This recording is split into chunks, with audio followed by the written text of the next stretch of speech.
ก็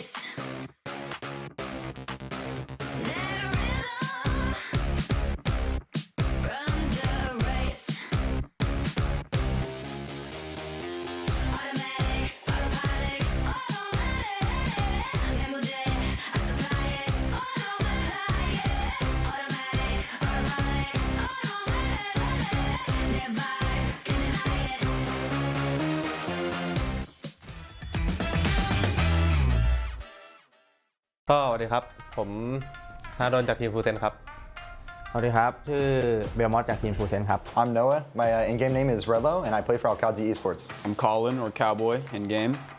I play for Alkazi Esports as well. 저는 FN 포천팀 렉스 김혜찬이라고 합니다.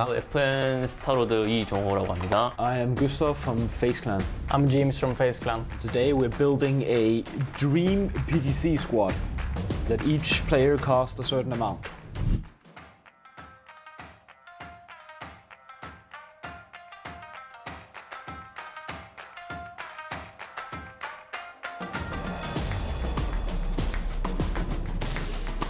บนกระดานนี้ผมกับท็อปมีเรื่องในใจไว้แล้วแต่ว่ามาดูกันว่ามันจะตรงกันไหม Alright, we're gonna be building Team Thanos here with the best 4 players. We have 100 coins to spend, and I will start with picking Kiss because he's a complete demon. He is hard carrying his team, and he will be top fracking from his team for sure. I will take 20 coins and put Fex there. The reason I'm picking Fex is because he's a great beard. 3 2 1ปึ๊บคนนี้ครับครับแล้วก็ที่เลือกทิกเกอร์เพราะว่าคิดว่าทิกเกอร์มันแม่นสุดครับใน5คนนี้ ครับตัวผมคิดว่ามันหล่อสุดในนี้ละผมเลยเลือกมัน This guy. I want this guy. Of course. Yeah, this guy. That's straightforward, bro. It's obvious answer. We're picking Twisted Example. Tell him why. This guy, we kind of call him the robot because he's a very stoic player and he just puts up insane numbers every tournament with, it seems like, effortless. So he's an obvious pick. He's definitely the best player I think in the world right now. 여기 하면 괜찮은 사람 있는데? 이 사람 필요 없고 이 사람 필요 없고 왜? 너 하고 재현이 넣고 무조건 넣네? 재현이 무조건 넣어야지. 맞지? 40포인트에서 넣을 사람이 솔직히 2명밖에 없긴 해. 여기 이 사람이랑 이 사람. โอเคต่อไปคนที่2 20ใช่ไหมเอาหนึ่งนะเล็งก่อน รู้ไม่อะไรเลยกูรู้เลย โอเค3 2 1 ผมเลือกเพราะว่าแชมป์โลกครับเลยเลือก เหมือนกันครับแทนวูทุกคนน่าจะรู้ว่าแทนวูมันเก่งแล้วคิดว่าในตัวเลือก20คิดว่าแทนวูน่าจะคุ้มสุดแล้วในนี้ต่อไปคนที่3รู้อยู่แล้ว Alright, now we gotta think finally. No, we don't. No, we don't. Let's get Hakatori right now. I'll put him up there. Okay. Hakatori. 재현이 넣고 하카토리 넣고 We go Hakatori. 30 คอยโอเค3 2 1เฮ้ยว่าไลน์อัพเดียวกันแน่นอน รับจากกันแน่นอนเดี๋ยวไอ้บ่าวคนนี้แหละ ที่ผมเลือกฮากาโตรี่เพราะว่าช่วงนี้ฮากาโตรี่ฟอร์มเขากำลังมาครับคิดว่าฮากาโตรี่คุ้มที่สุดใน30เหรียญ 이 둘 넣어야 교전에서 무조건 내가 그냥 이 사람이 좋잖아? 이 사람이 뭔가 활약이 없어. 그럼 얘가 해줘. 얘가 못하잖아? 이 사람이 해줘. 해줄 것 같다. So this is robot number 2. He does the exact same thing as Example. I think he'll probably do the same thing on international stage eventually, hopefully, this event. But no, actually not hopefully. Why did you pick Hakatori? Because he's just spinning like he's just gonna kill the whole lobby. Like 여기서는 난 여기서 해줄 것 같다 싶으면 난 개인적으로 토시랑 하이가 둘 중 하나 같아. 보여줬던 나도 윤모로 고민하고 있긴 해. 이 둘이? 이 둘 중에 한 명이면 해줄 것 같아. 뭔가 내가 윤모랑 해봤을 때는 윤모가 조금 헤드킬러. Let's get the I mean- previous. No. I think the previous champ. The other Pounder one? right now. Yeah, okay. Yep. Of course. T Tanvu, we're Yeah. picking. He's a player for the returning champions from last PGC in Malaysia. Team Expendables. They're insane. So another obvious pick, to be honest. The last 40. And I'm gonna buy the GOAT, Cristiano Ronaldo. Perfectix. He is the Cristiano Ronaldo of PUBG.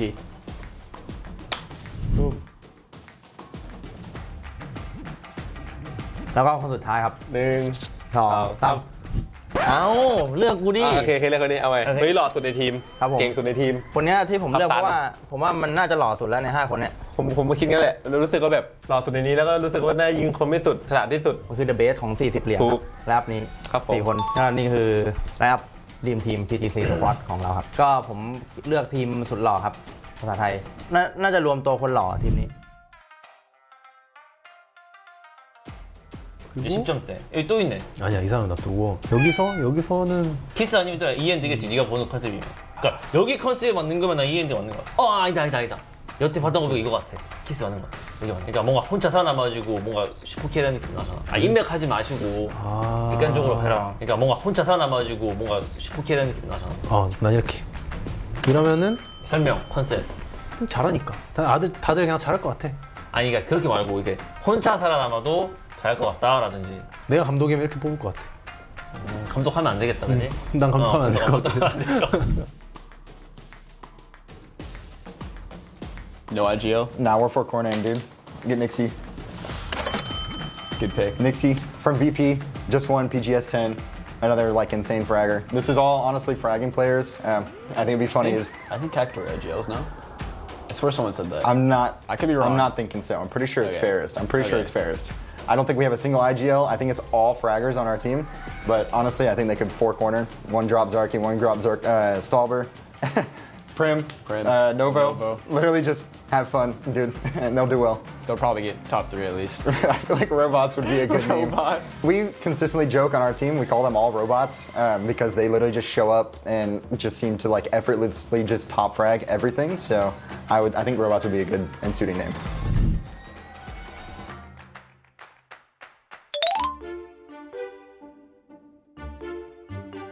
I think the Twisted Minds will win this event because they are clearly the best teams, but in my heart I have Bagopa because PU is back and he's just the best player. And I need him on here. Why is he not here? I need PU. 한 2팀 정도 생각하고 있는데 뭐 맞네.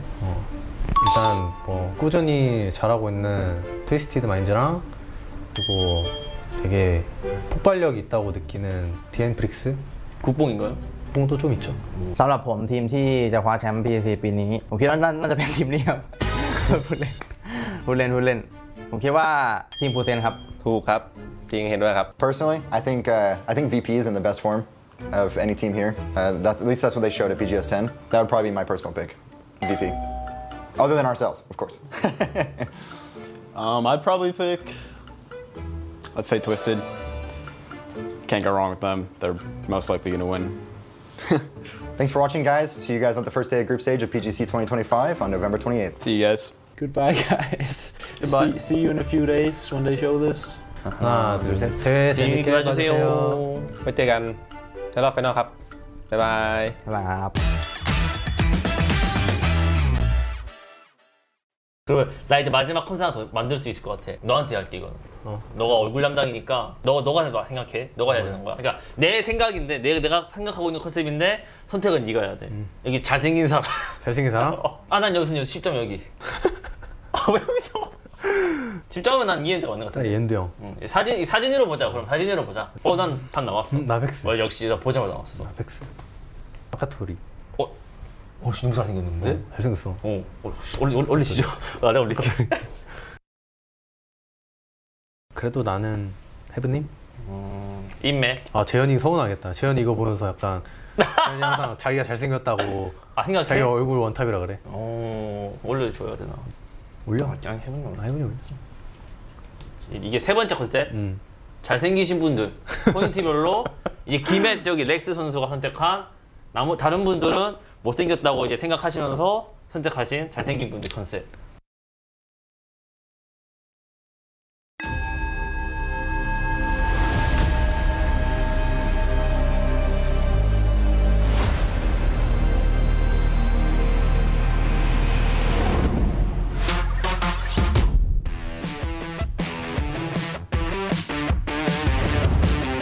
Hello.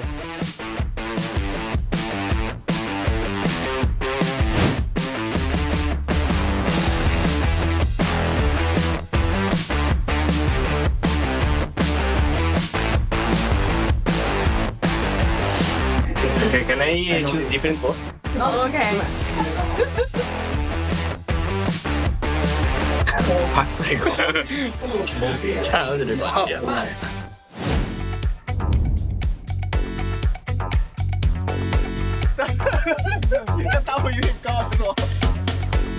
That's there. 일단 생각보다 덥지 않고 좀 날씨가 되게 좋아요. 제가 2년 전에 이제 PGC 우승을 했었고 그 우승을 이제 뭐 해본 놈이 하지 뭐 다른 놈이 하겠습니까? 제가 꼭 하겠습니다. 아, 네, 원래 땀이 많은 체질이라 가지고 지금 긴팔까지 입으니까 더워가지고 들었습니다. 작년에 좀 아쉽게 우승을 놓쳐가지고 이번에는 좀 우승할 수 있을 것 같은 생각이긴 합니다.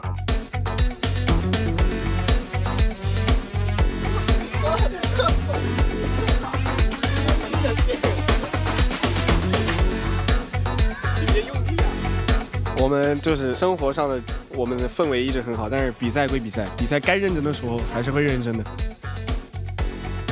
遇到别的队伍的时候，上去就嘟死完了。 23년도가 마지막이었는데 오랜만에 뛰는 세계대회가 PCC라서 좀 긴장은 되긴 하는데 그래도 팀들이 다 분위기를 잘 풀어주고 해가지고 재밌게 할 수 있을 것 같습니다.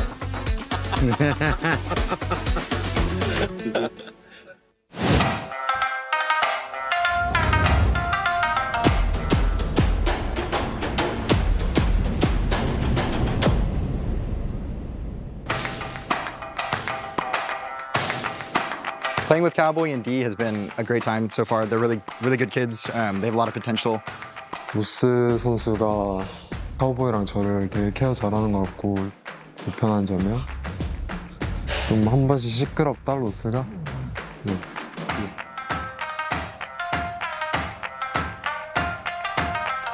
Well, I would say Europe as a region has been very strong because we just have such strong like top teams. I would say like Twisted Minds, us, even FaZe now has been popping up. So I would say that Europe is the best region. Yeah.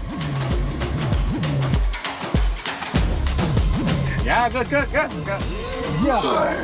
We'll do our best to qualify for the finals this time, even though it's going to be really hard. I think Michael's team is a little bit weaker than ours, so I wouldn't mind fighting them.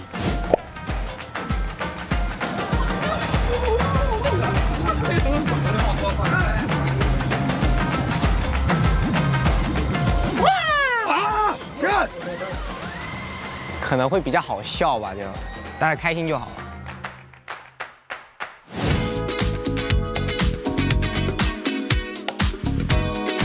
I'm from Russia, Dagestan #1.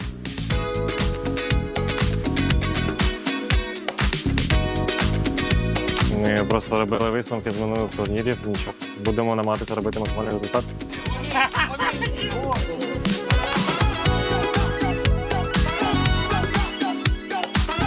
I'm really excited to be here. Bangkok's always fun to come to. Streets. Ice cream! Not locking. Oh, ice cream!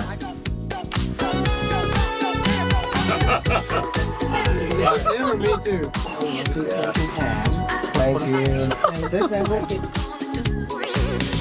I mean, I'm always hanging out with the players in the hotel. I love socializing. The pool's been super busy because it's just so cool and the temperature's so nice. Whoa! Wait!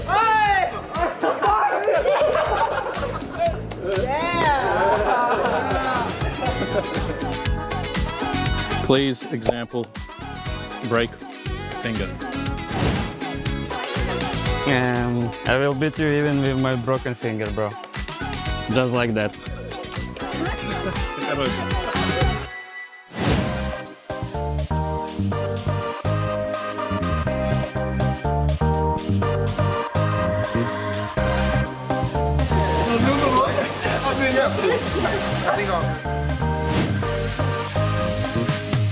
Let me think. Ô, Rabin, me ajuda aqui. Então se a gente conseguir e tiver livre nesse dia, a gente vai tentar assistir um torneio de Muay Thai. 팀 분위기는 정말 좋아요. 어떻게 보면은 이제 형과 동생의 좀 거리가 없이 재미있고 평등한 관계라고 생각을 하고 있습니다. This day is great. I enjoy it. I would say it feels amazing because the memories from Thailand is pretty good for our team. We have won 2 PGS in a row. And getting second place last year, it really hurts to be that close, so we're gonna make sure that won't happen again. ก็เนื่องจากที่ทีมเราได้ไวล์การ์ดนะครับทำให้เราได้รอบไฟนอลก็อาจจะเจอพวกเราช้านิดหน่อยแต่ว่าเจอเราแน่นอนครับในรอบไฟนอลครับ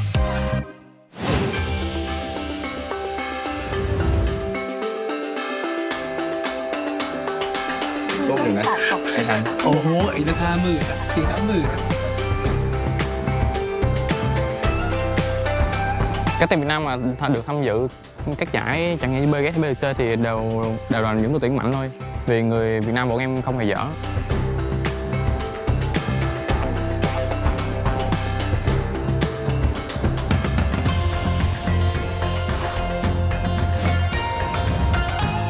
ก็รู้สึกดีครับดีมากแล้วก็รู้สึกตื่นเต้นครับที่ได้มาแข่ง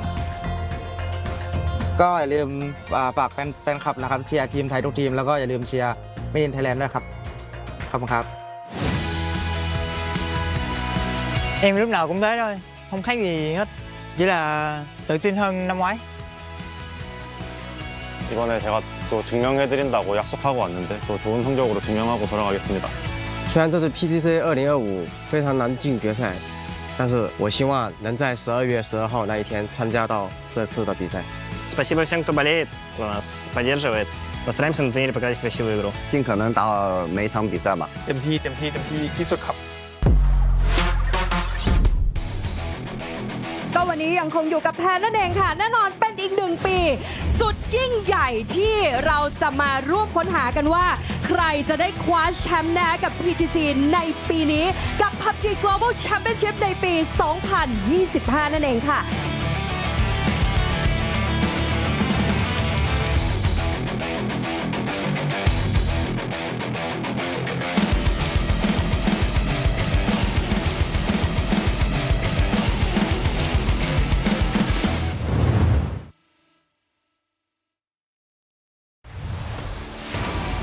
Hello, PUBG and PUBG Mobile fans. Thanks to your passionate, unwavering support, we've been able to grow tremendously on the battlegrounds of PUBG and PUBG Mobile. To give back to our fans, even in a small way, and to present you with a brand new experience of the #1 Battle Royale, we are bringing together PUBG and PUBG Mobile and uniting them under one stage, PUBG United, launching in 2025. PUBG United's journey begins in Siam District, Bangkok, where the tournament will be held this November. Around Siam Paragon and across the city, you'll discover PUBG experiences that you can't take your eyes off. You can also experience the PUBG United Fan Zone, where you will find booths dedicated to PUBG and PGC, as well as PUBG Mobile and PMGC. There will also be special collaboration pop-ups with global brands. A variety of PUBG-themed events and hands-on activities are waiting for fans to enjoy to the fullest, so be ready. For online fans, a special website will open, bringing together every moment of PGC and PMGC so you can enjoy PUBG United anytime, anywhere. For the first time in esports history, PUBG Global Championship and PUBG Mobile Global Championship will unite on a single stage. Starting with a grand opening ceremony on a massive scale, each day brings new and exciting moments. With that energy building up, the intense grand finals of PGC and PMGC will come together for the first time in history on one united stage. On this one-of-a-kind stage, the world's top players will battle in back-to-back grand finals, offering an experience like never before. One world, two champions coming together in a truly historic moment. November 24th to December 14th in Bangkok, Thailand. Come and experience PUBG United to the fullest. We will continue striving to be a PUBG and PUBG Mobile that never stops working hard for our fans. Thank you. In 2019, it was Korea. 2021, the United States and China. 2022, EMEA. And 2023, Korea once again. But in 2024, the center of the world shifted. PGC champions, the Expendables! The nation that claimed the title of world's strongest was Vietnam. How did they come to dominate PUBG? The journey to uncover that answer begins now.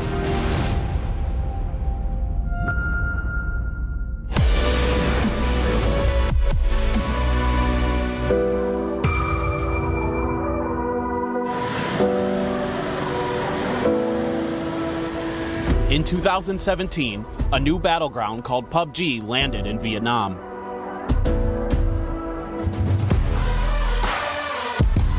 It was the KOLs who first opened the gates of this new arena.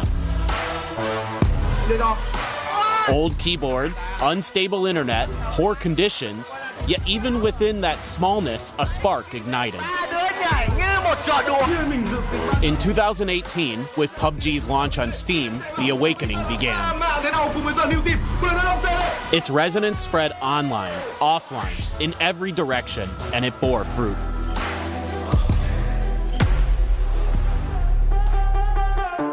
Về năm 2018 khi mà đội tuyển Chỉ Fan được thành lập đầu tiên thì lúc đó bọn mình không nghĩ là sẽ có một cái đội tuyển mà nó chuyên nghiệp. Bọn mình thành lập để đi bắn giải cho nó vui thôi. Thỏa sức niềm đam mê với bộ môn PUBG thôi.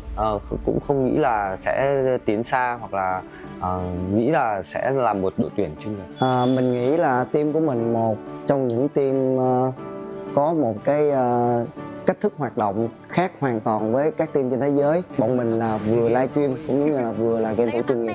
Ở năm 2018 thì phải công nhận là PUBG Việt Nam đang bùng nổ. Có quá nhiều những streamer top 1 Việt Nam đều chơi tựa game PUBG. Kèm theo đó là tất cả các team, các đội tuyển đều rất là nổi tiếng. Những cái sự kiện PUBG ở Việt Nam được tổ chức online và có lượng viewer đến rất đông.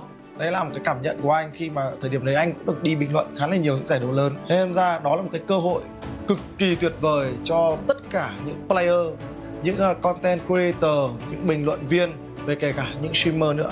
Mình cảm thấy khá là sướng. Mọi người lại đánh giá team của mình là một đội tuyển huyền thoại. Đó. Và khi mà mình ra ngoài đường mọi người cũng có nhận ra và cũng bắt tay bọn mình và rất là vui vẻ. Ở thời điểm Refund Game team mình còn hoạt động thì Esports Việt Nam đa số trong con mắt của phụ huynh thì không được lòng. Mình là người từ ở dưới quê lên, từ ở miền quê xa xôi lên thành phố để thi đấu. Mẹ mình cấm cản, mẹ mình không cho. Ở Việt Nam thì cái lựa chọn mà để mà chọn làm một game thủ thì tại cái thời điểm mà 2018 2019 khi PUBG mới ra thì nó sẽ rất khó khăn, tại vì không có nhà tài trợ, không có nhà đầu tư, không có sự hỗ trợ từ về các giải đấu. A blindly taken first step. No one showed them the path, but there was no reason to stop. Ngày đấy cũng chưa có doanh cơ. Bọn anh chỉ gọi là stack với nhau 4 người và tìm trận ở trên server chung. Ngày đấy anh nhớ vẫn chưa có hệ thống scrim hay là custom gì cả. Theo mình thì mình nghĩ điểm mạnh lớn nhất của fan gaming đó chính là sự đoàn kết. Tại vì anh em bọn mình rất là thân nhau. Ngoài việc chơi game ra bọn mình còn đi chơi, xong rồi đi ăn, xong rồi tập luyện thể dục thể thao các thứ, tất cả mọi thứ đều với nhau. Thì mình là in-game leader của đội cho nên là hầu như những cái chiến thuật của team cũng như là cái cách di chuyển của team đều là do mình hết. Thì cái chiến thuật của mình đợt đấy là mình sẽ né giao tranh hết mức có thể và cố giữ người cho đến bo càng sâu càng tốt. Mình thấy mình cũng theo dõi cộng đồng PUBG tại nước ngoài ở thời điểm đấy. Mình thấy nước người ta cũng có team đi thi đấu thế giới thì mình cũng muốn là ở Việt Nam cũng có một team đi thế giới. What they strived for eventually became reality. Runner-up at the Southeast Asia Championship 2018. Không thể nào mà nghĩ đến cái thành tích đấy được ấy. Bọn anh sướng lắm, vui sướng lắm. Bọn anh đi bắn cho vui mà. Không thể nào mà nghĩ là mình có thể là đi Đức được hoặc là đi bắn chung kết thế giới của một cái tựa game. Vietnam's first appearance at a global tournament, qualifying to PGI 2018 Germany. In a foreign country, on an unfamiliar stage, their national flag was raised for the first time. Mình nhớ ở PGI năm 2018 khi lần đầu tiên mình được ra thế giới, dù thành tích chưa được như mong muốn nhưng ở giải thế giới lần đầu với bọn mình như thế cũng là quá tốt. Ở thi thức FPV team mình đã đạt được thành tích top 10 thế giới. Dù lúc đấy không có huấn luyện viên, cũng không có nhà tài trợ nhưng bọn mình vẫn thi đấu bằng cả sự nhiệt huyết. Mình nghĩ là đội tuyển Chỉ Fan Gaming chỉ là đội tuyển mà đã đặt cái nền móng cho đầu tiên cho các đội tuyển của Việt Nam sau này. Refund Gaming was united by passion alone. No coach, no sponsors, but their goal was clear.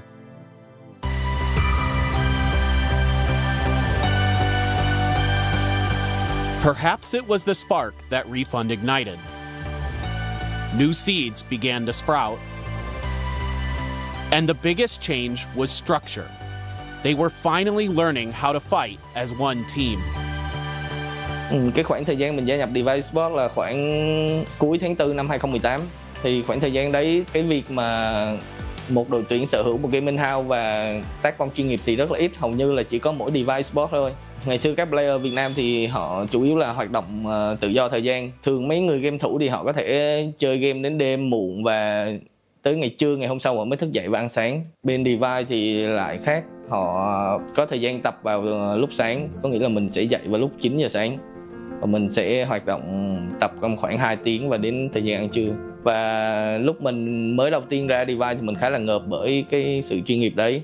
Theo mình cái giải BVS ra mắt vào năm 2019 nó đã giúp đỡ cho nền PUBG rất là nhiều.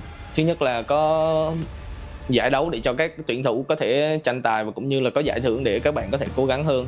Và song song đó thì các giải đấu BVS đấy thì mình sẽ có suất đi slot đi các giải C và các giải Global tiếp theo. Đợt đó là anh huấn luyện viên hay chia sẻ về những cái map và những cái vòng bo nó thu lại như nào, xem như đó là một góc nhìn mới và mình có thể hiểu thêm về game. Tại thời điểm đó theo mình nhớ lại là thời PUBG Việt Nam thì mình luôn luôn bị lép vế so với người bạn cạnh mình là Thái Lan. Sau năm 2019 đấy, sau khi mình Device vô địch 2 giải, trong năm thì có 3 giải, có một vị thế mới ở trong khu vực Đông Nam Á nói riêng. Theo cá nhân mình, điều ý nghĩa mà Device Esports để lại cho nền PUBG Việt Nam đấy là những chiếc cúp. Những chiếc cúp đấy chứng minh cho một điều là người Việt Nam không có dở.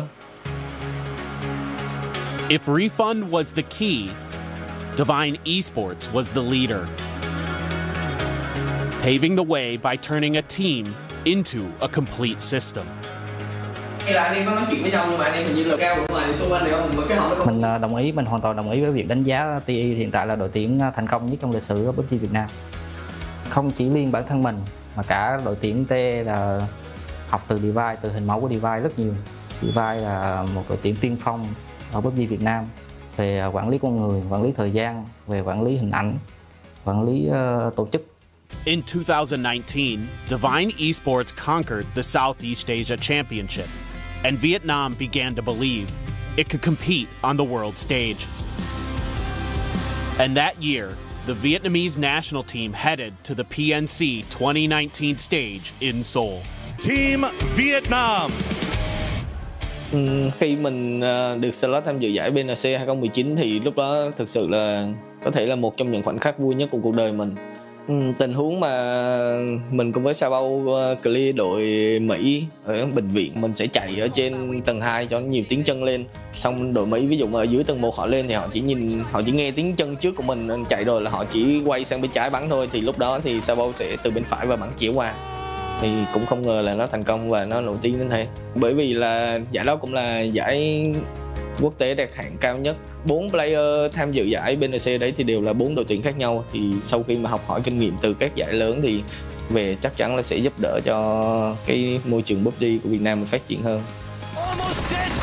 Finishing in 4th wasn't just a placement for them. It was proof. Proof that Vietnam could do it. Proof that they belonged among the best.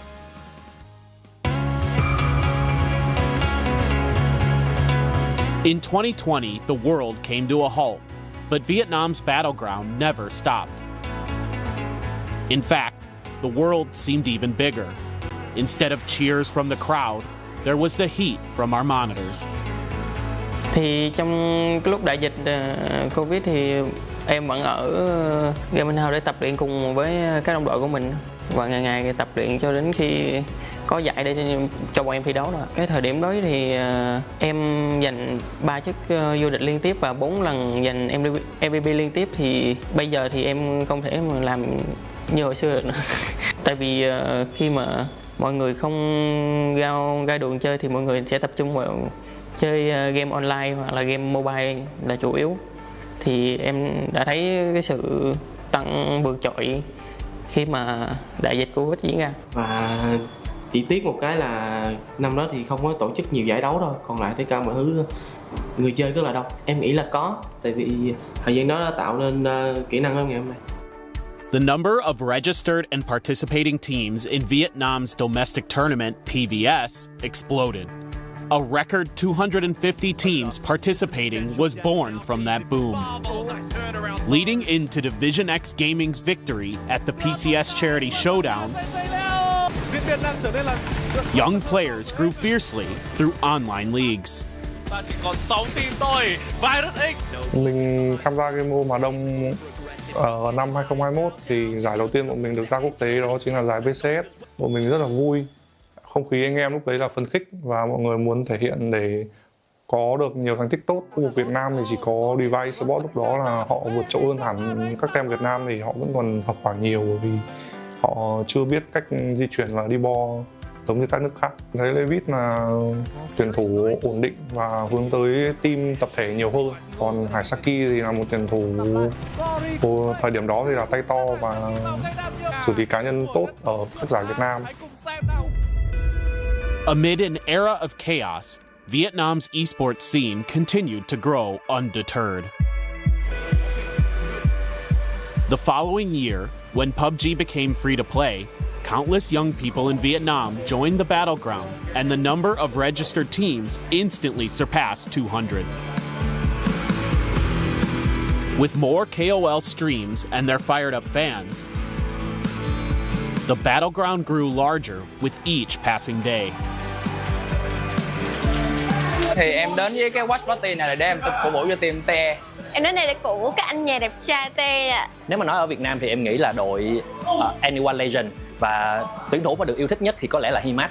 Việt Nam mạnh về PUBG là do các tuyển thủ có nhiều cơ hội để cọ sát, ví dụ như là các giải cộng đồng, ao làng của anh Độ Streamer. Dạ, em thấy các bạn ở Việt Nam bắn tay rất là to, chơi game rất là đồng đội, hiểu ý nhau. Theo em thì hiện tại thì TE đang có những nhà đầu tư thì khá là mạnh và họ dành ra hình như là có gaming house. Thì em tin chắc rằng là họ sẽ có nhiều thời gian luyện tập hơn và cũng như là sẽ có những cái nhà tài trợ gear cho họ tốt hơn. Cộng đồng fan Việt Nam máu lửa là do một phần các tuyển thủ ra quốc tế có những cái màn thể hiện rất là tốt. Có rất là nhiều hoạt động view party, tổ chức kiểu offline nhiều cho anh em sát lại gần nhau hơn ạ. Thì đầu tiên là hôm nay là ngày chung kết của giải PUBG cho nên là em muốn đến đây để cổ vũ. Cái thứ hai là em cũng muốn đến đây để mà hưởng ứng chung một cái bầu không khí khi mà mọi người xem giải cùng với nhau.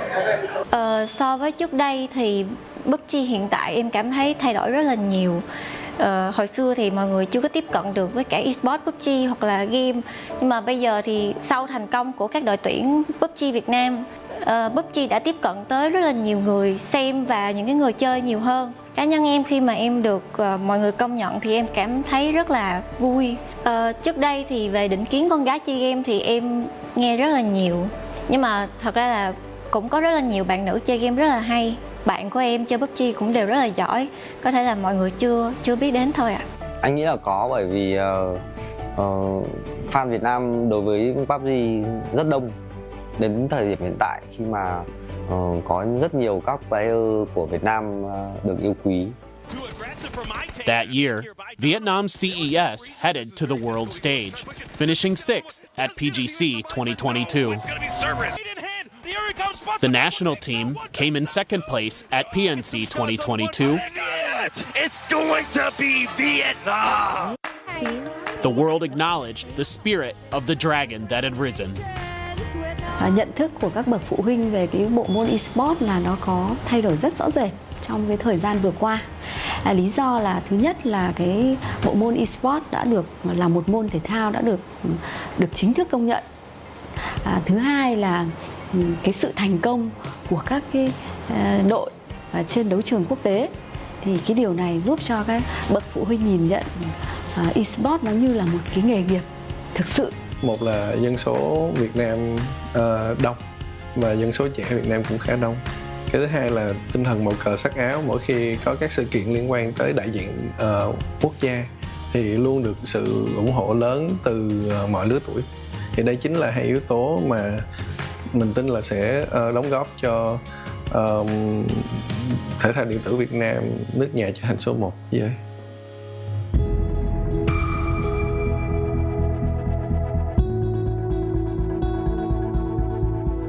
At PNC 2023, on a stage where the whole world gathered, Vietnam carved its name once again, and the nights in Vietnam grew even hotter. Amid that heat, two rising stars drew attention: Duck Juice and Himas.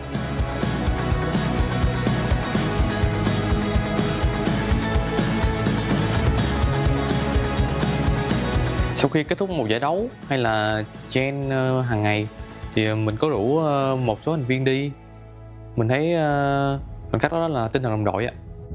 Vì mình có thể ngồi lại ăn uống với nhau, trao đổi với nhau để bọn mình có thể tiến bộ hơn, đi xa hơn.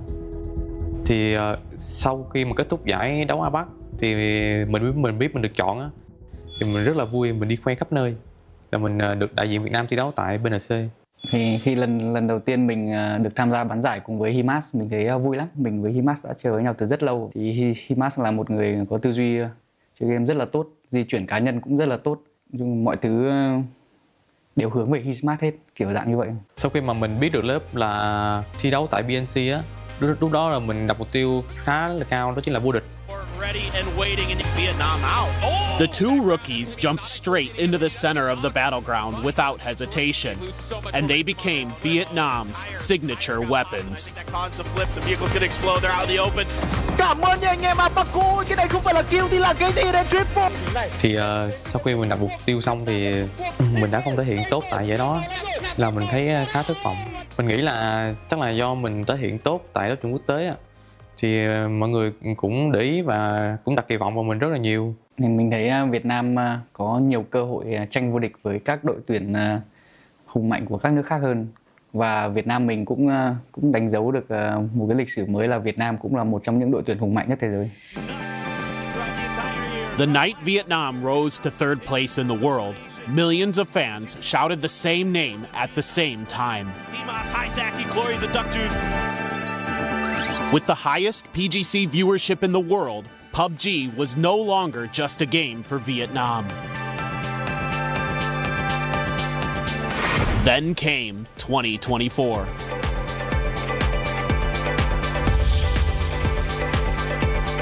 Tại vì Himas lúc đấy không hiểu sao tự nhiên mùa đấy hóa thành con quỷ.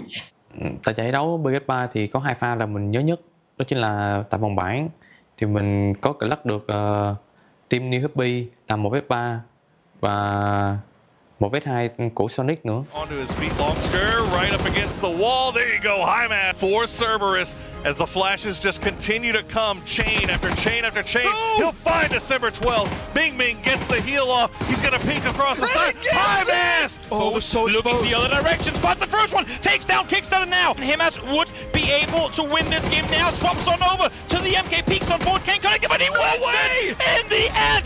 Himas reigns. Bởi vì hai team đó là hai nhà vô địch thế giới, là một đội là vô địch BGC, một đội là vô địch BGIS. Mình clutch được nhà thế giới, vô địch thế giới, thế là mình thấy vui. At last, everything fell into place. CES won PGS 3. PGS 3 champions, Cerberus Esports! Vietnam finally wore the crown of world champions. Điểm đó thì em khi mà biết và chuẩn bị vô địch rồi thì em cảm thấy là đây rồi, cuối cùng chiếc cúp cũng đã đến. Thì lúc đấy thì mình chỉ cảm thấy vui thôi, với lại là được sự công nhận của các tuyển thủ khác. Thì vì khi mà bọn em giành chức vô địch BGS3 và bọn em bước ra nhận cúp thì tất cả mọi người đều vỗ tay cho bọn em. Và em nghĩ đó là sự công nhận của các bạn bè trên thế giới dành cho bọn em. Cảm xúc lúc đó của mình thì thấy vui và tự hào vì là lá cờ đầu của Việt Nam mà vô địch trên PUBG thế giới. With the momentum of that first victory, the second crown was also taken by Vietnam. It wasn't just one team's triumph. It was a victory forged by an entire generation. Lúc đó thì bọn mình vừa hạ gục được đội tuyển DNF xong thì bọn mình bị gục 1 thì còn 3 người thì bọn mình có nói mình nói với ba người đồng đội còn lại là cố lên anh em, mình làm được, tự tin lên. Thì lúc ấy mình thấy rất là run và rất là sợ. Lúc ấy thì KDS thì họ đang ở cao điểm hơn mình, mà ở khúc cuối thì mình có hạ gục được KDS, và lúc ấy cũng còn một team nữa là TSM của đội tuyển Mỹ, họ cũng rất là đang muốn giành vị trí cấp vô địch. Thì với mình vừa hạ gục được KDS xong và đội tuyển TSM hạ gục bọn mình luôn, mình nghĩ là mình mất luôn cái chức vô địch rồi, không còn gì hết. Mà xong lúc đấy thì có anh ở trọng tài đằng sau mình có bảo bọn mình là bọn mình giành được chức vô địch rồi, lúc đấy mình mới bất ngờ mà mình cũng không tin đâu. Lúc đó thì mình chỉ nói là vô địch rồi anh em ơi, anh em hay quá. Tại vì lúc đó mình đang bị ngỡ ngàng và mình đang bị không có bình tĩnh, thì lúc đó mình chỉ trong đầu mình chỉ có những chữ đó thôi. Tim đập nhanh, tay chân thì nó cũng run bần bật và rất là hồi hộp và rối bời, bị rối bời. Và mình nhìn xuống dưới khán đài và mọi người đang nhìn chúng mình cảm thấy như mình đã là vua của PUBG vậy. Khi đó phản ứng của người hâm mộ Việt Nam mình thấy là bùng nổ và mọi người dành lời khen cho team mình rất là nhiều. Đặc biệt là bọn mình lại là một team Việt Nam đầu tiên vô địch giải lớn nhất của PUBG. Có một câu là trồng cây rồi sẽ hái được quả ngọt, thì theo mình nghĩ hiện tại bây giờ PUBG đang hái được quả ngọt và mình cảm thấy rất là xứng đáng với điều đó. Thì đó là một cái chức vô địch cho mình thấy được mình đi đúng hướng ở những thời gian mình bỏ qua, cái nhiệt huyết mình bỏ qua, nó được quả chính. Đó là vui vẻ, tự hào, vui vẻ và hạnh phúc. Mình phải hiểu con người mỗi nước, mỗi văn hóa. Như văn hóa Việt Nam mình sống chung với nhau, hay nói vui là tình cảm như anh em ruột thịt gia đình. Chỉ còn văn hóa nước ngoài thì anh nghĩ làm theo TE chưa chắc đã được. On PUBG's most prestigious stage, the highest flag that flew was Vietnam's. The world remembered their names, and the world now knew who they were. Now, Vietnam stands at the very center of PUBG. And at PNC 2025,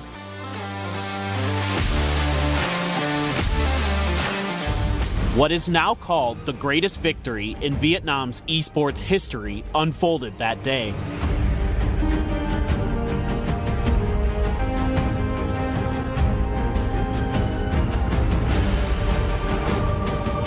Up and over, Himas able to take this challenge. Kick though is good. PNC 2025 champions.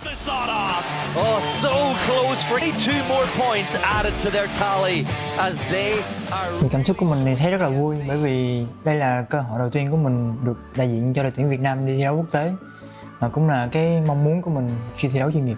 Mình nghĩ tình huống nhớ nhất đó chính là game Tego tại ngày đấu thứ 2, là mình còn một mình thôi mà mình đã làm 2 được đội tuyển Đức, thì chỉ còn một xíu nữa thôi là mình lắc được 4 thôi, mà xui cái là không được.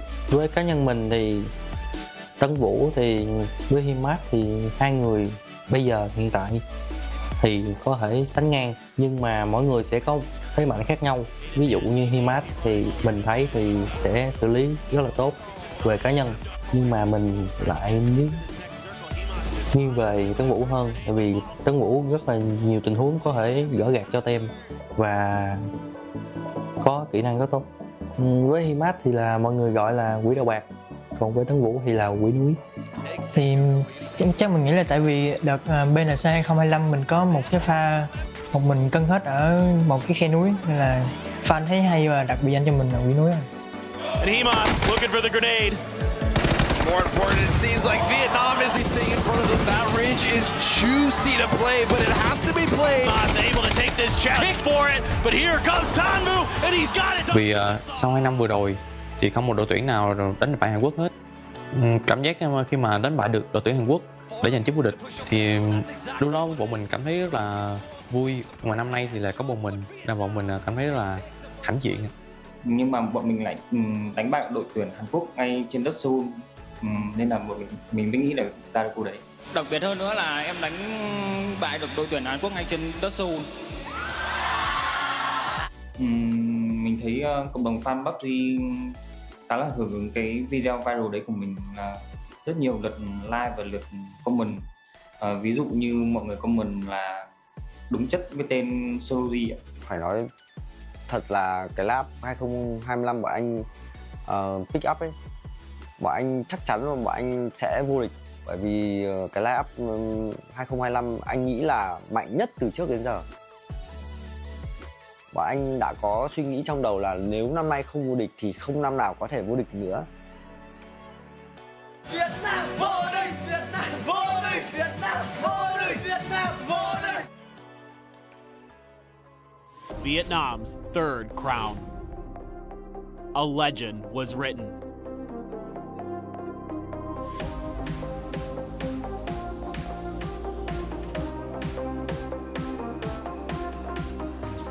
But Vietnam will not stop here. After tens of thousands of landings and strat calling turns into hundreds of thousands, even into the millions. The dormant dragon has now risen and is ready to soar into the sky. Thì bọn mình sẽ cố gắng hết sức để trở lại với phong độ tốt hơn và cái mục tiêu đặc biệt nhất là bảo vệ được cái chức vô địch BGC 2025. Vì chỉ trong vòng một năm thôi, Việt Nam mình đã giành được chức vô địch BGS và BGC, và gần đây hơn là BNC 2025. Bọn mình vẫn tập luyện hàng ngày thôi và cùng nhau xem lại những giải đấu vừa qua để rút lại kinh nghiệm. PGC 2025 in Bangkok, Thailand. Can Vietnam once again conquer the world?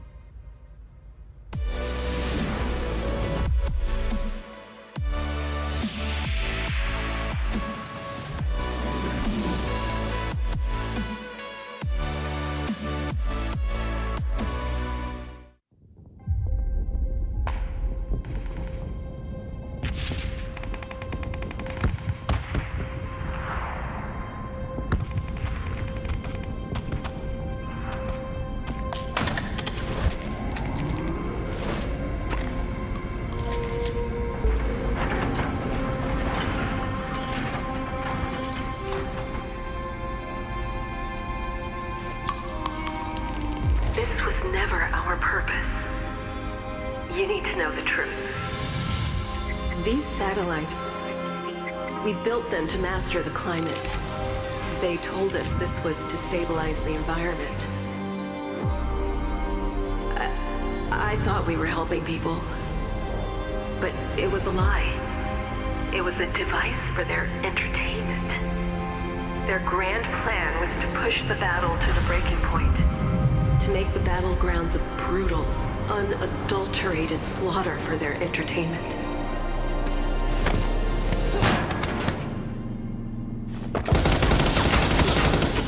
But something went wrong, and the satellites are going to start shattering over Erangel. I don't know how long we'll have, but the weather will turn feral, beyond control. Erangel won't be the same again. Someone has to stop it before it's too late. If anyone is listening, save Erangel.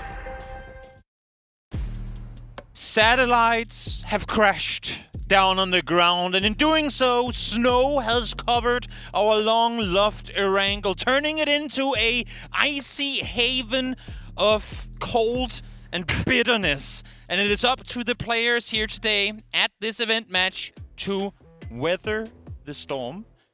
And see if they can come out victorious. I gotta say, I was locked in Today's show there. match. I was locked in there for a second, and then I feel like you kind of lost track of where you were going. I was just slowing things down for a bit. Nonetheless, I'm Toby, this is Paul, and we are your host, casters, analysts, interviewers, everything for today's show match here at PGC 2025 Erangel Sub-Zero Duos event.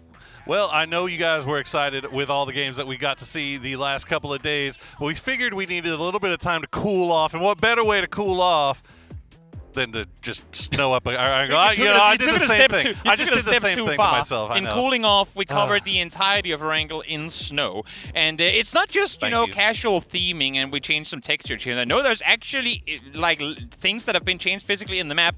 We have ice crossings to military, effectively creating a third bridge over there. We have parts or all, I'm not sure because I haven't tried this game mode yet. We have parts or all of the Yas River iced, at least around the Bermuda Island out there in the middle, there's some ice. Satellites have crashed in various areas, so that's going to change the topography a bit as well. And Yeah, it's going to be good. Some bridges are messed up. There's satellites. Messed up. As you said, there's satellites that are just kind of dropped in different spots all over the map, which apparently contain really good loot. We also have the introduction of that blue zone M79, which is going to be really, really interesting. I can't wait to see how that plays out. Here you can see what we're looking at today. It's going to be 4 duo matches, as mentioned, in TPP. We're playing on Erangel. The drop zone speed is 120%, so the games will be a bit faster than what we're used to seeing. Yeah. Also, we have more mollies than normally, because obviously it's super cold out now, so we want some extra fire on the map. More importantly, for everybody watching at home, you do get that silver G-Coin box redemption, so make sure you keep eyes out for that. But, Toby, I'm as excited as I am about the map and all the changes that we're going to see and and how it's going to look. I'm also maybe even more excited about these duo teams that we have in front of us. So what they've done in creating these 32 duo setups is that they've gone back and looked at rosters, or roster combinations, where they can find players that have been teammates in the past. So there's going to be history, if not on all, then close to all the rosters that we are seeing here today. And you wonder, are they just playing for the giggles and the funnies? Well, yes, but there's also a pretty decent-sized prize pool on top of it. $70,000 are going to be distributed to these teams here today. Not the giggles and the funnies. Goodness gracious. Yeah, $14K per match for the winner chicken dinner team, as well as the friendship wins, which are going to be elected by yours truly, along with our co-talents. The global talent. Exactly. Global Lots of talent. So it's not just us, so don't yell at us if your favorite doesn't win. And then the Kings of the Kill also getting $7,000 as well. So a lot of money can be picked up by these guys here today. Definitely. Every single match worth $14,000. And remember, you're not splitting it with an entire team anymore. It's Only just two. you and your buddy. So more money in the pocket. And we are having players actually play here today. It's a little, not morbid, but a little sad to say, but we are having players playing today that are already eliminated from the tournament. Sure. So what better bit for them motivated. than at least, exactly. What better for them than now that they're out of the main event to try to at least see if they can pocket some more money here in the show match. A little extra motivation never hurt anybody. Yeah. Well, let's take a look and see what the match schedule is going to look like. Easy. All Erangel, all the time. And 4 matches. There you go. It's 4 matches, all on that Erangel Sub-Zero. We're not going to get any weirder with it because we don't need to, because we got the frozen tundra of Erangel. No longer the grassy pastures. No. The frozen tundra. It is true. We've just given Vikendi over to Erangel effectively. I wonder if they're gonna have polar bears on here soon too. Oh, I hope so. They have to in the shelters. They'll have to migrate. It's gonna take a while to walk from Vikendi all the way to Erangel. They have to take out new caves and whatnot, but they'll get there in a couple thousand years. Evolution will take them to Erangel. As we take a look at our rosters. Our rosters we've been waiting to see for a while, and as you see here, some really, really exciting teams we have playing today. This, of course, is just half of them, because we can't fit all 32 on the same graphic. And pay attention to the team names as well. You get to see some throwback stuff, some Easter eggs, as it were, for people that have been hanging around with this PUBG competitive scene for a long time, such as Northern Lights, Tulins and Spiro, and then you've got England and Wales, Fex and Michael, the returning PNC champions. True. Fex and Michael. True. I love how some teams have been really creative with their names, and then others have just been like Chan Chan Lu. That's, well, I mean, I guess it's a team name, but and then you have Yo with Kiz and Floki. I like that team name as well. Good combinations. Hungry Pyrex from Fio and Rex. I like that name too. You get the triumphant return of Oath. Oh, and the triumphant return of Veronica 7 there with Tosi in Heaven.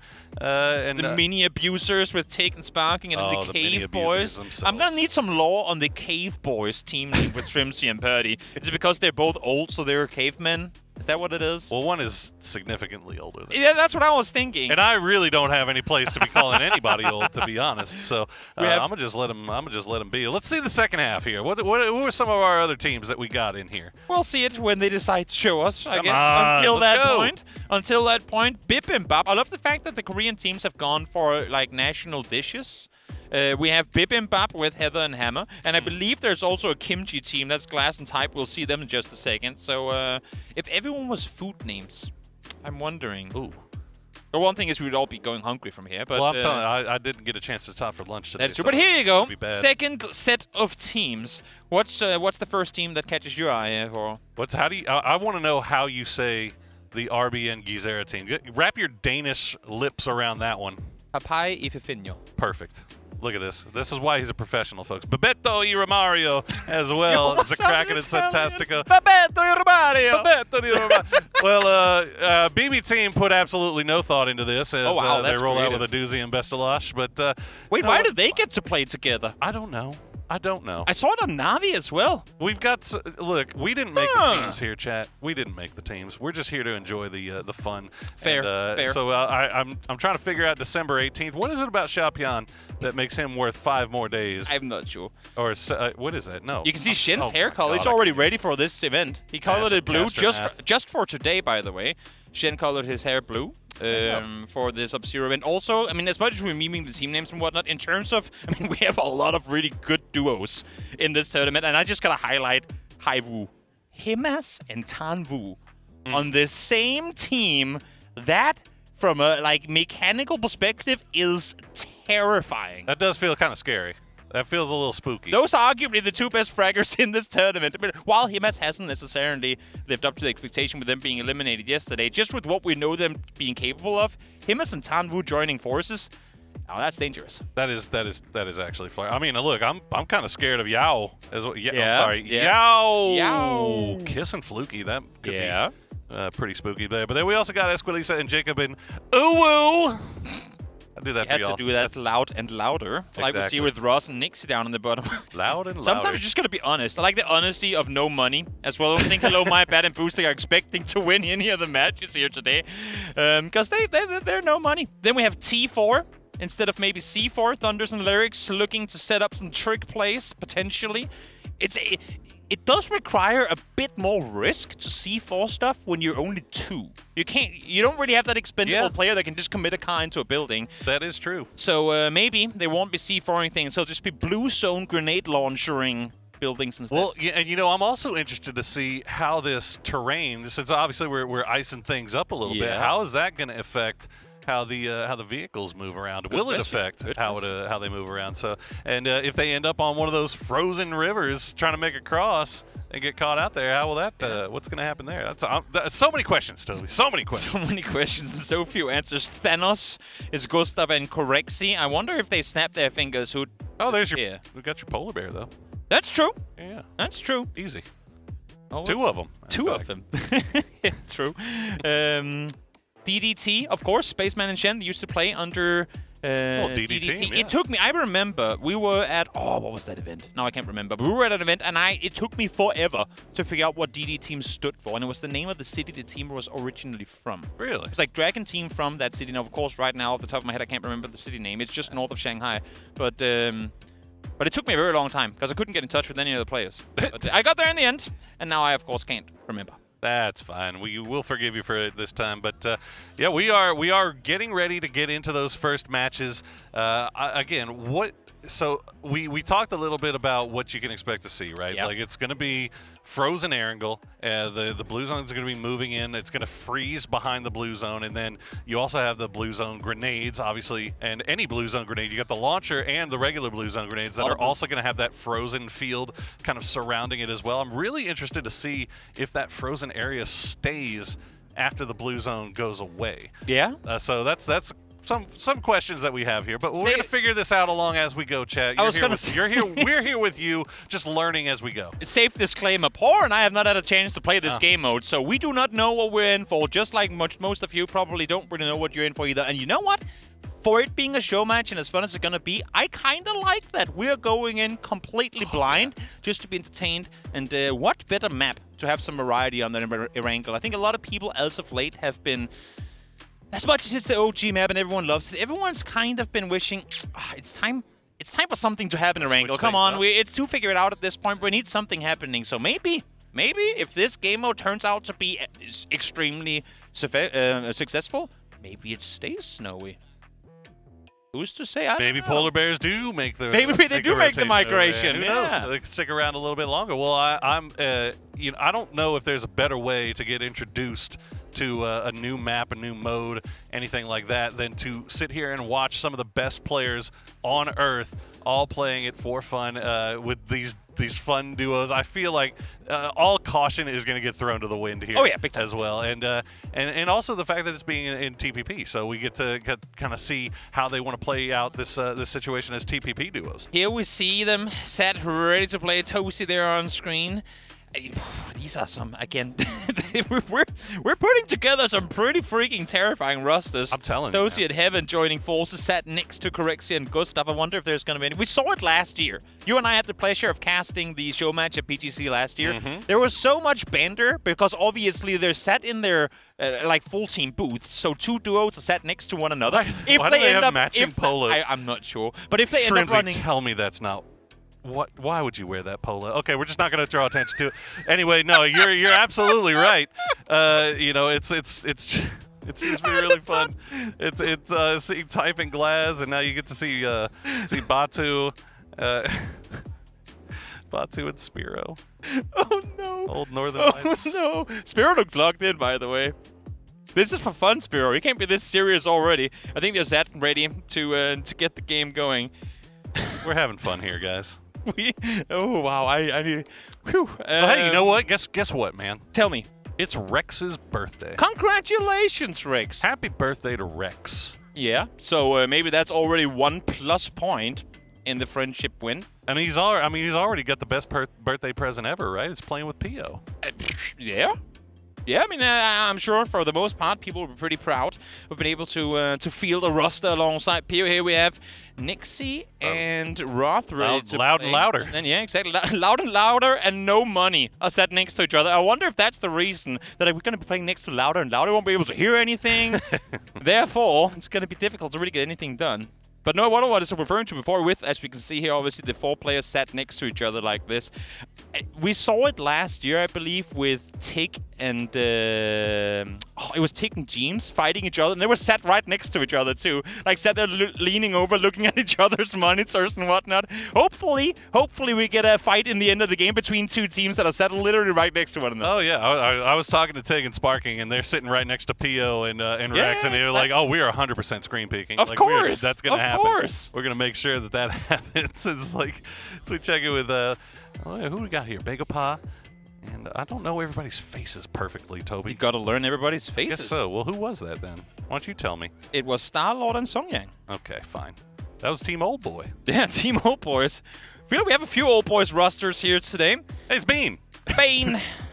Bean ready to play alongside his Freaks teammate as we get ready to get this one going. Are we actually getting into game now? No, you know what? Oh, that was a casual crisscross into another graphic. Tell you what, Bean and Salute might be a scary team as well.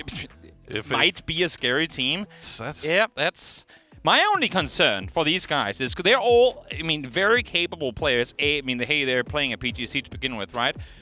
But in duos, that is a landscape we have not seen in a very long time. So in terms of how the pacing is going to be for the games, I know, again, we're being somewhat casual with everything, but somewhat. Of course, these guys with prize money on the line and them going out and showing themselves to the best of their capabilities is the aggression we're going to see in duos. Like when we talk about third-party pull-ups and whatnot, there's just that many more angles to be concerned about. Well, I mean, obviously we talk about these guys that are notorious fraggers and competitive. Well, will they be the same when they're in duos now, or is it? Are you gonna? How will you operate this? Do you operate it as a full aggression, just balls to the wall, or do you just kind of stay back and try to survive till the late game? We'll see. We'll see. But we are going to take a quick break, and when we get back, hopefully we'll get you into the game. So don't go anywhere. We'll be right back. Hello, PUBG and PUBG Mobile fans. Thanks to your passionate, unwavering support, we've been able to grow tremendously on the battlegrounds of PUBG and PUBG Mobile. To give back to our fans, even in a small way, and to present you with a brand new experience of the #1 Battle Royale, we are bringing together PUBG and PUBG Mobile and uniting them under one stage, PUBG United, launching in 2025. PUBG United's journey begins in Siam District, Bangkok, where the tournament will be held this November. Around Siam Paragon and across the city, you'll discover PUBG experiences that you can't take your eyes off. You can also experience the PUBG United Fan Zone, where you will find booths dedicated to PUBG and PGC, as well as PUBG Mobile and PMGC. There will also be special collaboration pop-ups with global brands. A variety of PUBG-themed events and hands-on activities are waiting for fans to enjoy to the fullest, so be ready. For online fans, a special website will open, bringing together every moment of PGC and PMGC so you can enjoy PUBG United anytime, anywhere. For the first time in esports history, PUBG Global Championship and PUBG Mobile Global Championship will unite on a single stage. Starting with a grand opening ceremony on a massive scale, each day brings new and exciting moments. With that energy building up, the intense grand finals of PGC and PMGC will come together for the first time in history on one united stage.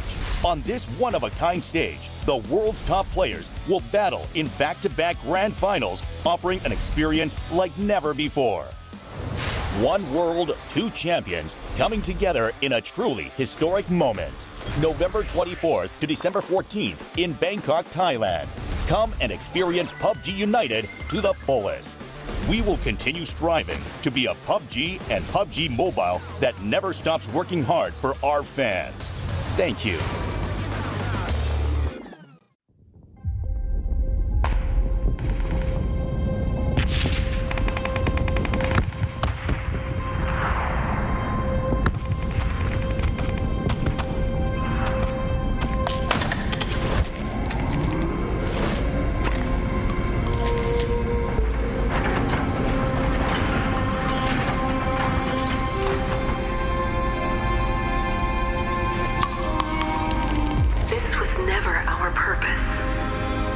You need to know the truth. These satellites, we built them to master the climate. They told us this was to stabilize the environment. I thought we were helping people, but it was a lie. It was a device for their entertainment. Their grand plan was to push the battle to the breaking point, to make the battlegrounds a brutal, unadulterated slaughter for their entertainment.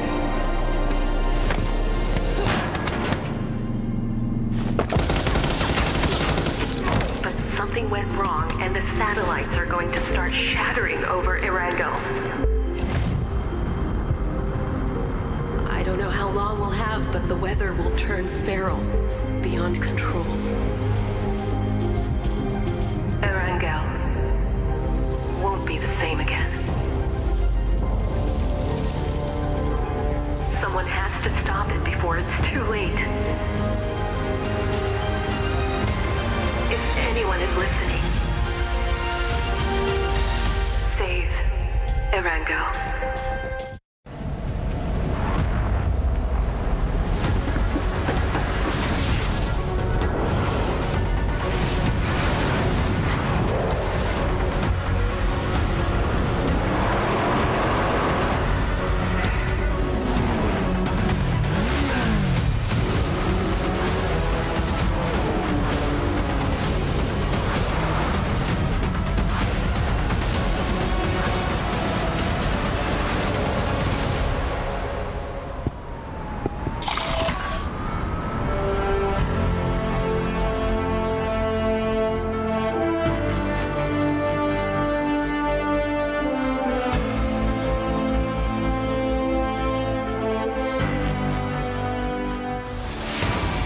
Hello, PUBG and PUBG Mobile fans.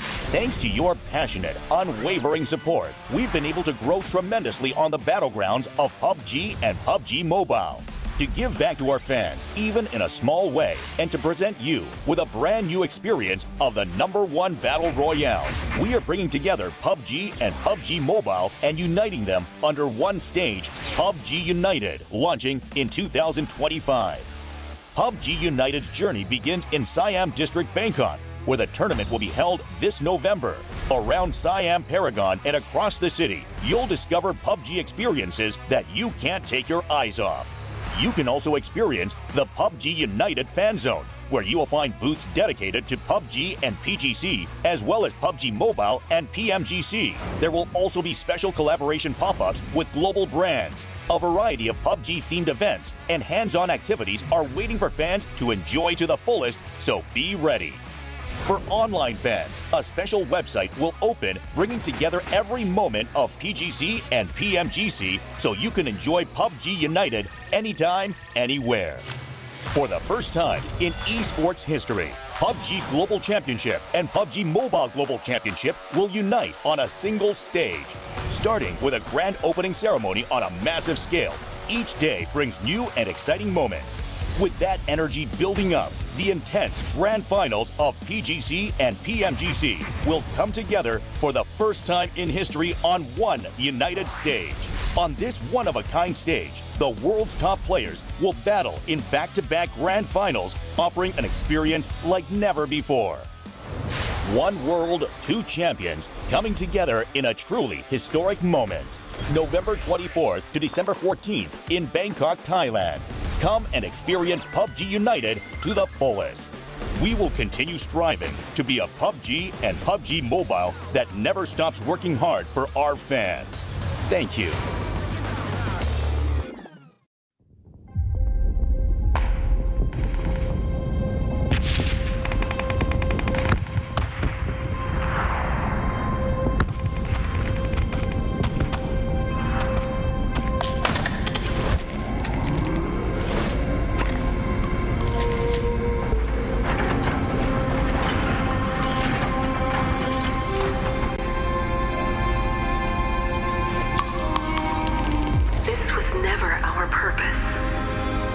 You need to know the truth. These satellites, we built them to master the climate. They told us this was to stabilize the environment. I thought we were helping people, but it was a lie. It was a device for their entertainment.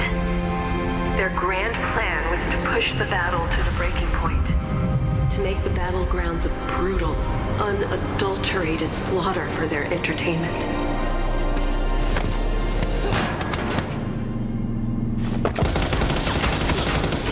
But something went wrong, and the satellites are going to start shattering over Erangel.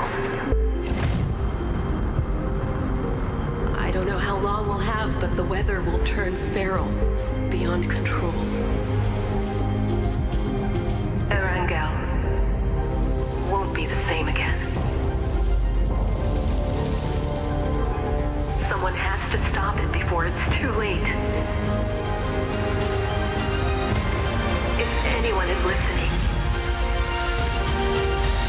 save Erangel. Hello, PUBG and PUBG Mobile fans. Thanks to your passionate, unwavering support, we've been able to grow tremendously on the battlegrounds of PUBG and PUBG Mobile. To give back to our fans, even in a small way, and to present you with a brand new experience of the #1 Battle Royale, we are bringing together PUBG and PUBG Mobile and uniting them under one stage, PUBG United, launching in 2025. PUBG United's journey begins in Siam District, Bangkok, where the tournament will be held this November. Around Siam Paragon and across the city, you'll discover PUBG experiences that you can't take your eyes off.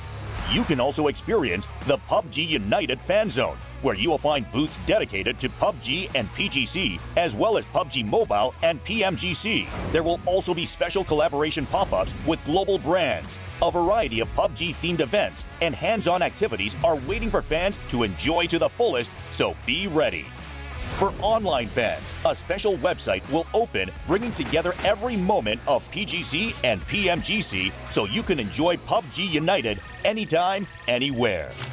For the first time in esports history, PUBG Global Championship and PUBG Mobile Global Championship will unite on a single stage.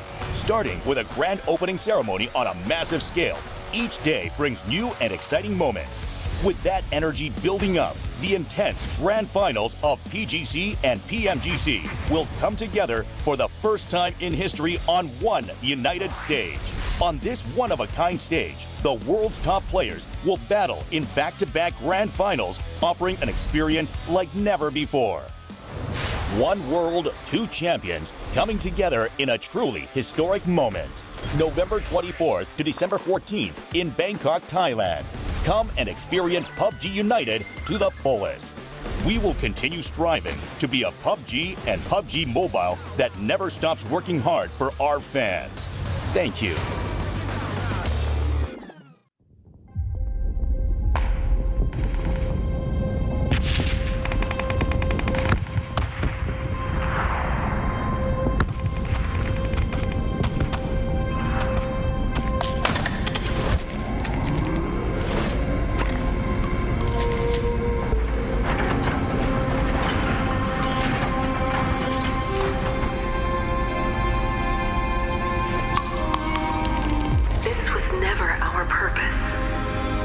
You need to know the truth. These satellites, we built them to master the climate. They told us this was to stabilize the environment.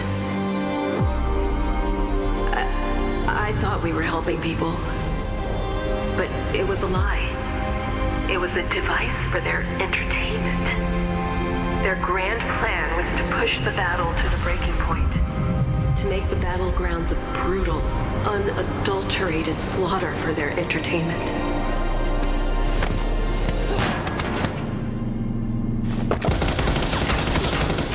But something went wrong, and the satellites are going to start shattering over Erangel.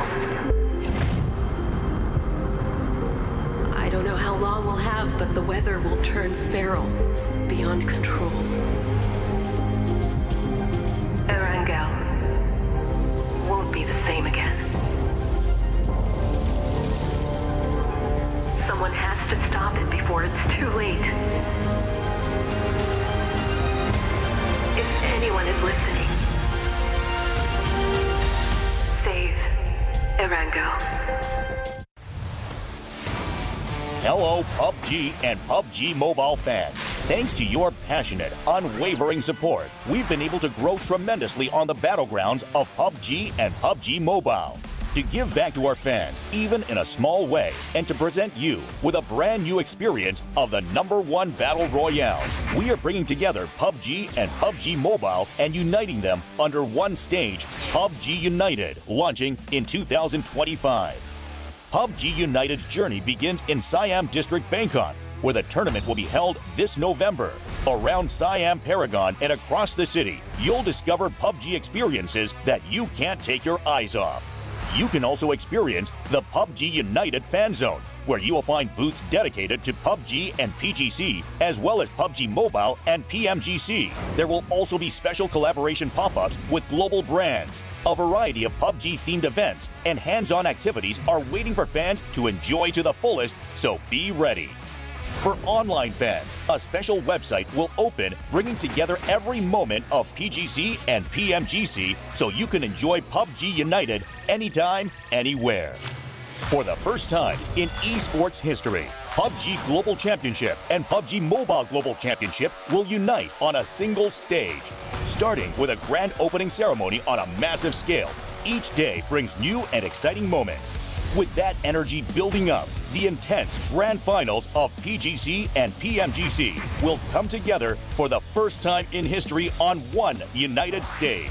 On this one-of-a-kind stage, the world's top players will battle in back-to-back grand finals, offering an experience like never before. One world, two champions coming together in a truly historic moment. November 24th to December 14th in Bangkok, Thailand. Come and experience PUBG United to the fullest. We will continue striving to be a PUBG and PUBG Mobile that never stops working hard for our fans. Thank you.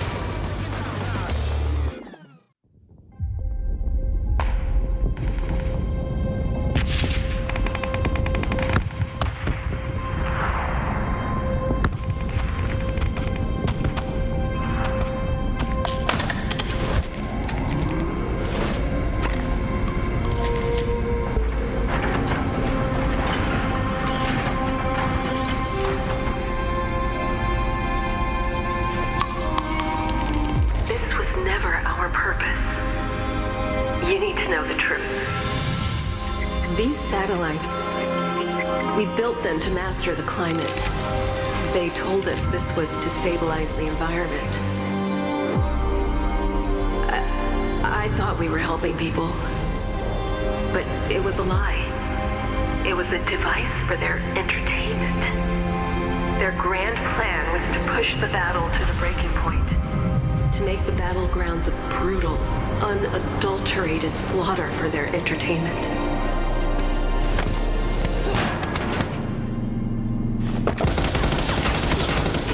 But something went wrong, and the satellites are going to start shattering over Erangel. I don't know how long we'll have, but the weather will turn feral, beyond control. Erangel won't be the same again. Someone has to stop it before it's too late. If anyone is listening, save Erangel. Hello, PUBG and PUBG Mobile fans. Thanks to your passionate, unwavering support, we've been able to grow tremendously on the battlegrounds of PUBG and PUBG Mobile. To give back to our fans, even in a small way, and to present you with a brand new experience of the #1 Battle Royale, we are bringing together PUBG and PUBG Mobile and uniting them under one stage, PUBG United, launching in 2025. PUBG United's journey begins in Siam District, Bangkok, where the tournament will be held this November. Around Siam Paragon and across the city, you'll discover PUBG experiences that you can't take your eyes off. You can also experience the PUBG United Fan Zone, where you will find booths dedicated to PUBG and PGC, as well as PUBG Mobile and PMGC. There will also be special collaboration pop-ups with global brands. A variety of PUBG-themed events and hands-on activities are waiting for fans to enjoy to the fullest, so be ready. For online fans, a special website will open, bringing together every moment of PGC and PMGC so you can enjoy PUBG United anytime, anywhere. For the first time in esports history, PUBG Global Championship and PUBG Mobile Global Championship will unite on a single stage. Starting with a grand opening ceremony on a massive scale, each day brings new and exciting moments.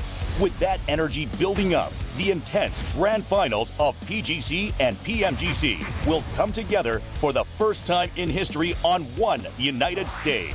On this one-of-a-kind stage, the world's top players will battle in back-to-back grand finals, offering an experience like never before.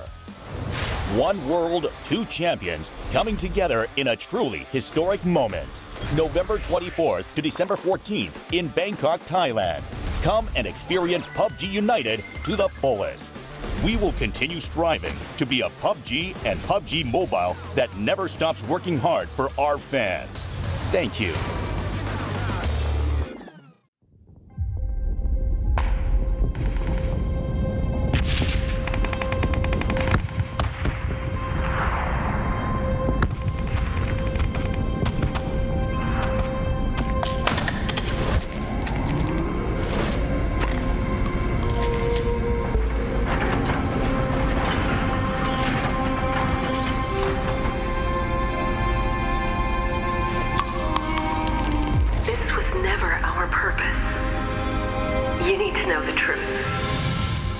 These satellites, we built them to master the climate. They told us this was to stabilize the environment. I thought we were helping people, but it was a lie. It was a device for their entertainment. Their grand plan was to push the battle to the breaking point, to make the battlegrounds a brutal, unadulterated slaughter for their entertainment.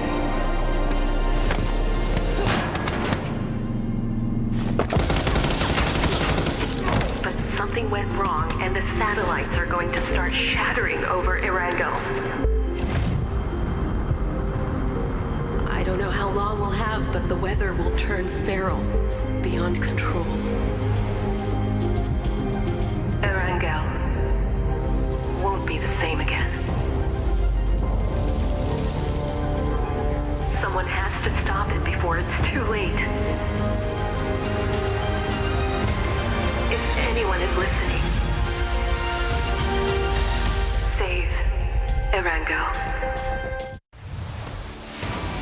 Hello, PUBG and PUBG Mobile fans. Thanks to your passionate, unwavering support, we've been able to grow tremendously on the battlegrounds of PUBG and PUBG Mobile. To give back to our fans, even in a small way, and to present you with a brand new experience of the #1 Battle Royale, we are bringing together PUBG and PUBG Mobile and uniting them under one stage, PUBG United, launching in 2025. PUBG United's journey begins in Siam District, Bangkok, where the tournament will be held this November. Around Siam Paragon and across the city, you'll discover PUBG experiences that you can't take your eyes off. You can also experience the PUBG United Fan Zone, where you will find booths dedicated to PUBG and PGC, as well as PUBG Mobile and PMGC. There will also be special collaboration pop-ups with global brands. A variety of PUBG-themed events and hands-on activities are waiting for fans to enjoy to the fullest, so be ready. For online fans, a special website will open, bringing together every moment of PGC and PMGC so you can enjoy PUBG United anytime, anywhere. For the first time in esports history, PUBG Global Championship and PUBG Mobile Global Championship will unite on a single stage. Starting with a grand opening ceremony on a massive scale, each day brings new and exciting moments. With that energy building up, the intense grand finals of PGC and PMGC will come together for the first time in history on one united stage. On this one-of-a-kind stage, the world's top players will battle in back-to-back grand finals, offering an experience like never before. One world, two champions coming together in a truly historic moment. November 24th to December 14th in Bangkok, Thailand. Come and experience PUBG United to the fullest. We will continue striving to be a PUBG and PUBG Mobile that never stops working hard for our fans. Thank you.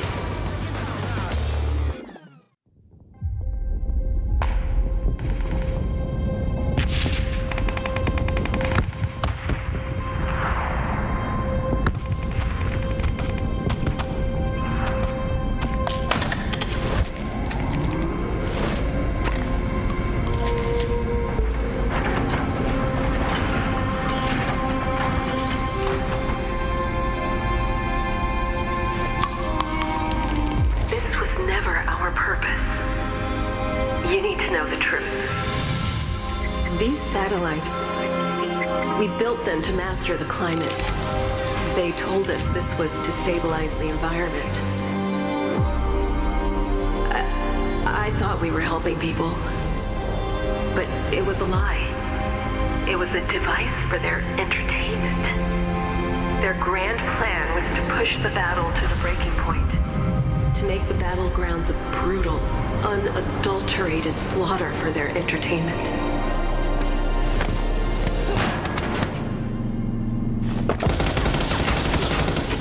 But something went wrong, and the satellites are going to start shattering over Erango. I don't know how long we'll have, but the weather will turn feral, beyond control. Erango won't be the same again. Someone has to stop it before it's too late.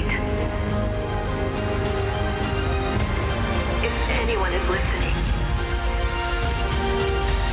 save Erango. Hello, PUBG and PUBG Mobile fans. Thanks to your passionate, unwavering support, we've been able to grow tremendously on the battlegrounds of PUBG and PUBG Mobile. To give back to our fans, even in a small way, and to present you with a brand new experience of the #1 Battle Royale, we are bringing together PUBG and PUBG Mobile and uniting them under one stage, PUBG United, launching in 2025. PUBG United's journey begins in Siam District, Bangkok, where the tournament will be held this November. Around Siam Paragon and across the city, you'll discover PUBG experiences that you can't take your eyes off. You can also experience the PUBG United Fan Zone, where you will find booths dedicated to PUBG and PGC, as well as PUBG Mobile and PMGC. There will also be special collaboration pop-ups with global brands. A variety of PUBG-themed events and hands-on activities are waiting for fans to enjoy to the fullest, so be ready. For online fans, a special website will open, bringing together every moment of PGC and PMGC so you can enjoy PUBG United anytime, anywhere. For the first time in esports history, PUBG Global Championship and PUBG Mobile Global Championship will unite on a single stage. Starting with a grand opening ceremony on a massive scale, each day brings new and exciting moments. With that energy building up, the intense grand finals of PGC and PMGC will come together for the first time in history on one united stage. On this one-of-a-kind stage, the world's top players will battle in back-to-back grand finals, offering an experience like never before. One world, two champions coming together in a truly historic moment. November 24th to December 14th in Bangkok, Thailand. Come and experience PUBG United to the fullest. We will continue striving to be a PUBG and PUBG Mobile that never stops working hard for our fans. Thank you.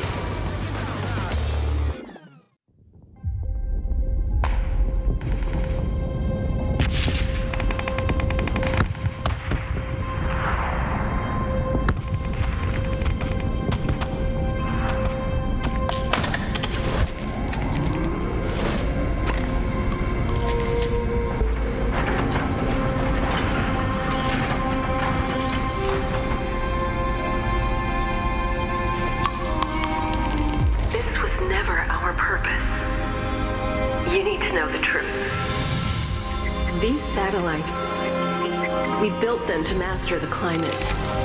They told us this was to stabilize the environment. I thought we were helping people, but it was a lie.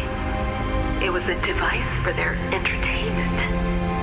Their grand plan was to push the battle to the breaking point, to make the battlegrounds a brutal, unadulterated slaughter for their entertainment.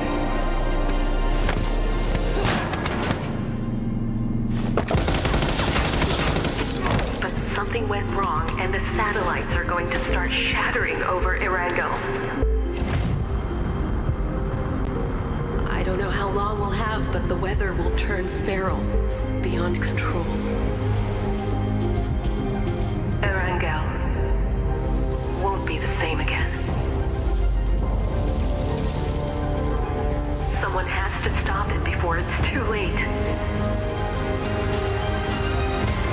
If anyone is listening, save Erangel.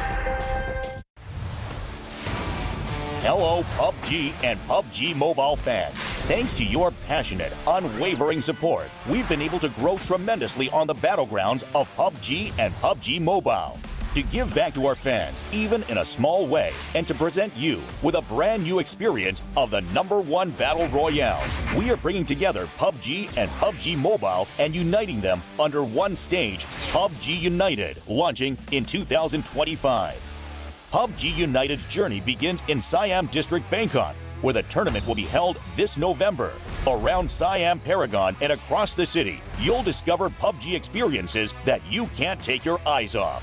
You can also experience the PUBG United Fan Zone, where you will find booths dedicated to PUBG and PGC, as well as PUBG Mobile and PMGC. There will also be special collaboration pop-ups with global brands. A variety of PUBG-themed events and hands-on activities are waiting for fans to enjoy to the fullest, so be ready.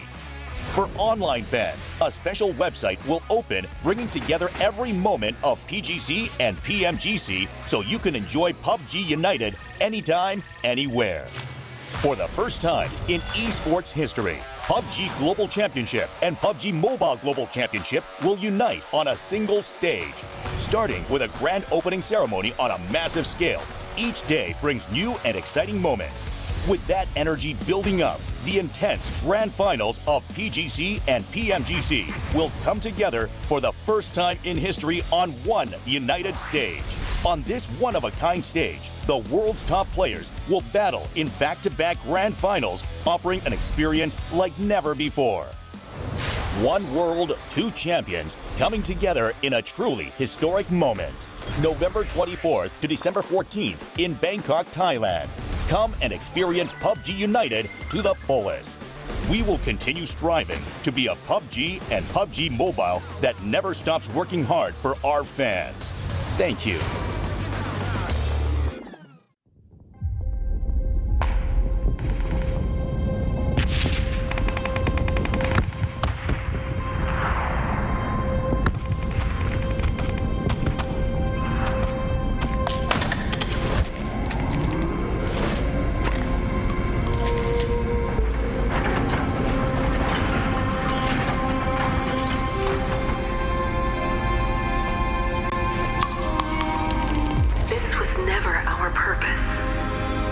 You need to know the truth.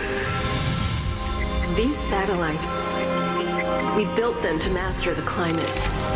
They told us this was to stabilize the environment. I thought we were helping people, but it was a lie. It was a device for their entertainment. Their grand plan was to push the battle to the breaking point, to make the battlegrounds a brutal, unadulterated slaughter for their entertainment.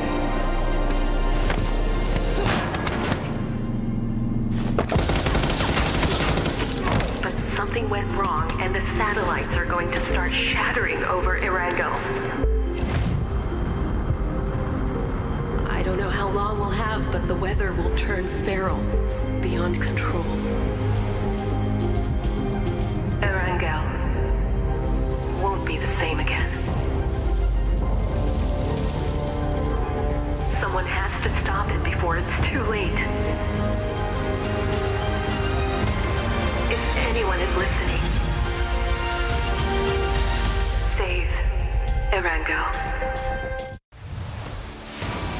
Hello, PUBG and PUBG Mobile fans.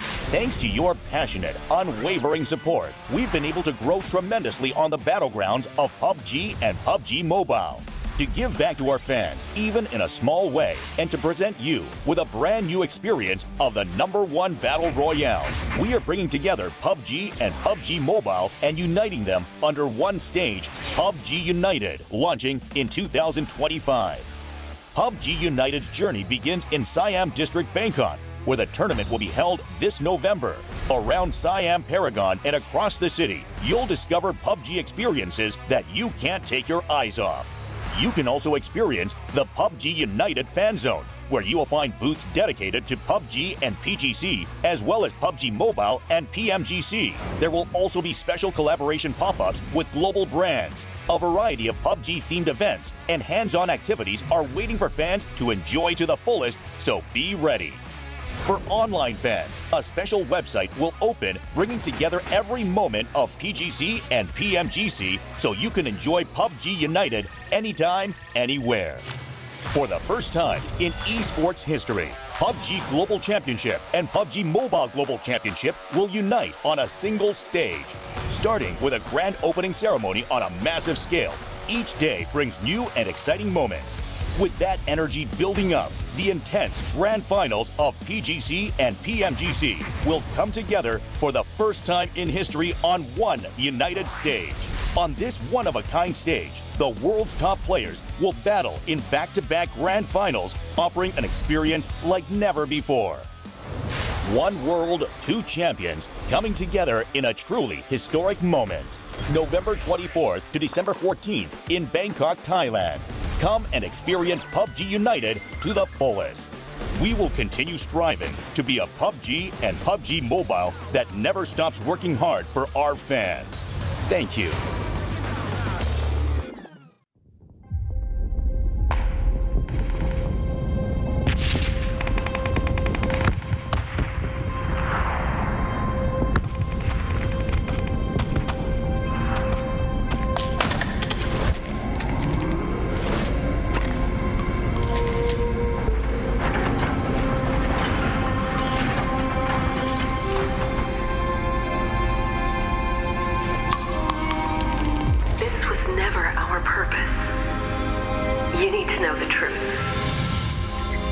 satellites, we built them to master the climate.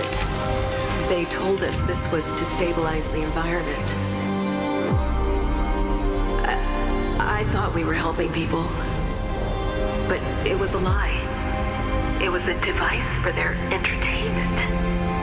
Their grand plan was to push the battle to the breaking point, to make the battlegrounds a brutal, unadulterated slaughter for their entertainment.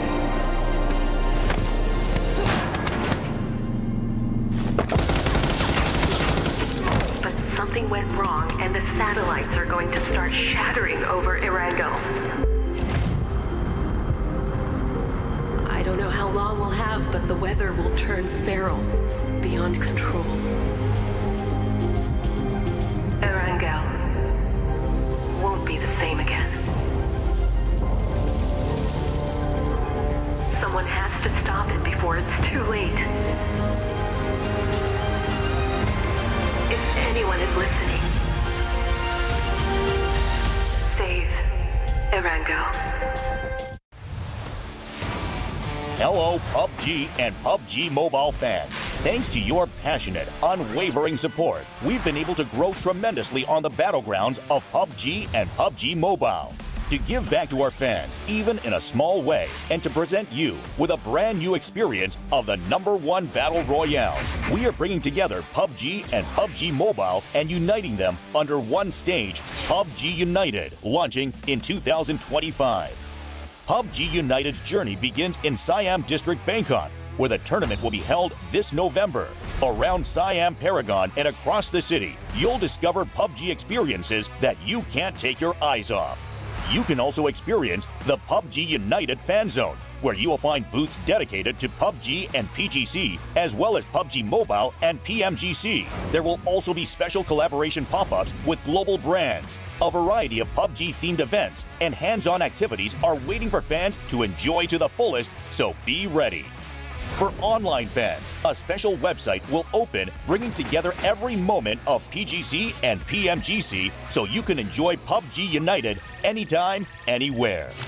For the first time in esports history, PUBG Global Championship and PUBG Mobile Global Championship will unite on a single stage. Starting with a grand opening ceremony on a massive scale, each day brings new and exciting moments.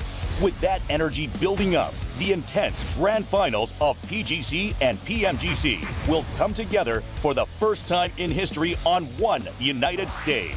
On this one-of-a-kind stage, the world's top players will battle in back-to-back grand finals, offering an experience like never before. One world, two champions coming together in a truly historic moment. November 24th to December 14th in Bangkok, Thailand. Come and experience PUBG United to the fullest. We will continue striving to be a PUBG and PUBG Mobile that never stops working hard for our fans. Thank you.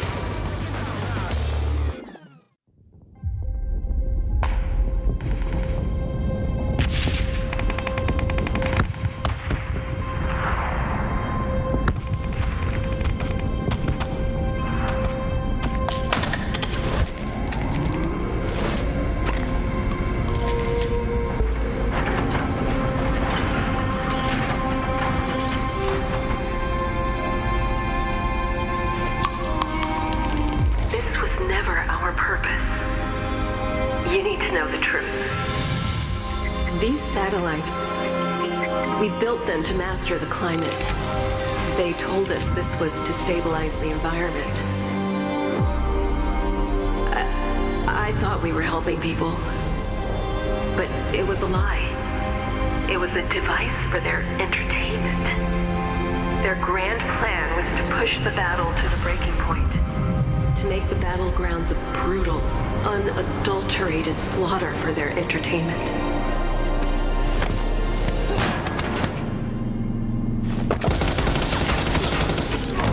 Something went wrong, and the satellites are going to start shattering over Erangel. I don't know how long we'll have, but the weather will turn feral, beyond control. Erangel won't be the same again.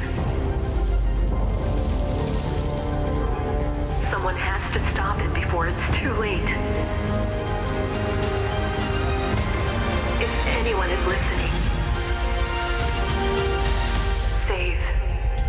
Erangel. Hello, PUBG and PUBG Mobile fans. Thanks to your passionate, unwavering support, we've been able to grow tremendously on the battlegrounds of PUBG and PUBG Mobile.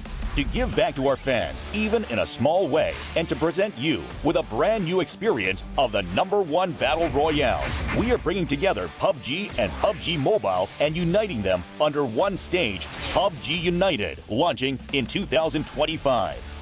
PUBG United's journey begins in Siam District, Bangkok, where the tournament will be held this November. Around Siam Paragon and across the city, you'll discover PUBG experiences that you can't take your eyes off. You can also experience the PUBG United Fan Zone, where you will find booths dedicated to PUBG and PGC, as well as PUBG Mobile and PMGC. There will also be special collaboration pop-ups with global brands. A variety of PUBG-themed events and hands-on activities are waiting for fans to enjoy to the fullest, so be ready. For online fans, a special website will open, bringing together every moment of PGC and PMGC so you can enjoy PUBG United anytime, anywhere.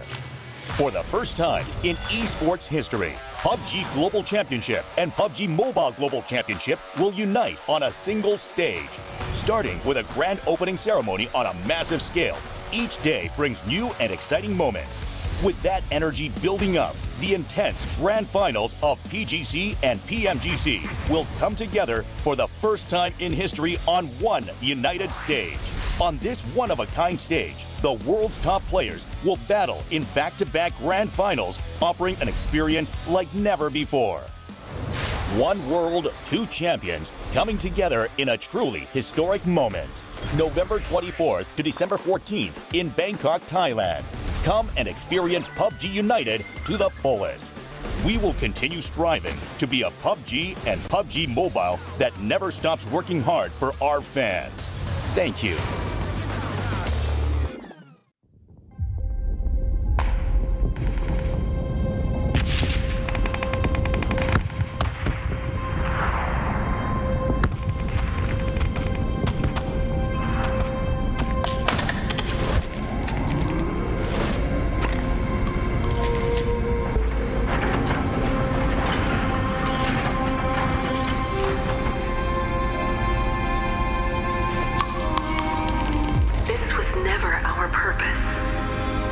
You need to know the truth. These satellites, we built them to master the climate. They told us this was to stabilize the environment. I thought we were helping people, but it was a lie. It was a device for their entertainment. Their grand plan was to push the battle to the breaking point, to make the battlegrounds a brutal, unadulterated slaughter for their entertainment.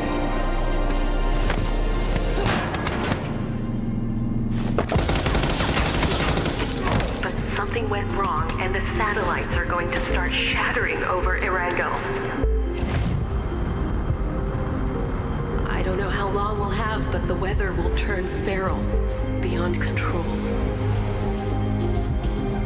Erangel won't be the same again. Someone has to stop it before it's too late. If anyone is listening, save Erangel. Hello, PUBG and PUBG Mobile fans. Thanks to your passionate, unwavering support, we've been able to grow tremendously on the battlegrounds of PUBG and PUBG Mobile.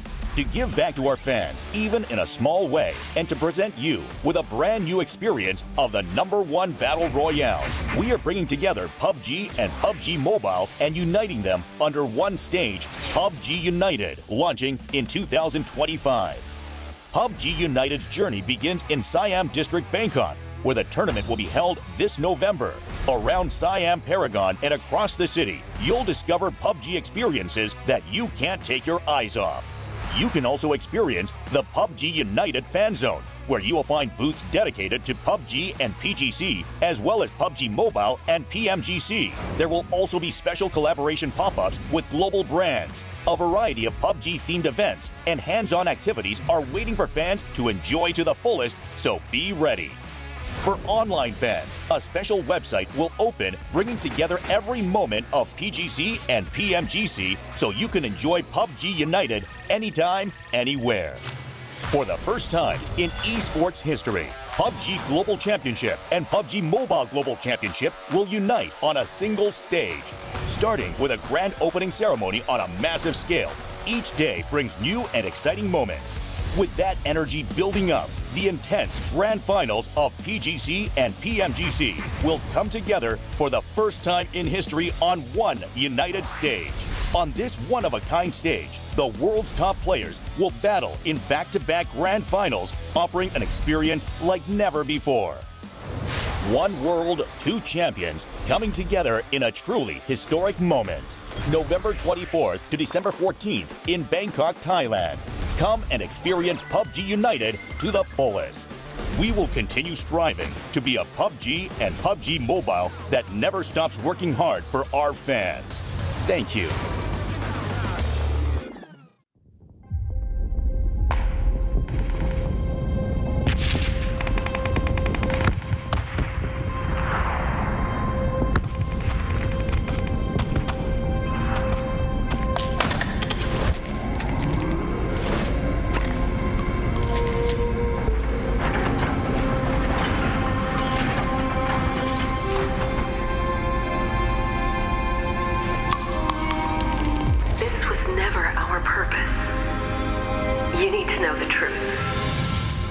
These satellites, we built them to master the climate. They told us this was to stabilize the environment. I thought we were helping people, but it was a lie. It was a device for their entertainment. Their grand plan was to push the battle to the breaking point, to make the battlegrounds a brutal, unadulterated slaughter for their entertainment.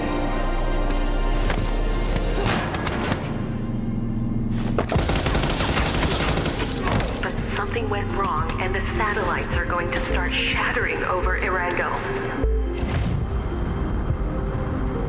I don't know how long we'll have, but the weather will turn feral, beyond control. Erangel won't be the same again. Someone has to stop it before it's too late. If anyone is listening, save Erangel. Hello, PUBG and PUBG Mobile fans. Thanks to your passionate, unwavering support, we've been able to grow tremendously on the battlegrounds of PUBG and PUBG Mobile. To give back to our fans, even in a small way, and to present you with a brand new experience of the #1 Battle Royale, we are bringing together PUBG and PUBG Mobile and uniting them under one stage, PUBG United, launching in 2025. PUBG United's journey begins in Siam District, Bangkok, where the tournament will be held this November. Around Siam Paragon and across the city, you'll discover PUBG experiences that you can't take your eyes off. You can also experience the PUBG United Fan Zone, where you will find booths dedicated to PUBG and PGC, as well as PUBG Mobile and PMGC. There will also be special collaboration pop-ups with global brands. A variety of PUBG-themed events and hands-on activities are waiting for fans to enjoy to the fullest, so be ready. For online fans, a special website will open, bringing together every moment of PGC and PMGC so you can enjoy PUBG United anytime, anywhere. For the first time in esports history, PUBG Global Championship and PUBG Mobile Global Championship will unite on a single stage. Starting with a grand opening ceremony on a massive scale, each day brings new and exciting moments. With that energy building up, the intense grand finals of PGC and PMGC will come together for the first time in history on one united stage. On this one-of-a-kind stage, the world's top players will battle in back-to-back grand finals, offering an experience like never before. One world, two champions coming together in a truly historic moment. November 24th to December 14th in Bangkok, Thailand. Come and experience PUBG United to the fullest.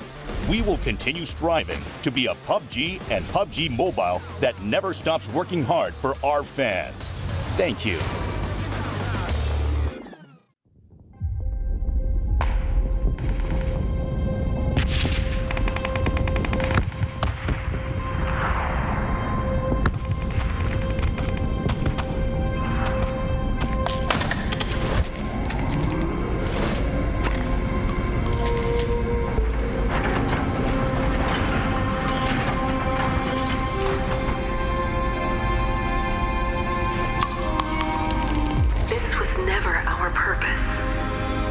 You need to know the truth. These satellites, we built them to master the climate. They told us this was to stabilize the environment. I thought we were helping people, but it was a lie. It was a device for their entertainment. Their grand plan was to push the battle to the breaking point, to make the battlegrounds a brutal, unadulterated slaughter for their entertainment.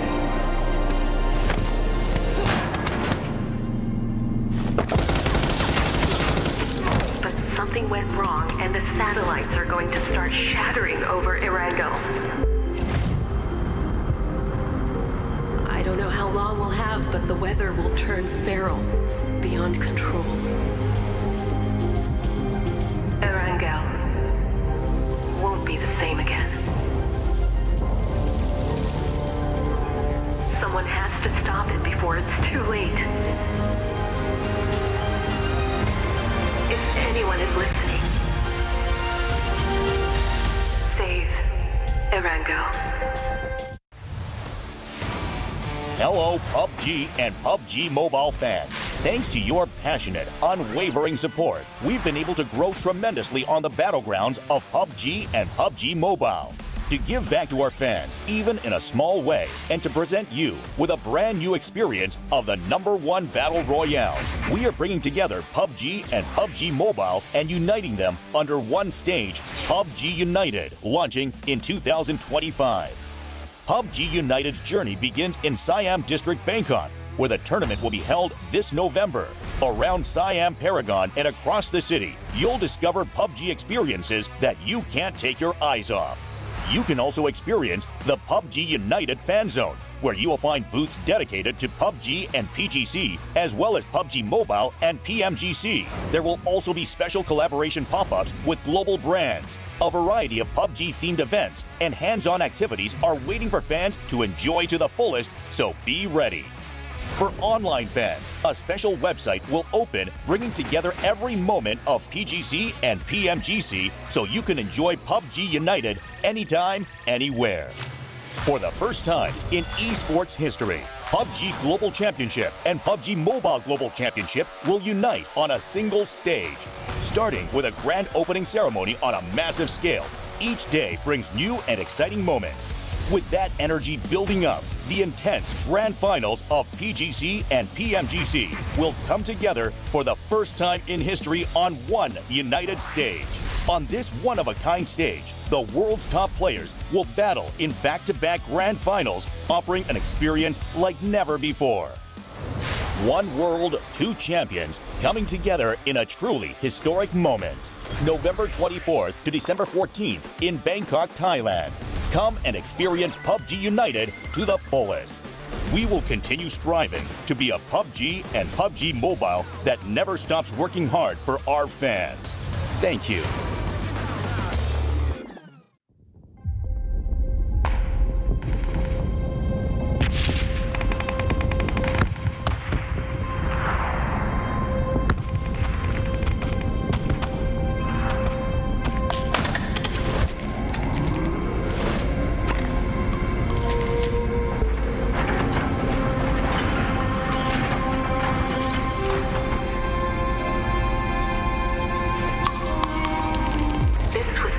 our purpose.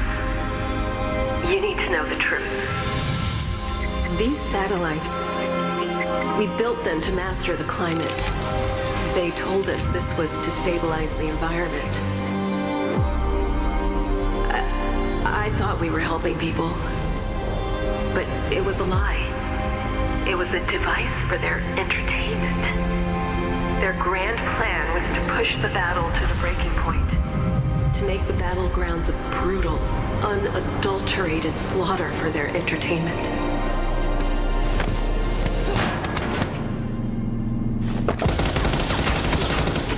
But something went wrong, and the satellites are going to start shattering over Erangel. I don't know how long we'll have, but the weather will turn feral, beyond control. Erangel won't be the same again. Someone has to stop it before it's too late. If anyone is listening, save Erangel. Hello, PUBG and PUBG Mobile fans. Thanks to your passionate, unwavering support, we've been able to grow tremendously on the battlegrounds of PUBG and PUBG Mobile. To give back to our fans, even in a small way, and to present you with a brand new experience of the #1 Battle Royale, we are bringing together PUBG and PUBG Mobile and uniting them under one stage, PUBG United, launching in 2025. PUBG United's journey begins in Siam District, Bangkok, where the tournament will be held this November.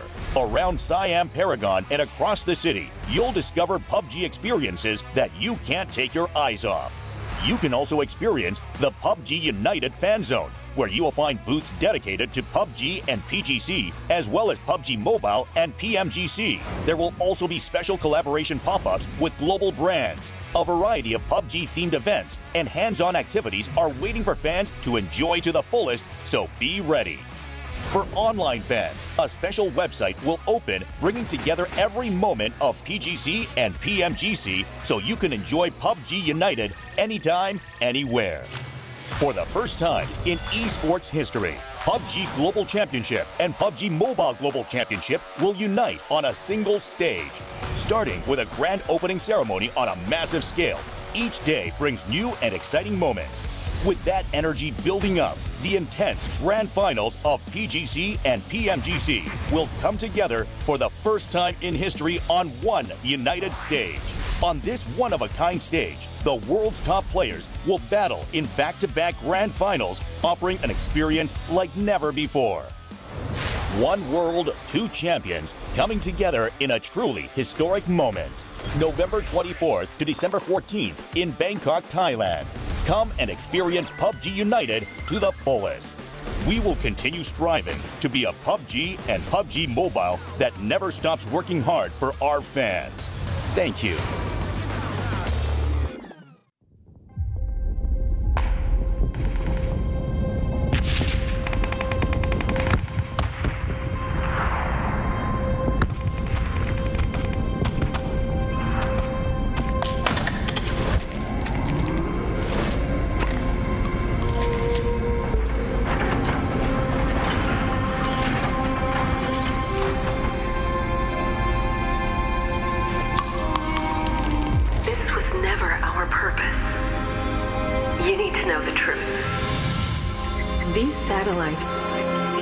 We built them to master the climate.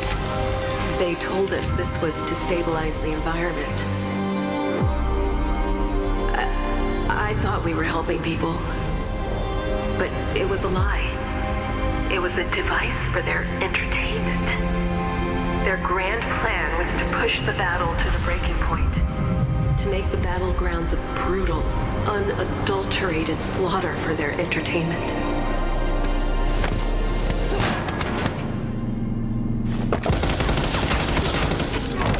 Something went wrong, and the satellites are going to start shattering over Erangel. I don't know how long we'll have, but the weather will turn feral, beyond control. Erangel won't be the same again.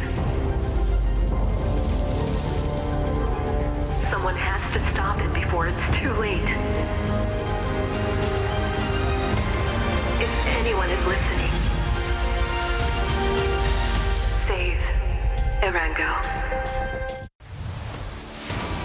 Hello, PUBG and PUBG Mobile fans. Thanks to your passionate, unwavering support, we've been able to grow tremendously on the battlegrounds of PUBG and PUBG Mobile. To give back to our fans, even in a small way, and to present you with a brand new experience of the #1 Battle Royale, we are bringing together PUBG and PUBG Mobile and uniting them under one stage, PUBG United, launching in 2025. PUBG United's journey begins in Siam District, Bangkok, where the tournament will be held this November. Around Siam Paragon and across the city, you'll discover PUBG experiences that you can't take your eyes off. You can also experience the PUBG United Fan Zone, where you will find booths dedicated to PUBG and PGC, as well as PUBG Mobile and PMGC. There will also be special collaboration pop-ups with global brands. A variety of PUBG-themed events and hands-on activities are waiting for fans to enjoy to the fullest, so be ready. For online fans, a special website will open, bringing together every moment of PGC and PMGC so you can enjoy PUBG United anytime, anywhere. For the first time in esports history, PUBG Global Championship and PUBG Mobile Global Championship will unite on a single stage. Starting with a grand opening ceremony on a massive scale, each day brings new and exciting moments. With that energy building up, the intense grand finals of PGC and PMGC will come together for the first time in history on one united stage. On this one-of-a-kind stage, the world's top players will battle in back-to-back grand finals, offering an experience like never before. One world, two champions coming together in a truly historic moment. November 24th to December 14th in Bangkok, Thailand. Come and experience PUBG United to the fullest. We will continue striving to be a PUBG and PUBG Mobile that never stops working hard for our fans. Thank you.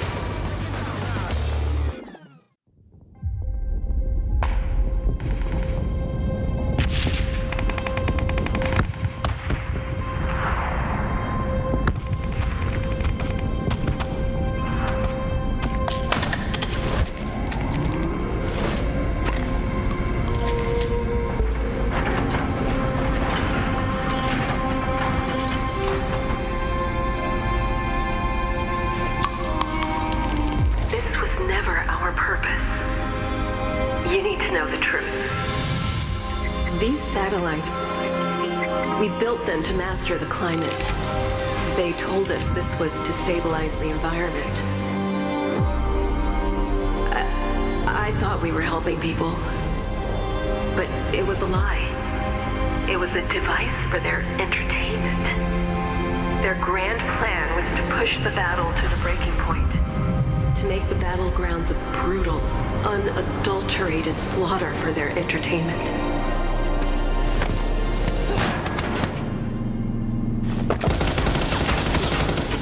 But something went wrong, and the satellites are going to start shattering over Erango. I don't know how long we'll have, but the weather will turn feral, beyond control. Erango won't be the same again. Someone has to stop it before it's too late. If anyone is listening, save Erango. Hello, PUBG and PUBG Mobile fans. Thanks to your passionate, unwavering support, we've been able to grow tremendously on the battlegrounds of PUBG and PUBG Mobile. To give back to our fans, even in a small way, and to present you with a brand new experience of the #1 Battle Royale, we are bringing together PUBG and PUBG Mobile and uniting them under one stage, PUBG United, launching in 2025. PUBG United's journey begins in Siam District, Bangkok, where the tournament will be held this November. Around Siam Paragon and across the city, you'll discover PUBG experiences that you can't take your eyes off. You can also experience the PUBG United Fan Zone, where you will find booths dedicated to PUBG and PGC, as well as PUBG Mobile and PMGC. There will also be special collaboration pop-ups with global brands. A variety of PUBG-themed events and hands-on activities are waiting for fans to enjoy to the fullest, so be ready. For online fans, a special website will open, bringing together every moment of PGC and PMGC so you can enjoy PUBG United anytime, anywhere. For the first time in esports history, PUBG Global Championship and PUBG Mobile Global Championship will unite on a single stage. Starting with a grand opening ceremony on a massive scale, each day brings new and exciting moments. With that energy building up, the intense grand finals of PGC and PMGC will come together for the first time in history on one united stage.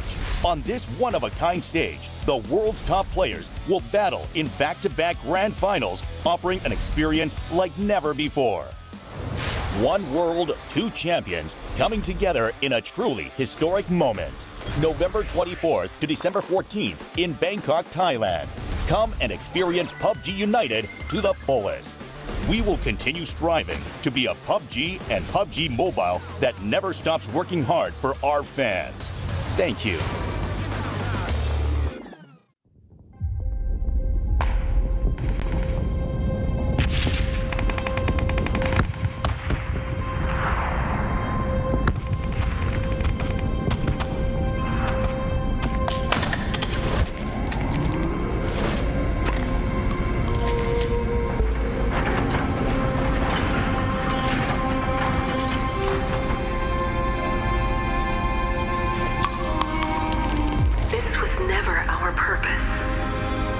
You need to know the truth.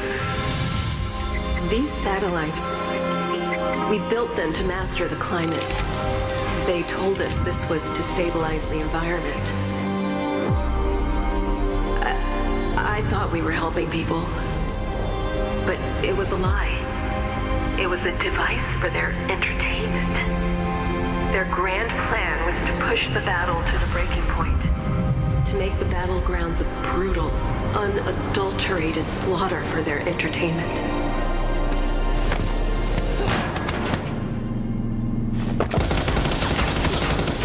But something went wrong, and the satellites are going to start shattering over Erangel. I don't know how long we'll have, but the weather will turn feral, beyond control. Erangel won't be the same again. Someone has to stop it before it's too late. If anyone is listening, save Erangel. Hello, PUBG and PUBG Mobile fans. Thanks to your passionate, unwavering support, we've been able to grow tremendously on the battlegrounds of PUBG and PUBG Mobile. To give back to our fans, even in a small way, and to present you with a brand new experience of the #1 Battle Royale, we are bringing together PUBG and PUBG Mobile and uniting them under one stage, PUBG United, launching in 2025. PUBG United's journey begins in Siam District, Bangkok, where the tournament will be held this November. Around Siam Paragon and across the city, you'll discover PUBG experiences that you can't take your eyes off.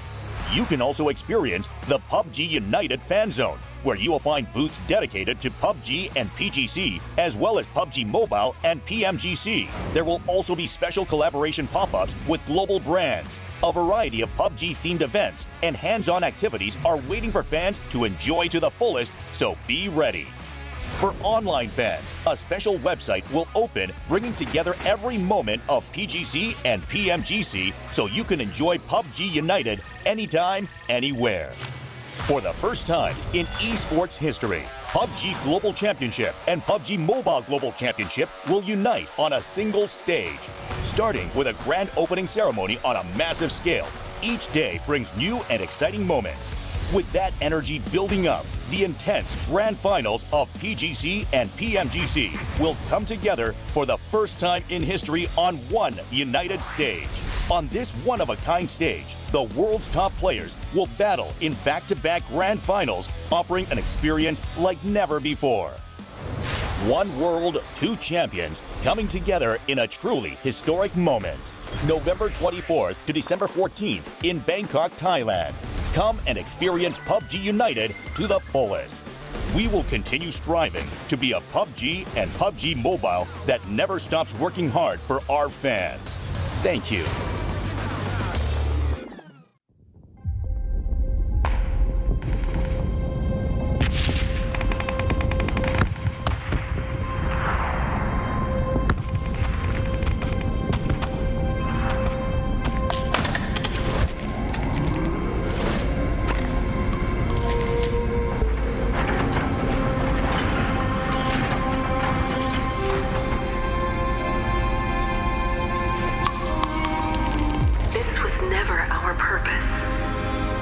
You need to know the truth. These satellites, we built them to master the climate. They told us this was to stabilize the environment. I thought we were helping people, but it was a lie. It was a device for their entertainment. Their grand plan was to push the battle to the breaking point, to make the battlegrounds a brutal, unadulterated slaughter for their entertainment.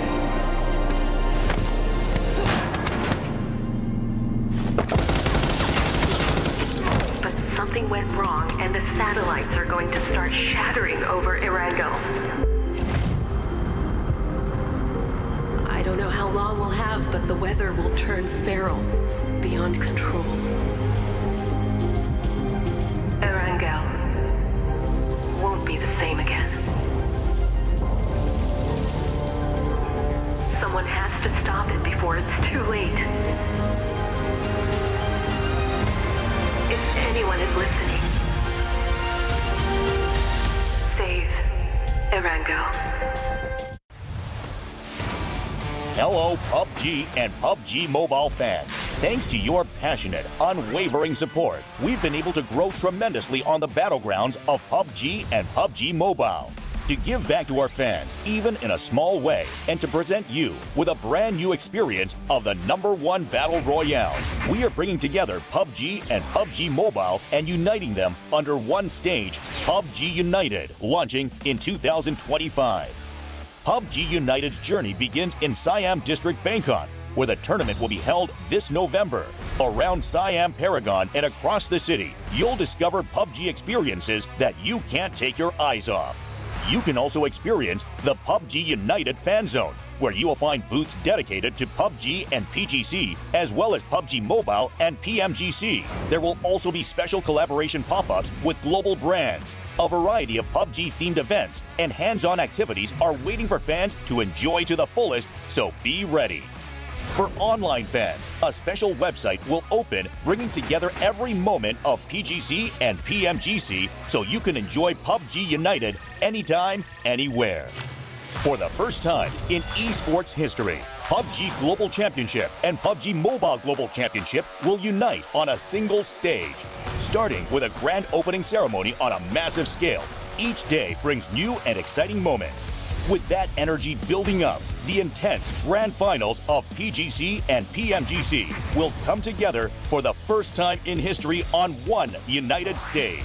On this one-of-a-kind stage, the world's top players will battle in back-to-back grand finals, offering an experience like never before. One world, two champions, coming together in a truly historic moment. November 24th to December 14th in Bangkok, Thailand. Come and experience PUBG United to the fullest. We will continue striving to be a PUBG and PUBG Mobile that never stops working hard for our fans.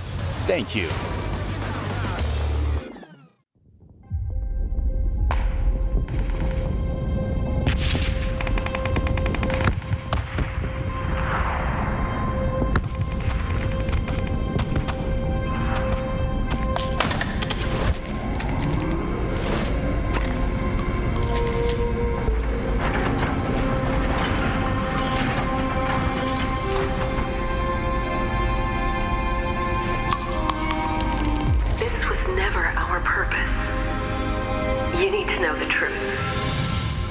These satellites, we built them to master the climate. They told us this was to stabilize the environment. I thought we were helping people, but it was a lie. It was a device for their entertainment. Their grand plan was to push the battle to the breaking point, to make the battlegrounds a brutal, unadulterated slaughter for their entertainment.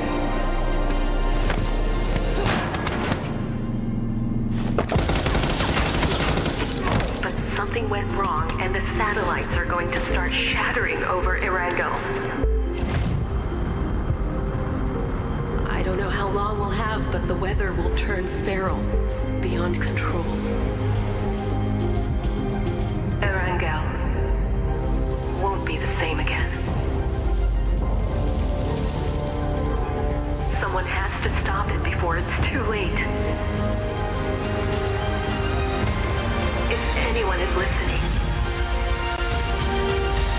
save Erangel. Hello, PUBG and PUBG Mobile fans. Thanks to your passionate, unwavering support, we've been able to grow tremendously on the battlegrounds of PUBG and PUBG Mobile. To give back to our fans, even in a small way, and to present you with a brand new experience of the #1 Battle Royale, we are bringing together PUBG and PUBG Mobile and uniting them under one stage, PUBG United, launching in 2025. PUBG United's journey begins in Siam District, Bangkok, where the tournament will be held this November. Around Siam Paragon and across the city, you'll discover PUBG experiences that you can't take your eyes off. You can also experience the PUBG United Fan Zone, where you will find booths dedicated to PUBG and PGC, as well as PUBG Mobile and PMGC. There will also be special collaboration pop-ups with global brands. A variety of PUBG-themed events and hands-on activities are waiting for fans to enjoy to the fullest, so be ready. For online fans, a special website will open, bringing together every moment of PGC and PMGC so you can enjoy PUBG United anytime, anywhere. For the first time in esports history, PUBG Global Championship and PUBG Mobile Global Championship will unite on a single stage. Starting with a grand opening ceremony on a massive scale, each day brings new and exciting moments. With that energy building up, the intense grand finals of PGC and PMGC will come together for the first time in history on one united stage. On this one-of-a-kind stage, the world's top players will battle in back-to-back grand finals, offering an experience like never before. One world, two champions coming together in a truly historic moment. November 24th to December 14th in Bangkok, Thailand. Come and experience PUBG United to the fullest. We will continue striving to be a PUBG and PUBG Mobile that never stops working hard for our fans. Thank you.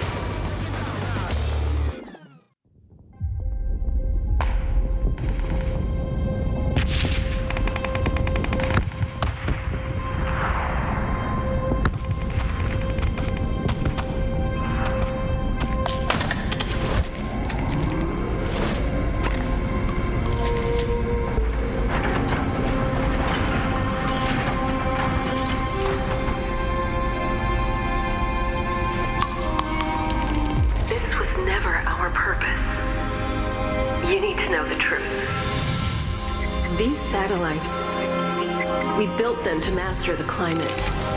They told us this was to stabilize the environment.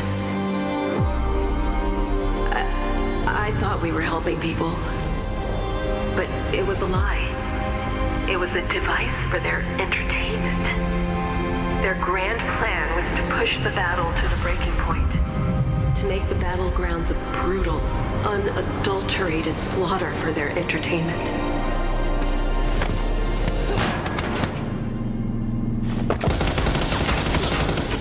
But something went wrong, and the satellites are going to start shattering over Erangel. I don't know how long we'll have, but the weather will turn feral, beyond control. Erangel won't be the same again. Someone has to stop it before it's too late. If anyone is listening, save Erango. Hello, PUBG and PUBG Mobile fans. Thanks to your passionate, unwavering support, we've been able to grow tremendously on the battlegrounds of PUBG and PUBG Mobile. To give back to our fans, even in a small way, and to present you with a brand new experience of the #1 Battle Royale, we are bringing together PUBG and PUBG Mobile and uniting them under one stage, PUBG United, launching in 2025. PUBG United's journey begins in Siam District, Bangkok, where the tournament will be held this November. Around Siam Paragon and across the city, you'll discover PUBG experiences that you can't take your eyes off. You can also experience the PUBG United Fan Zone, where you will find booths dedicated to PUBG and PGC, as well as PUBG Mobile and PMGC. There will also be special collaboration pop-ups with global brands. A variety of PUBG-themed events and hands-on activities are waiting for fans to enjoy to the fullest, so be ready. For online fans, a special website will open, bringing together every moment of PGC and PMGC so you can enjoy PUBG United anytime, anywhere. For the first time in esports history, PUBG Global Championship and PUBG Mobile Global Championship will unite on a single stage. Starting with a grand opening ceremony on a massive scale, each day brings new and exciting moments. With that energy building up, the intense grand finals of PGC and PMGC will come together for the first time in history on one united stage. On this one-of-a-kind stage, the world's top players will battle in back-to-back grand finals, offering an experience like never before. One world, two champions, coming together in a truly historic moment. November 24th to December 14th in Bangkok, Thailand. Come and experience PUBG United to the fullest. We will continue striving to be a PUBG and PUBG Mobile that never stops working hard for our fans. Thank you.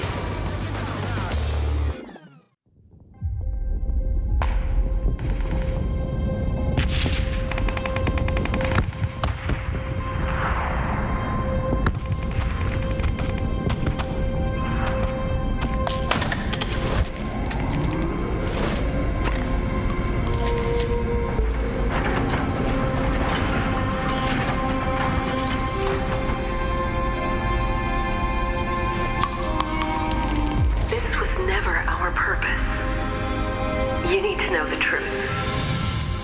These satellites, we built them to master the climate. They told us this was to stabilize the environment. I thought we were helping people, but it was a lie. It was a device for their entertainment. Their grand plan was to push the battle to the breaking point, to make the battlegrounds a brutal, unadulterated slaughter for their entertainment.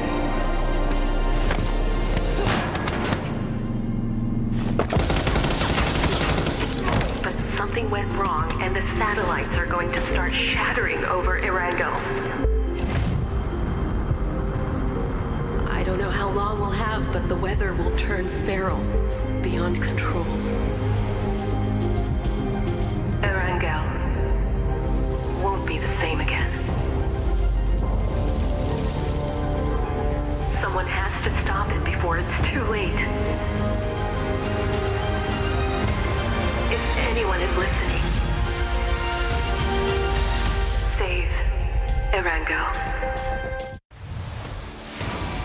Hello, PUBG and PUBG Mobile fans. Thanks to your passionate, unwavering support, we've been able to grow tremendously on the battlegrounds of PUBG and PUBG Mobile. To give back to our fans, even in a small way, and to present you with a brand new experience of the #1 Battle Royale, we are bringing together PUBG and PUBG Mobile and uniting them under one stage, PUBG United, launching in 2025. PUBG United's journey begins in Siam District, Bangkok, where the tournament will be held this November. Around Siam Paragon and across the city, you'll discover PUBG experiences that you can't take your eyes off.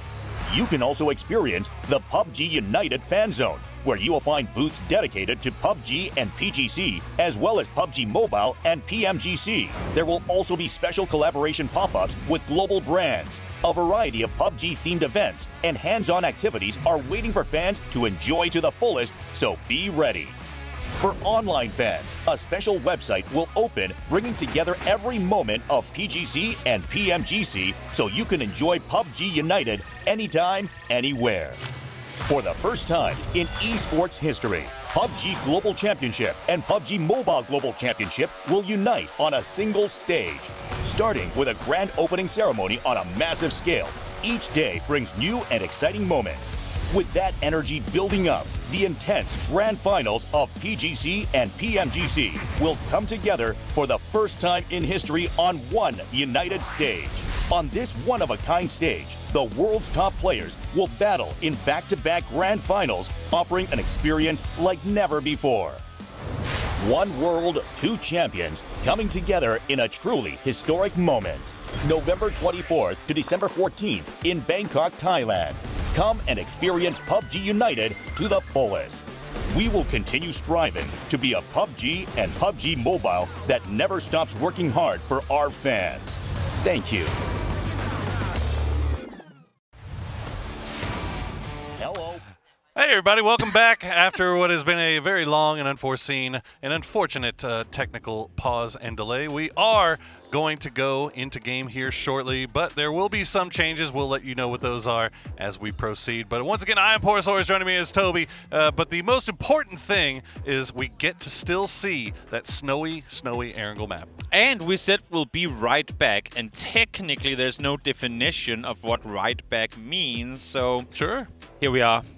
It took a little longer than we thought it would, but as you say, we had to make sure that everything was up and running, and fingers crossed, now everything will in fact be in order. Exactly. We can't always control everything, but what we can control is that we are going to get to see that new map mode that we've been so excited to check out. Erangel, covered in snow, icy rivers, and new weapons galore, satellites dropping all over the place, and some fun teams, or perhaps not teams. We'll let you know as we find out. We'll find out, because we'll find out. And as you alluded to, new weapons. Yes, we do have the Blue Zone Smoke Grenade Launcher. Blue Zone Grenade Launcher. I'm not sure what the correct wording of it is, but M79 with the Blue Zone shell. BC Grenade Launcher. There we go. And not only does it shoot pretty far, it sticks on, it pretty much just clips into cars, into buildings, into anything you shoot it at.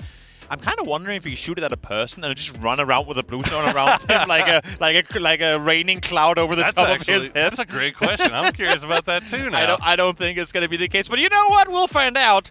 So will these guys as we get into game shortly. Now I do remember seeing from the patch notes that blue zone grenade with the freezing with the M79 version doesn't do as much damage per tick.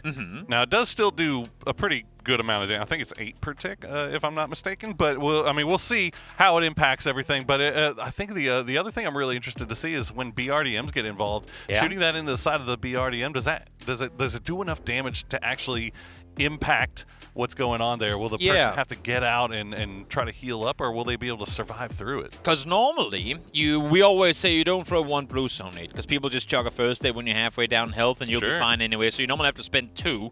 Issue then becomes, can you find 2 blue zone grenade launchers, or even does the regular grenade launcher work, and then you just swap the ammo from smoke ammo to blue zone ammo?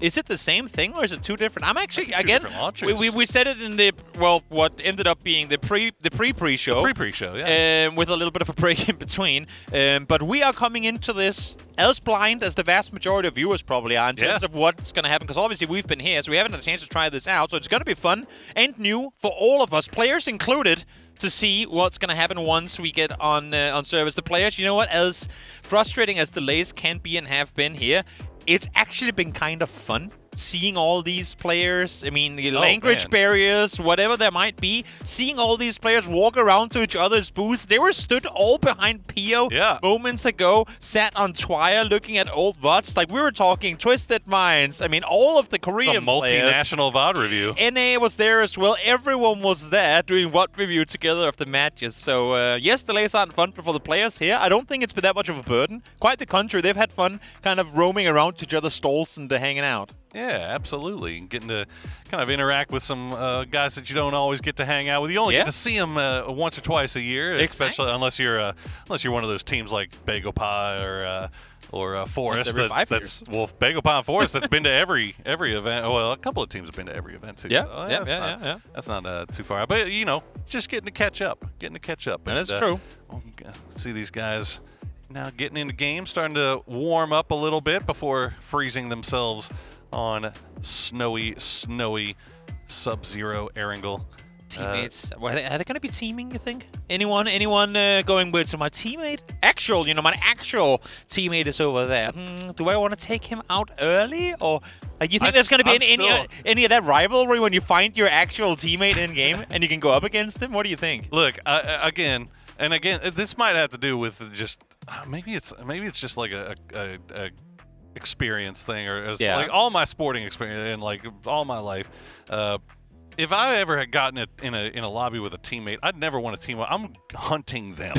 Like, I want them to lose. Here we go. We get to They're see a still little bit. VOD reviewing with Pio, by the way. Checking it out. Hey, still there. Tick joining in on it now as well. What's going on over here? What is it that they're looking at that is so interesting? The elder statesman. We might never know. Taking a look at what's going on here, but that was Cake showing them how it's done now. Yeah. Well, I mean, look, it was a lot of fun getting to talk to these guys and really getting to kind of what you got? No, I mean, I just wanted to share also, to add to the conversation of players, you and I had a good chance to talk to to the Thai talent as well. They sat in the booth right next to us. Shout out to all of our global talent, really. Able to broadcast this game across the world, and the Thai community obviously crazy supportive, and their talent incredible too. Oh yeah, we got to see how crazy supportive they are the last couple of days. By the way, if you haven't gotten a chance to go and check out the final days of both Group A and Group B, goodness, that was some of the most intense, high pressure PUBG.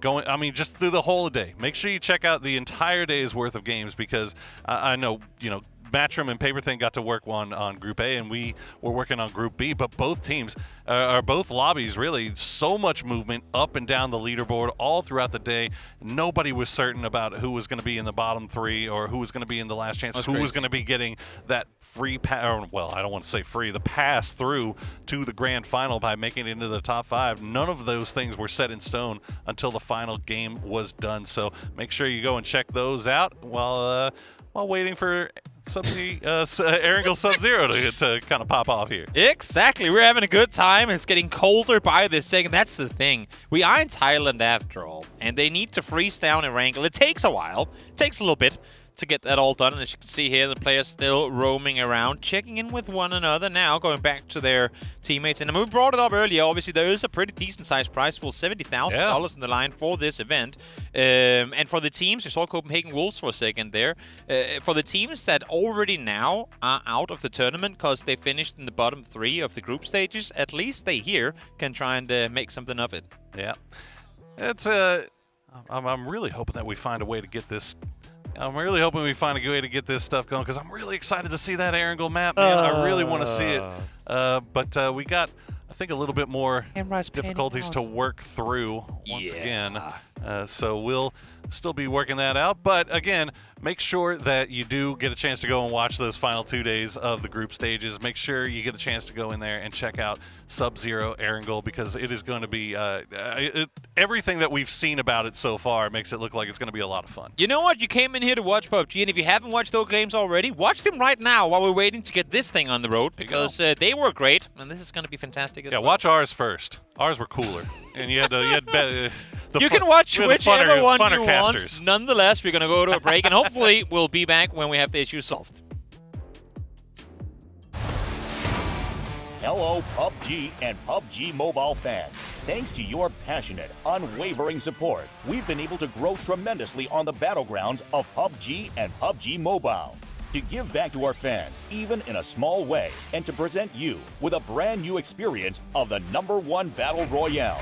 We are bringing together PUBG and PUBG Mobile and uniting them under one stage, PUBG United, launching in 2025. PUBG United's journey begins in Siam District, Bangkok, where the tournament will be held this November. Around Siam Paragon and across the city, you'll discover PUBG experiences that you can't take your eyes off.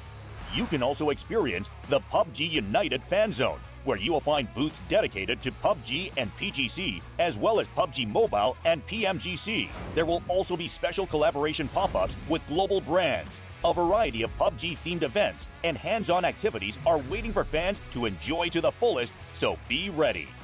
For online fans, a special website will open, bringing together every moment of PGC and PMGC so you can enjoy PUBG United anytime, anywhere. For the first time in esports history, PUBG Global Championship and PUBG Mobile Global Championship will unite on a single stage. Starting with a grand opening ceremony on a massive scale, each day brings new and exciting moments. With that energy building up, the intense grand finals of PGC and PMGC will come together for the first time in history on one united stage. On this one-of-a-kind stage, the world's top players will battle in back-to-back grand finals, offering an experience like never before. One world, two champions, coming together in a truly historic moment. November 24th to December 14th in Bangkok, Thailand. Come and experience PUBG United to the fullest. We will continue striving to be a PUBG and PUBG Mobile that never stops working hard for our fans. Thank you.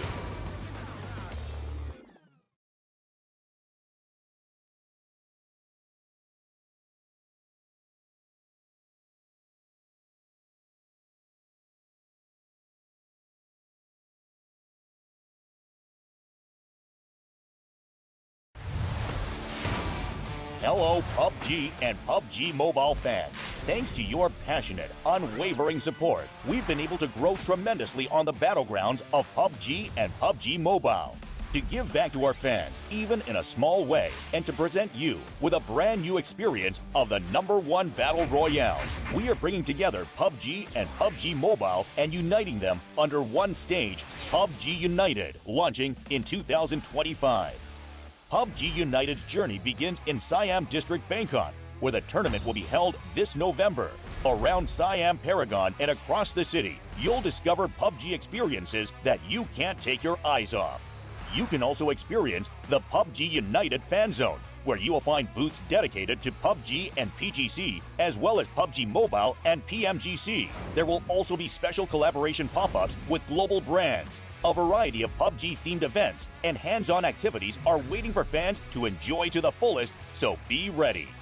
For online fans, a special website will open, bringing together every moment of PGC and PMGC so you can enjoy PUBG United anytime, anywhere.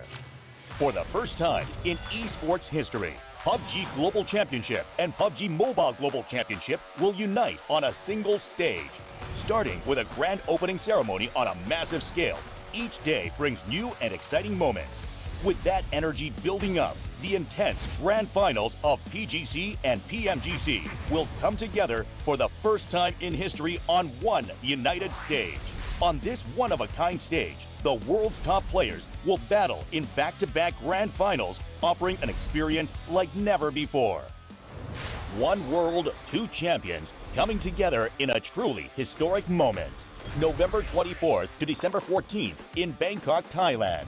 Come and experience PUBG United to the fullest. We will continue striving to be a PUBG and PUBG Mobile that never stops working hard for our fans. Thank you.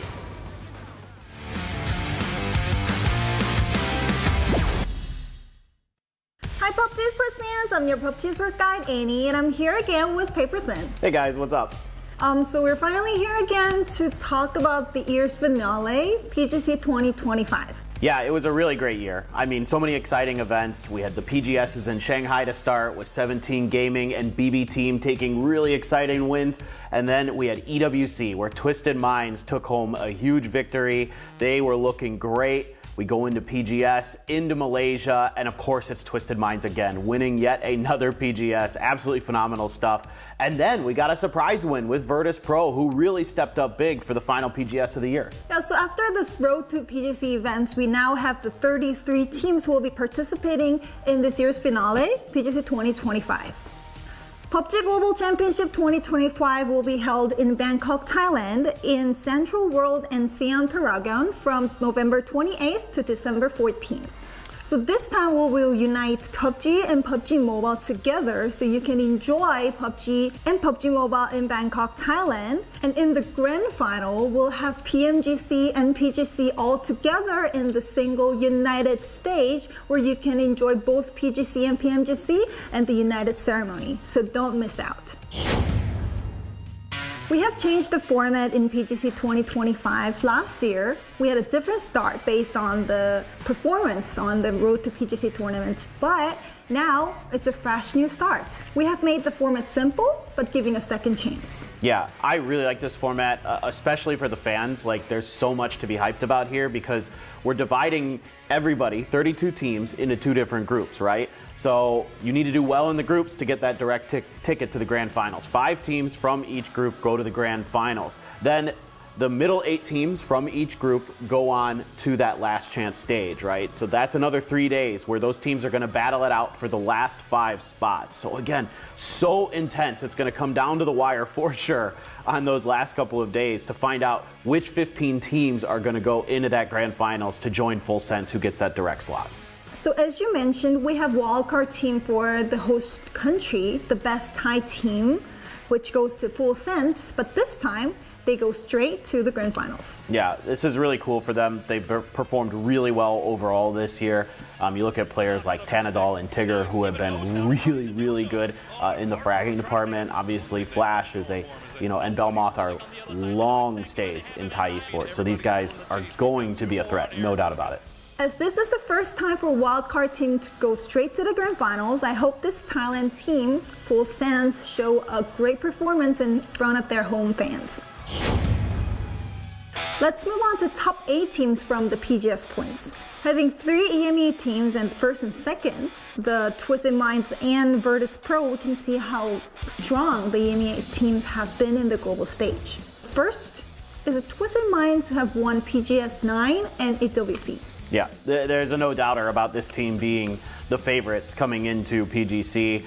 Batulin just talked about it all year that, now that they've got that EWC win, there's only one thing left in the trophy case for them to get to really cement themselves as the legendary team in PUBG Esports. That's that PGC win. So Twisted Minds is going to come in hungry. I can't wait.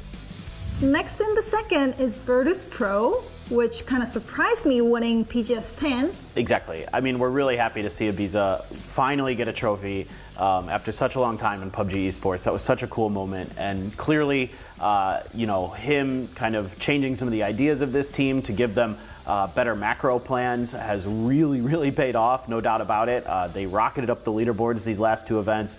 And Corexi as well coming in, really started to frag out for that squad. So this is a tremendous team that is really showing that they are going to be a threat at PGC. Next to go is third, the Team Falcons, which is the most consistent team in America's region. Other than them not qualifying for the finals of PGS 10, it's actually been a really, really solid year. They're so consistent in terms of their game planning, their strategy, their firepower. Across the board, they're such a strong team. It's surprising not to see them in the PGS 10 finals, but I think PGC, there should be a really good chance they get to that finals and are competing for the trophy. Next is Korean team DN Freaks. Thought to be a very consistent team and dominated the regional series in Korea, but they kind of fall behind in PGS 9 and surprised the global fans. Yeah, this is another team, I think, along with Falcons, that have a very similar sort of path this year, where you're expecting them to maybe get one of those PGS wins or a win in EWC or something like that, but then they can never quite get there. They just come up short. So I think a lot of pressure on the Freaks to really represent the PWS at PGC and finally lift a trophy after being so close so many times. Next is the Chinese team, 17 Gaming, and they again lifted the trophy in PGS. They are so strong individually, especially Xiaowu. When he's in those clutch moments, he's always coming up big for the team. It feels like Lil Ghost does a really nice job as sort of that scout/IGL. So I think this team just needs to tighten the screws a little bit, do a little bit better on some of the maps that aren't Erangel, and they can absolutely win a PGC. We know what they're capable of when they're at their best. Next is Made in Thailand, which is the former Forest Natural Gaming, where Kiss showed up in the global stage and surprised all the fans. Oh, this was such a fun team to watch this year. I mean, what a way to make an entrance in 2025. Coming into Shanghai, surprising all of us with their really patient but powerful gameplay where they wait to explode in the late game. Well, hello. There we are. Welcome back. Take that, paper thin. That's what we think of your analysis. Well, we are finally getting ready to get into game, it seems, but we are going to have some changes. Unfortunately, the internet just not cooperating quite the way we wanted it to this time around. So instead of having the 64 players, the duos in the interesting teams, we're now going into 32 solos. Slicing it in half. Everyone lost a teammate. We saw them all brawl it out on stage for who gets to represent their duo. And now it is solos, as you say, 32 guys in. The thing is, they can swap. They only get to play 2 games each. Yes. So they can swap back and forth depending on the matchups they're going into. It's kind of like hard tires, medium tires, soft tires in Formula 1. You'd know all about that, right? Yeah, that's a good one. Who do you start off with? Who do you play first? Well, we'll find out in just a moment. Exactly. Now, we are still sticking on that Sub-Zero Erangel map. However, it's going to be only 32 players. And then what else do we got? We had the Friendship Awards. Yeah, that's a difficult one solo. That one's we're changing that a little bit since obviously there is no friendship amongst solos. So that is now going to become the MVP award. And then we also had the King of the Hill award, which is basically going to be most kills. Whoever gets the most kills, and if they tie, they split the prize. You know what? Easy peasy. That seems fair. Yeah. 6 players will tie, and they'll walk away with a great. No, I'm kidding.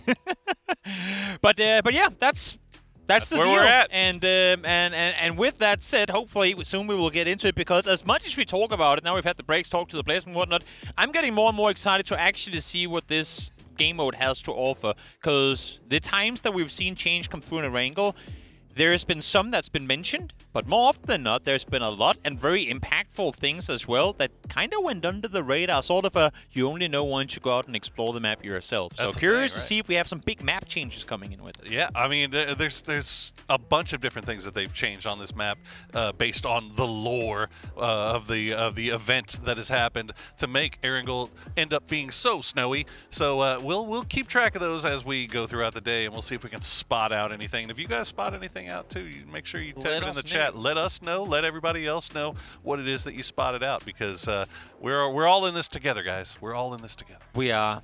We're sat here with you guys waiting for these games to hopefully kick off. And we can lean over and look at the players. Look how ready they look.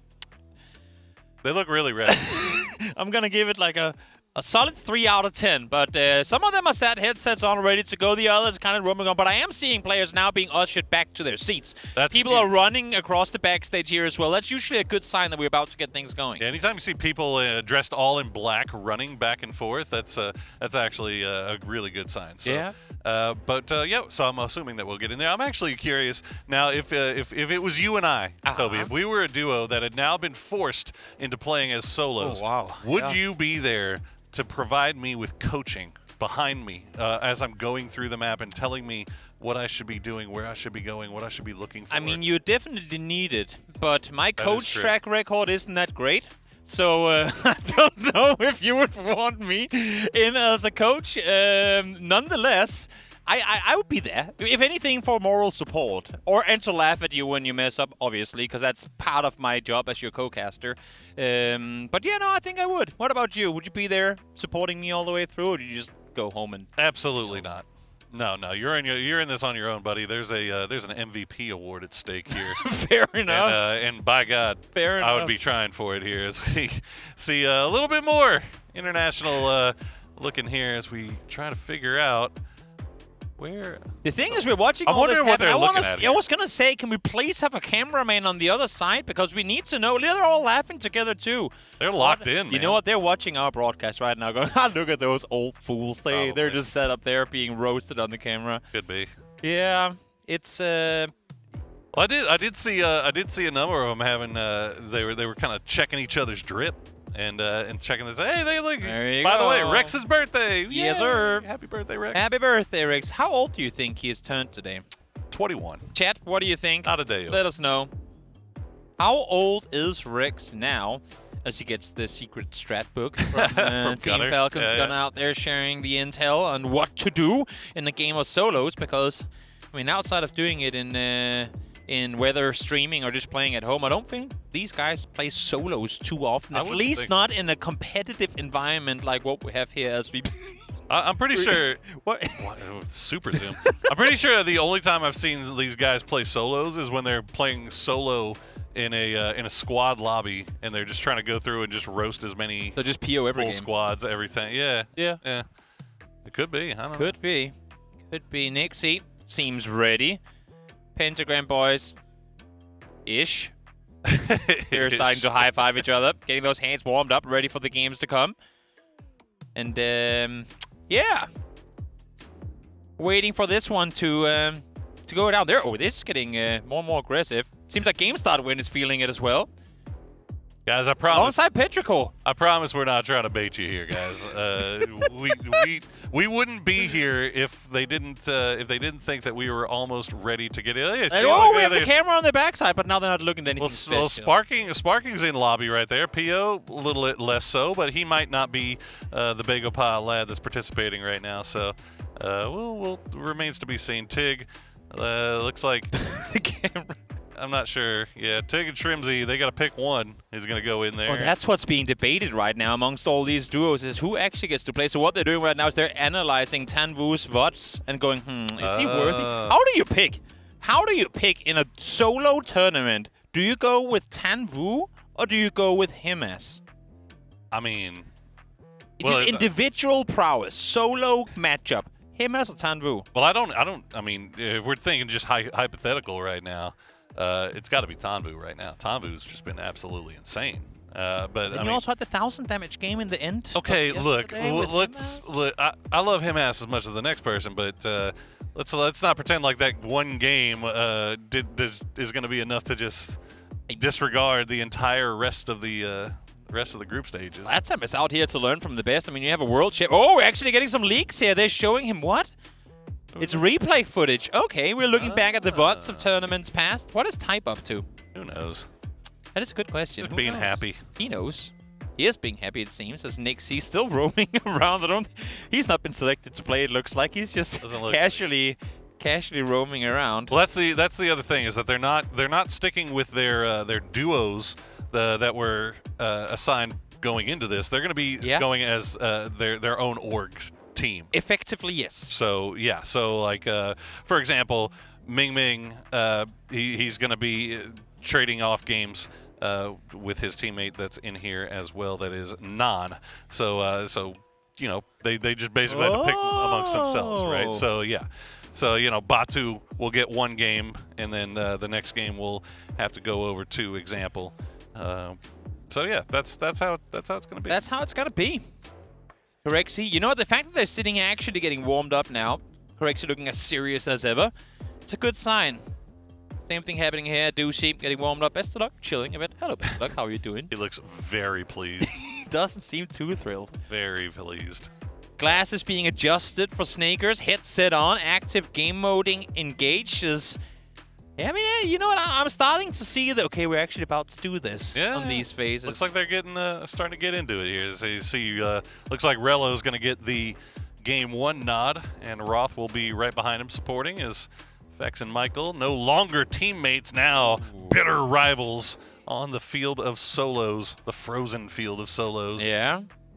I mean, at this point, everybody already had their setups all done, so, you know, you're going to end up sitting directly next to an opponent, it looks like. That is true. We were talking about headphones are going in. We were talking about screen peeking before. Imagine now it's going to be even better. We are getting word that we are just moments away from getting into this, so let's hope that sticks true, and that we will, in fact, be seeing this. Because as you're saying, you're sat next to an opponent. Is there a little peripheral vision usage? You know, those screens, they are, unless you're directly in front of them, they're kind of hard to see. So hopefully that won't be the case. We'll and even if it is, who cares? Exactly. Oh, we're getting the classic zoom out of the camera. Does it mean? I love it. I think it might mean that we are, in fact, headed to the snowy Erangel for the first time in PUBG esports history. Oh boy, if you guys stuck around, thank you so much, first of all. And second of all, enjoy, because we've got the snowy, iced out plane already crossing in, and you already get to see a couple of unique features just on the overhead of the map here, Toby. Yeah, we get the ice passage making for a third bridge across the Sosnovka down on the southern side there. As you can see, the rivers up between Yasnaya and Georgipol also frozen in multiple areas. And then, yeah, I mean, according to what we saw in the trailer, there should be some pretty big impact hits with where the satellites have come down, both on the melee bridges and elsewhere. Going to be interesting to see how this one plays out now. It's also going to be interesting to see how we're going to keep track of all this, Toby, because they are all the same color. Impossible. And they at least have their team tags, so that might help. As we do see some long droppers here. Do we have any, just right off the bat, solo hot drops now? Again, keep in mind, there's money on the line in this, guys. So they're not going to probably be too fast and loose. Xiaobei and Xiaopian are both landing Pachinki, it seems, as Batulin stretching school as well. I'm wondering if these players are opting to go back to where they land and loot during like actual competitive tournaments, or if they're kind of just going on the fly as we look to be going melee. First kill come through already, Sparking down and out. Tried to go for the long drop, tried to go for the vehicle, and unfortunately for him, Sozid was ready and waiting. Only 33 I was damage. gonna say, how did you kill him with 33 damage done? Yeah, I wonder if he maybe tripped up, but there you go. You get to see Spaceman running across these open fields, and a little bit of snow in there as we're already rocking. Everybody, I know this was one thing they were very excited about. They were ready to rock the Balenciagas. Yep. As you see Spaceman. Give him a chance, Shin. He's giving him a little chance there. He was kind of locked in. Did he actually not see him, or did he give him a chance? He might have given him a chance. Also, should be mentioned, we are playing in third-person perspective. If you were wondering, it is TPP. Just in case you weren't aware. And now Shin is maybe just testing the 2x. Yeah, just looking off in the distance, seeing what he can see. Tackleton driving. Just off to, it's going to be impossible to tell where these guys are on the maps, guys. They are all. Oh, there we go. Hey, it's icy. Oh, but it's not completely icy, and Sozid is going to go ahead and lose a UAS for his trouble, but he is going to find some of that wreckage that we were talking about earlier. Now, Salute going to spot out Maru from Petrichor Road. I'm not sure who that is. Is that Ming Ming? That's not Ming Ming. They turned off the light, so I cannot see my piece of paper. Is it Mabu? Yeah, it's Ming Ming. Okay. It is Ming Ming versus Salute. We got our work cut out for us today, chat. We got to figure out what their live server names are, and fortunately we do have a list, but it's a list of a lot of players. As Tanbu is going to get spotted out by Corexi. Nice shots from him. We'll take down Mr. Tan Uwu. Let's see if Ming Ming can get this one in. Just one bullet to the dome should get the better of him, and I think with the sound of both these going off there, Salute is going to think better of it and to back off. Trying to see who number 12 is. Okay, it's Salute. Yeah, he got behind a nice wall to work with as Maru, or Ming Ming rather. We'll just continue to stick and move, bob and weave, and now Haizaki joining the fun. Yeah, getting kind of sneaking in there from that northern side. You can just see it on your mini-map. I will say I'm surprised. I thought the whole thing was going to be covered in snow immediately. There isn't a lot of snow, at least with where we are right now. But you were alluding to it earlier as well, that when you use your blue zone, something might happen. Well, also, I think the map changes as the game goes on, get further in the game. So we'll keep an eye on it. We'll see. Again, we're learning as you guys do. We are exactly right. We are learning, as well as Corexi is setting up a bridge camp with a bait Porsche to work with. He's going all the way up to the tippity top to sit up here and see if he can get something with it. I'll look down Aska. Yeah, that's going to be that's Jacob. So, wait. Wait. Are we teaming? Wait. What is happening? Guys, it's solos. How are they in the same lobby? Are they sat next to each other? Can we get a referee over there to check that one out? Best of luck in the meantime. We'll waste no time. Go on his bicycle, wrap his way Up over the mountain, over towards the west coast, and down towards Prim, where he hopefully will find a vehicle. Issue is, there might be people waiting for him. Salute, had a Panzer ready. As we now see Corexi go for attempt number 2. I love this from Corexi. Attempt number 2! Oh, maybe not. Third time's a charm. Not this time. Give it another shot. Gotta double check. Are there anybody here? Is he gonna commit to it a third time? Make sure you scare him away, for sure. The car is also right there, Get correct. to see that Porsche in action. Ooh, that's pretty. That's kind of cool. Yeah. What would you call that, like, gradient of purple? It's like a lavender, maybe? Lavender? Yeah, that's not a bad shout. I'm not sure what it is in-game. I never unlocked that screen, unfortunately. Aww. But, well, let's see. Escalation making a run for it. Now, everyone trying to make their way, I would say everyone, almost everyone, trying to make their way down towards the south. And with a few exceptions, Chan still looting no lean. Not sure why that has taken him so long. Snakers is rotating north over Yas Bridge, going the complete opposite direction of the circle. And yeah, that's where we have it. Here we have some snow. Okay, so further towards the south, it got a little extra snowy. Military got blessed. And we also, as you can see here, it's not just a straight crossing. Especially if you come in a vehicle, there's a lot of chances for you to boop that vehicle off into the water. Sure is. I mean, look, the fact that the crossing is there is pretty cool. There we go. That's camouflage car. That's the green one. I've got that one. Camouflage. Pretty. I like it. Yeah. But yeah. I mean, like you said, you can make your way across that that kind of land bridge, so to speak. And there, and here we go. That's the satellite. These satellites have dropped all over the map, and inside they contain some precious. Oh! You thought it. You thought you had the free fire, and Izaki just popping up and Salute getting sent back to the lobby. Is he gonna do tricks when it? Oh, we skipped. It's the one where you can do all these cool mid-air tricks when you. Yeah. A little easier to see what you're doing when you're doing that in TPP. A little bit. For him, unfortunately, we weren't gonna know. And what we just saw there is a perfect example of the danger of playing solos. Go for a fight, stand still for a sec, and you might get shot in the back. No idea. What is Corexi up to? Trying to zip line top of the tower. He's playing his own little mini game here. Yes, he's trying to get all the way up to the top of the tower. It's 4 a.m. They've got Shen. There's 2 of them in a glider. What are we doing here? They are actually 2 in that glider, aren't they? Suspicious. Huh. There you go. Who would have thought? Nice trickery from Corexi. Jumps on up, flies on forward, and misses again. Like, yes, that does in fact work. Oh wait, he spotted out a parachute too. Did see one. Yeah, I think that was who was that? Was that Star? That is Rossiter Jr. Rossiter, okay. Flying across that northern side. All right. Well, Tickleton has managed to make his way into the military base, into the shelter. Corexi just going to be king of the mountain for as long as he can here. But will he be king of the hill? That's the big question. At the end of the day, that is the question. Is Rossiter just taking some time, doing a long drop down, getting to take in the sights. Rossiter came to explore. He wanted to explore. Now he has a perfect chance from way up high to look around. Spaceman and Shen. Spaceman and Shen. Well, I know who's not getting the friendship award. Yeah. Yeah. Spaceman and Shen. Also could be fun if one just pans the other. Doink. And then continues moving forward as Haisagi. He's found an opponent. We have Ming Ming coming in close here as well, so 3 solos getting very, very near one another. Oh, that is bold from Exquilisa getting up on the high ground. He's going to get Haisagi low. He's going to win the 1v1. And Maru, or Ming Ming rather, is going to go ahead and finish him off immediately. So right place, right time there for Mr. Ming Ming. Yep, able to get himself another point.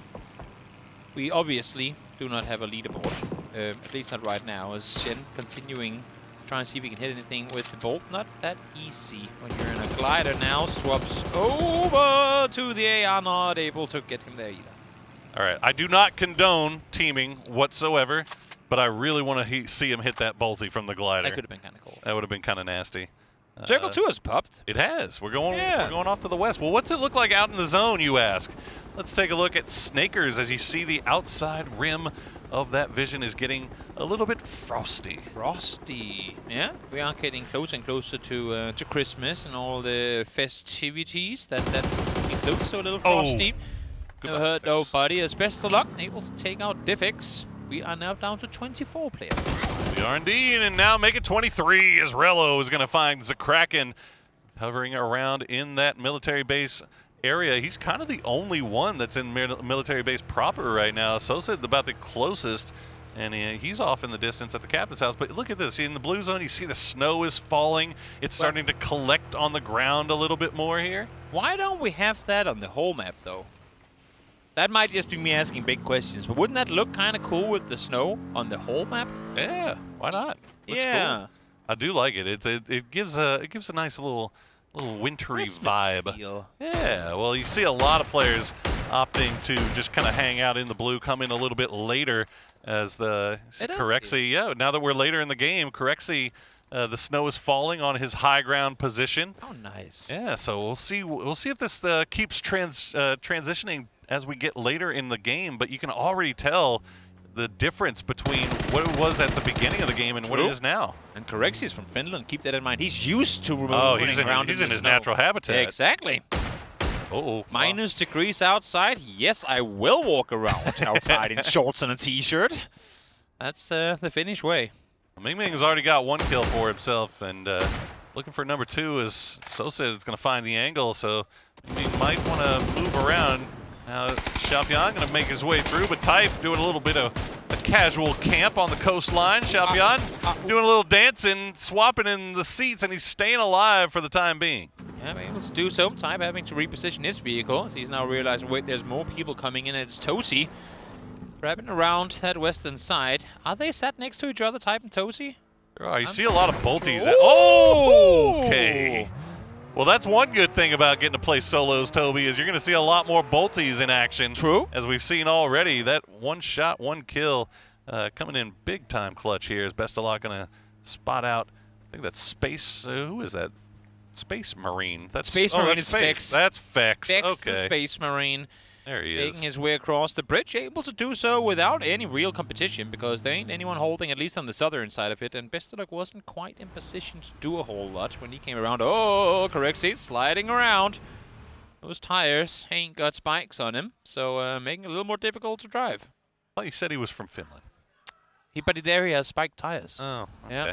Well, there you go. You get to see a little bit of an example of what the scope looking like, too. This is the frosty action going on the outside here is Corexy finding it a little bit more difficult to make his way through transition as the snow is starting to settle over here on this bridge. He's been hanging out here for a while, waiting for somebody to come through. Just nobody come through just yet. Beamy teaching him how to play in the blue. Good thing that you have him as a teammate on your day-to-day as Fex now driving across here. He's going to run into Relo real soon with the additional R's added for extra rage, I guess. It looks like, I'm not sure if it was Fex, but Relo definitely took some damage there. Batu, of course it would. Of course it's going to be Batu finding that BRDM. We didn't even consider that. But also, we haven't seen any blue zone grenade launchers. Sneaky boy. We might see that be impactful here anytime now. Oh no, Snakers, you can't lose that. But the MP5 reigning supreme as Xiao Bei will secure that hilltop for himself. Yeah, Relo will follow through with his rotation, get down to the crossroads compound as well, from where Boostic is already sat just next door. He spots him. Do a little bit of TPP peeking here through the window. The door will close. Nice move there by Relo.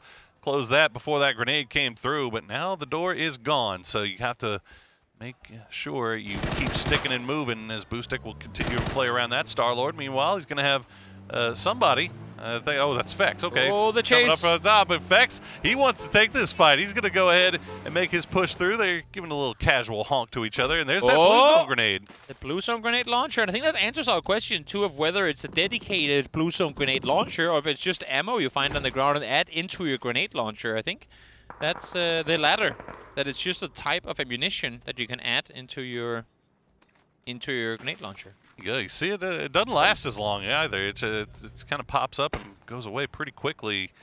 It freezes on the outset, and Relo continuing to dance around. Xiaopian doing his bridge camping best here as the 1v1 between Relo and Boostic continues. Yeah. I think for Relo right now being the one inside the building, kind of hoping that someone else would have engaged from outside, but now Boostic has made his way in as well. As I guess 1v1s in this particular case is the perfect, like the Who is the best individual mechanical player? That's what we'll crown probably at the end of this tournament. Ooh. You flashbang sent down, followed by a grenade.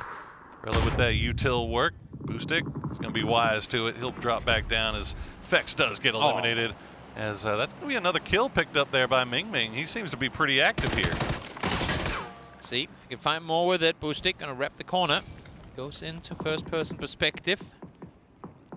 Spots him around the side. Oh, able to get him down as well. I think he actually got hit by his own molly for a second there. Ooh, Might have. There you have him. Ah, there goes Ming Ming. Sosid going to pick up another kill for himself as well as the circle continues to collapse on this northwestern side of the island. Still quite a few players out in the blue, but Tulin's doing his level best to do a little running around here, but Tozy, he's got the happy feet. Seems like he does.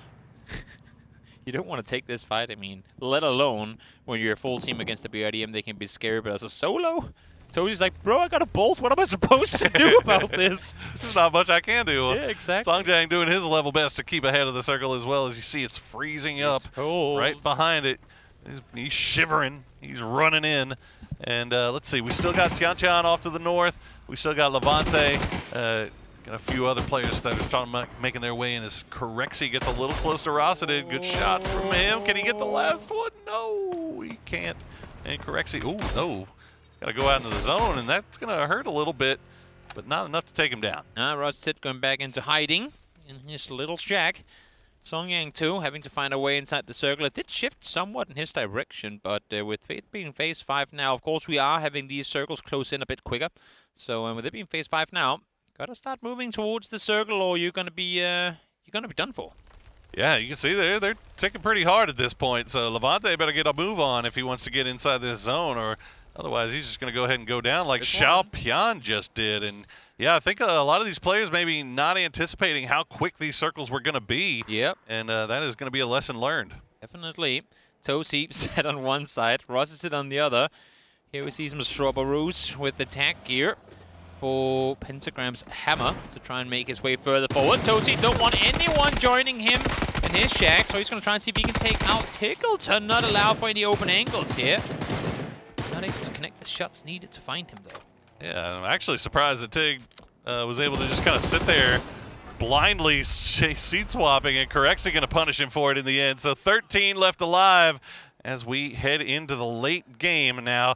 Shen has made his way down. It looks like he's all by himself, and Bestalosh will take him down. One more down, 12 left to play. Of course, we're not really doing anything with placement points in this game mode. It is raw kills and a win, of course, as well on the top of things. As victors of each game will go away with a pretty decent chunk of change. Ooh, Star-Lord. When he can up there, I was looking around. I was looking to see who Bunny is for Myth there. That's Scappy. Scappy Bunny. Going right towards dead center circle right now. So he's got Myth in this. Corexi, he's been taking a lot of damage on that beautiful Porsche. But going to pull out now and try to see if he can take a fight as Batu just continues to cyberbully everybody while he's in that BRDM. If no one has a Panzer, how does Batu not win this game is my question. We'll have to see, of course, as this game, I mean, it's taken us way out into the open. Oh, Rossadid couldn't quite find him in time, but there might be the answer. It's starting to smoke up pretty bad, that BRDM. You know, it might actually just be Tozy that's being cyberbullied right now, because I feel like every time we cut the Batu, he's still chasing that man around. Well, Hammer looks like he's finally going to make his way in from that northern side, but he's very close to Bestalock. Scappy going to spot out Corexi, and he wins the 1v1 with 8 HP left to go. Nice sprays there from Scappy. It's the danger about committing to fights in third person and in solo, most importantly, is you gotta be so incredibly quick. As soon as you start shooting, you almost have to stop your spray halfway through to look around and see if anyone reacts off of it. Hammer knows exactly where he has Bestalock. Not enough to get him all the way down, but at least now Bestalock knows there's someone nearby, but you gotta commit, you gotta run, and he does it too late. I don't even know if Besto knew where it came from, but yeah, he's going to go down as well as Tozy after having to deal with Batu for the last several minutes. He's still finding a way to stay alive and get some points there as Levante will go down to the blue in the end. Boostic still in it. We're down to our top 6, Toby. Yeah. Boostic, the king of the hill right now. We still got a few vehicles. We still got Batu in the BRDM and Star-Lord whipping around as well. OC is going to go down, try to creep around the edge. Not going to work out for him. Scabby is down to 1 HP, and Boostic should be aware that he connected quite a few on this one. Will find him in the end. Now we're down to just the 4. It is a proper king of the hill. The highest point of this one is almost circle center. Truly is. And I'm sure Avenger and James are out somewhere screaming at the top of their lungs. It's a 3-way EU fight for the win. As we got nothing but Boostic, Sosid, and Batu left to go. Just better. What can I say? Well, Boostic is going to start repairing. I think his vest took a beating on that one. As Batulin's still, I mean, he isn't really in a hurry to go anywhere. Yeah, what does he got to do? He doesn't have to move. He's just vibing out in the BRDM. If there was a Panzer, so would have probably used it by now. So I think I'm just going to sit here and win this game. So there's a heater in this thing. It's cold outside. I want to stay in here. Well, there you go. You get to see the damage done, the kills done. Sosid right now at the top with 5 overall, but only 254 damage. So he's just been Johnny on the spot, managing to catch people while they're not looking. Boostic will spot him out from range, while Batu he's just going to allow this to happen. Yeah, he's going to wait until he sees there only being one opponent, and then he's going to drive over and find him, and most likely come out victorious. But as I said before, we did see that BRDM having taken a bit of damage, so maybe whoever wins from Team Pink or Team Orange will have a chance. You know what? If you're going to get a gun going up against the BRDM, that ain't the worst one you can find. That is a blessing right there. As Batu will, creep just a little bit closer in. But yeah, Sosa with that MG, that is bad news for Batu. We'll see if he is able to deal with Boostic here. Boostic's been pretty dominant on the top of this hill. The smokes are starting to go away too, so Sosa has to be careful about this. Yeah, but you can see Boostic with the high ground advantage there. Can look over the back edge of the smokes. Ooh. Better angle for him. Goes behind the tree now. Force makes recover. Spot Sosa takes him down and out. Though we give Batulin's level 3 gear. We might as well, because he knows exactly where the shots came in from. So hop on over quickly. Grab your level 3 gear. Oh, get a Grosser as well. And jump on in to your BRDM. And Boostic not going to swap on over. Quick reloads are needed here, though. Oh, Batu will finally hop on out of the vehicle as he's got that Grosser. He's feeling pretty good about things, but 499 damage for Boostic. He has put forth a stellar effort for himself as we see the blue zone grenades coming through. They're just not going to find their home. BRDM will finally be taken out as Batulin's is spotted and taken out as well. There, he says, frustration on his face. He knew he had it, the Grosser, the level 3 gear, and the BRDM, but it was not enough to take out Boostic. Boostic reigning supreme there, and boy, a bunch of damage to go along with it as well. As we got to finally see a little bit of what this map can deliver. As yeah, you know he's gonna go find him. He's gonna go good sportsmanship, shake his hands. I think he might. I think he just might. You can see the rest of them. That's all the eliminated people. We don't talk to them. They're all pushed in the corner, going, "Nah, you can wait your turn." Well, we are getting to see a swap up though. True. As, all the guys that played in game number 1, they'll have to sit this one out, and they'll pull in their teammates for game number 2. That's exactly what it's going to be like. I'm not sure if we're thrown to a desk because, well, the desk is are us. the desk. So, desk, back over to you. And here we are. Yeah, so I think it's some highlights. I think we're talking. Yeah. Well, yeah, you get to see some of the highlights here from Corexi early on covering that bridge. But really, I mean, the exciting thing that we got to focus on here is look how green the map is. It looks like normal Erangel, just like any other Erangel map at the beginning. But as the game progresses, as the time goes on, you see the snow starting to fall. You see the snow building up around in different places of the map, kind of changing the way the entire map of Erangel looks. Can I say something Oh, wait, you know what? I think we actually have an interview ready. That's coming up in a minute. In a minute. Okay, you know what? I want to say something contradicting. You know, now it's in 10 seconds. We're going to an interview. See you in a moment.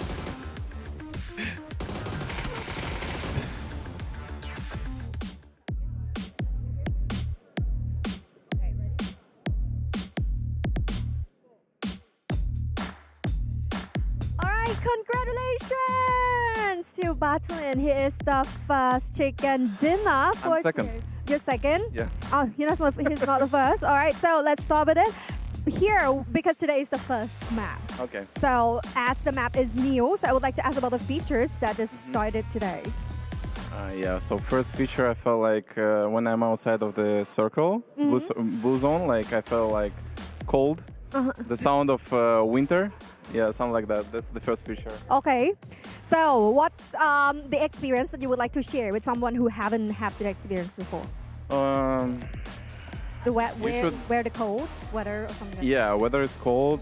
Also, blue zone grenade, like this small gun, like, but with blue zone, it's pretty interesting to use. You should try. Okay, so as today you're already the first one, right? The chicken dinner. I don't know. Maybe I'm the winner. Yeah, because good for me in this case. You get the interview here, so that means you're gonna be the winner. Oh, okay. Bartolins! All right, so here we are. This is the first experience that he shared with us. So let's cheer who's gonna be the chicken dinner for the second match. Yeah, good luck. What an interview with our not winner Bartolins, but nonetheless great to hear from the legend once more as we continue this show match. I'm excited to see the next group of players come in here and get to see a little bit more of the map. We got to see some of the good features of it this time. We got to see that crossing of the river into the military island. I think the fact that it was on a military island circle to start off with kind of allowed us to see some of the changes that were done on that military base in particular. True. And to continue the point that I never got to make off of when we went into that interview, as much as I never liked the snowstorms or the blizzards on Vikendi in competitive, for this theming, for this particular feels like it would fit, game mode, I'm like, give me a freaking tornado filled up with snow and just throw them out there. And have the players be, now that you can parachute at any time, jumping off something, have the players be yoinked into the air and come flying back down. I'm all for it. Of course, it's not going to be done for today because, well, the devs are quick. It's not going to be that fast. Get on it. Get on it. You got polar bears. You got 3 more games left. Polar bears, let's get those in there. Snowstorms, bring them all in. Of course. For today, exclusively. Why not? Well, I'm pretty sure Boostic won game 1. Not 100% sure on that, but Tulin said he got second. So no, it was a great game. It was a great final at the end there. Now the BRDM play a little scuzzy. Spaceman and Shen doing a little bit of duoing there. We'll have to keep a close eye on them. They're not getting wag MVP. our fingers. Not getting MVP. Definitely not getting that MVP. Not our votes. Anyway. Not from us. No, we stand rules over here. But.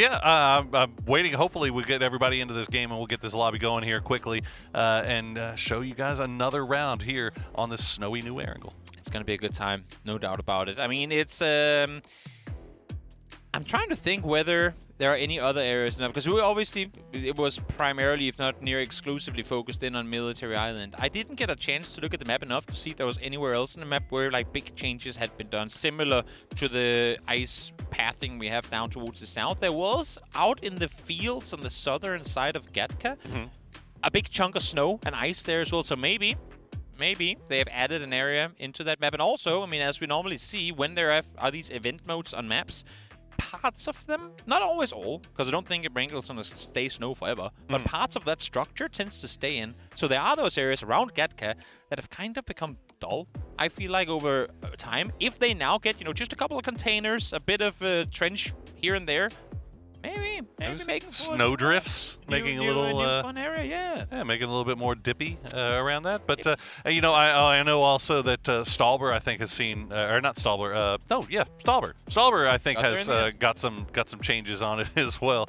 Got there in the end. And then one of the bridges, I know we saw Corexi kind of playing around on the bridges, but one of the bridges I know supposedly has gotten hit by a satellite, and there's a big chunk of it missing. Now, we didn't see it really in that first game, so I'm hoping that maybe we get to see it in the second game. So that means that must be then the Milta Bridge, right? Because Corexi was all over the Western Bridge, and there wasn't a whole lot going on there. Yeah. So we would imagine that's the case, but as we said coming into the show, we know we've seen as much now of this map in snowy conditions that you guys have. So we are with you on that one. Yeah, just waiting for the players to get ready. We can actually, I don't even have to look over my shoulder. I can just look into our PGM.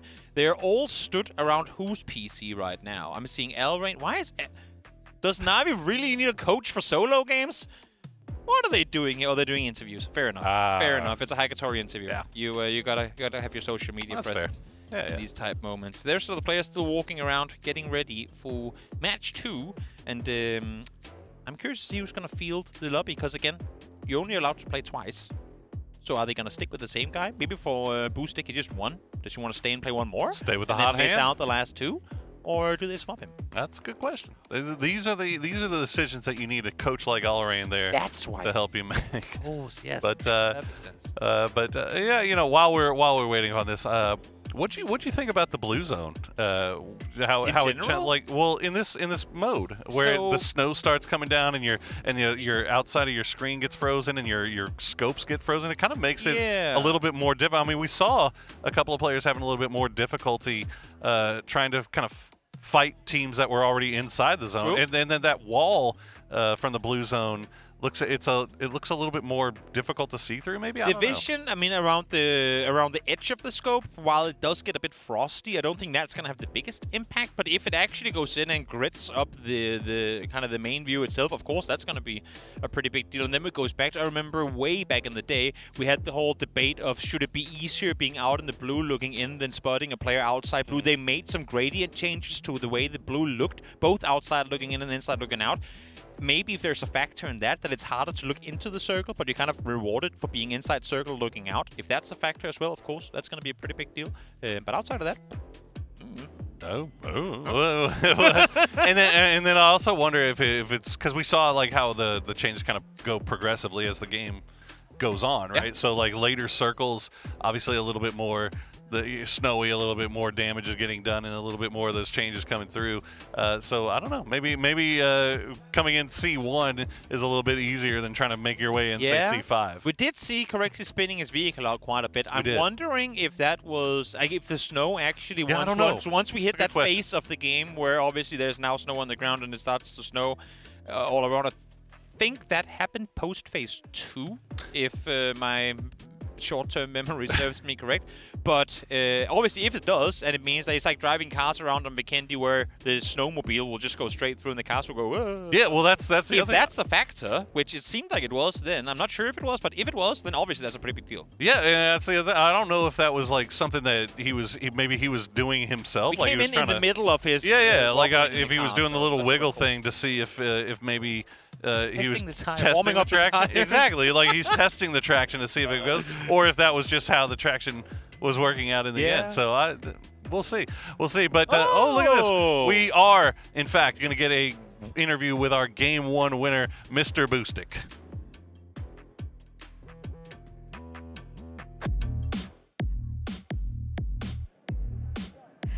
All right. So now we're with a real champion one over here with the first chicken dinner that is Boostic. Whoa, this is a real winner, real chicken dinner. All right, so let's ask him about his experience with this new map today. Можешь рассказать нам о своем сегодняшнем опыте на новой карте? Что ты ощущаешь? Ну, полностью ощутить новую карту я еще не успел, потому что сыграл всего одну игру. Но сама задумка, Эрангеля, новый снег, новый лед, вот это все, это прикольно. So I didn't have a lot of time to actually experience the map because I only played it once, but it was like quite funny, like a lot of snow, new grenades, and it was quite like good experience for me. Wow, so this is a new experience in this new map, and maybe I would like to invite like maybe one of you, for those who will try this map in the future, so this will be the great experience like him. All right, so you would like to say something with the next match? Next match? Yeah.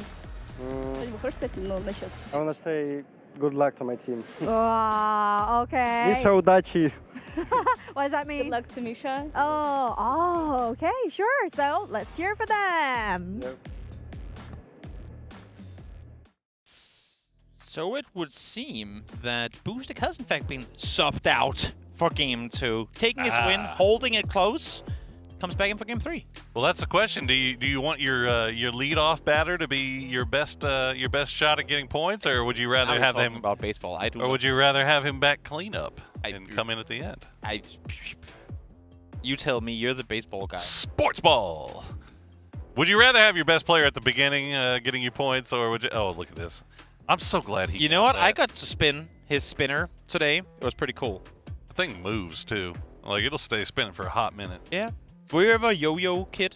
Are they? Is that even what they're called in English? Like the ball on the string thing? Yeah. Yes, a yo-yo is. Is that's not what it's called? I wasn't It sure. is. I thought it was maybe a weird Danish name for it. No, I don't know if yo-yo is an exclusive Danish name. But no, look, I had one, and it was one of those things where like every time I would try to play with it, I'm like, yeah, this is cool for like I don't know, 15 seconds, and now I'm just gonna swing it around my head like a helicopter because I'm a psychopath. When I was in school, we could do all the cool tricks. There was like all the way around the world. There was the walk the dog, where you spin it real good, and then you kind of take the string off your fingers, and just runs away. That's unleash the dog. Yeah, there was a lot of cool ones. I will tell you right now, it does not shock me in the slightest that you were a yo-yo kid. You know what? All of Denmark were yo-yo kids, and All anyone of saying they Denmark. weren't are liars. Okay. Yeah.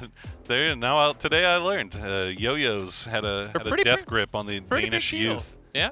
Oh, there we have the new. There's the substitute for T5. Russ Junior the second. Looks really excited to get there and start playing immediately. Can we get subtitles? I think we desperately want Mom to come get us right now. So Mom, I'm about to play. That could be. That's like the coolest. We have embraced that mode in PUBG now, where when you have player cams in game, just sat with their kid on the lap while playing global championship. Now that's parenting if I've seen one.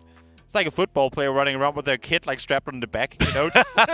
Slightly less dangerous, but yeah, no less cute as we see everybody try to get squared up and ready to go. Oh, look at her! Look at it! Oh.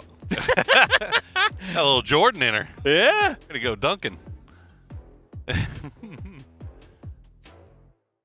I don't have kids, so I don't know what to say here. No, me neither. Honestly. Me neither.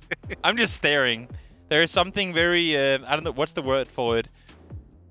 Like not mesmerizing, but you can just sit, smiles there. Look at a baby. Just happy baby. Something to be said for happy it. Happy baby. Sure. Happy baby. Yeah. It looks like we're not in any hurry to get in this definitely. second lobby, which is fantastic news. Yeah, we'll sit around, and I could. I'm with you. I'm with you, Besto. Bestalog is I'm so right ready. there with you, buddy. Bestalog is so ready for game 2 to come around. Oh, wait, are we starting? Is Bestalog? Yeah, nope. He's just going back. He just had to lean over. Go, yeah. So you're actually doing something. Can you tell me if we're? Yeah, nope. No, I'm just gonna go back in my chair again. So let me ask you, who was your MVP for game number 1? Ooh la la. Not Shen. Because he was teaming. Other than not Shen and not Spaceman. Ming Ming was pretty active in the early game, Ming but again, really it got active in the tricky early through game, the mid game, right? He So went that's down one early, thing. right? But Tulens, he had a BDM, so that's cheating. Sosa had 5 kills. Sosa had 5 kills. And Sosa also, I mean, he lost his... he was the only one that I saw, at least, that actually took the ice crossing. He did fail with his vehicle, but that was kind of cool. So I'm going to give it a tie between Sosa and Boostic. Okay. I mean, look, I think you can also... you can also make the Ming Ming argument. I think you can also make a... oh, man. What? I don't want to give it to Batu because they have to be... Then you don't. Then you just don't. I can't. Nope. Can't in good conscience. Yeah, yeah, I think for me it's a toss-up. I mean, Boostic got the win, but Sosa got the kills. But Boostic also did like 600 damage too, so... Yeah. It's tough. It's tough to not go with him. Are they agreeing on the wait? So if Michael is playing, then I shouldn't be playing. This is what Spiro is saying, walking back over to his group. Going, okay, so if he's out. RBN and the boys, not seeming in a hurry. Not the cameras on them, maybe they will be. Gunnar also sitting here, getting ready for the games to come. Trying to be supportive of Sparking, who was, I mean, as much as I like to think of him as one of the best mechanical players out of all of Americas. Mm-hmm. He barely even hit the ground before he was dead. Yeah. He never got to fire a bullet. So we maybe didn't get a chance to see what Sparking was all about because he got instantly run over. Exactly. So that's super unfortunate. You don't like to see that. We want to see late game Sparking. We want to see all these guys late game. Are we getting into game? Let's go! Still a lot of players standing up.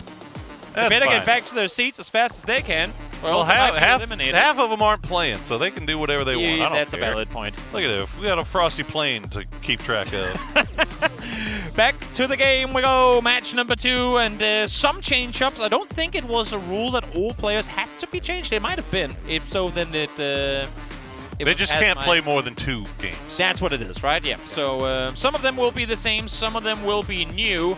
But nevertheless, here we are for match 2. All right, you see Gustav already just jumping out, going to Comiskey by himself. We got a couple players going to the tippy top of Stallber. Yeah. We'll see if that turns into anything spicy.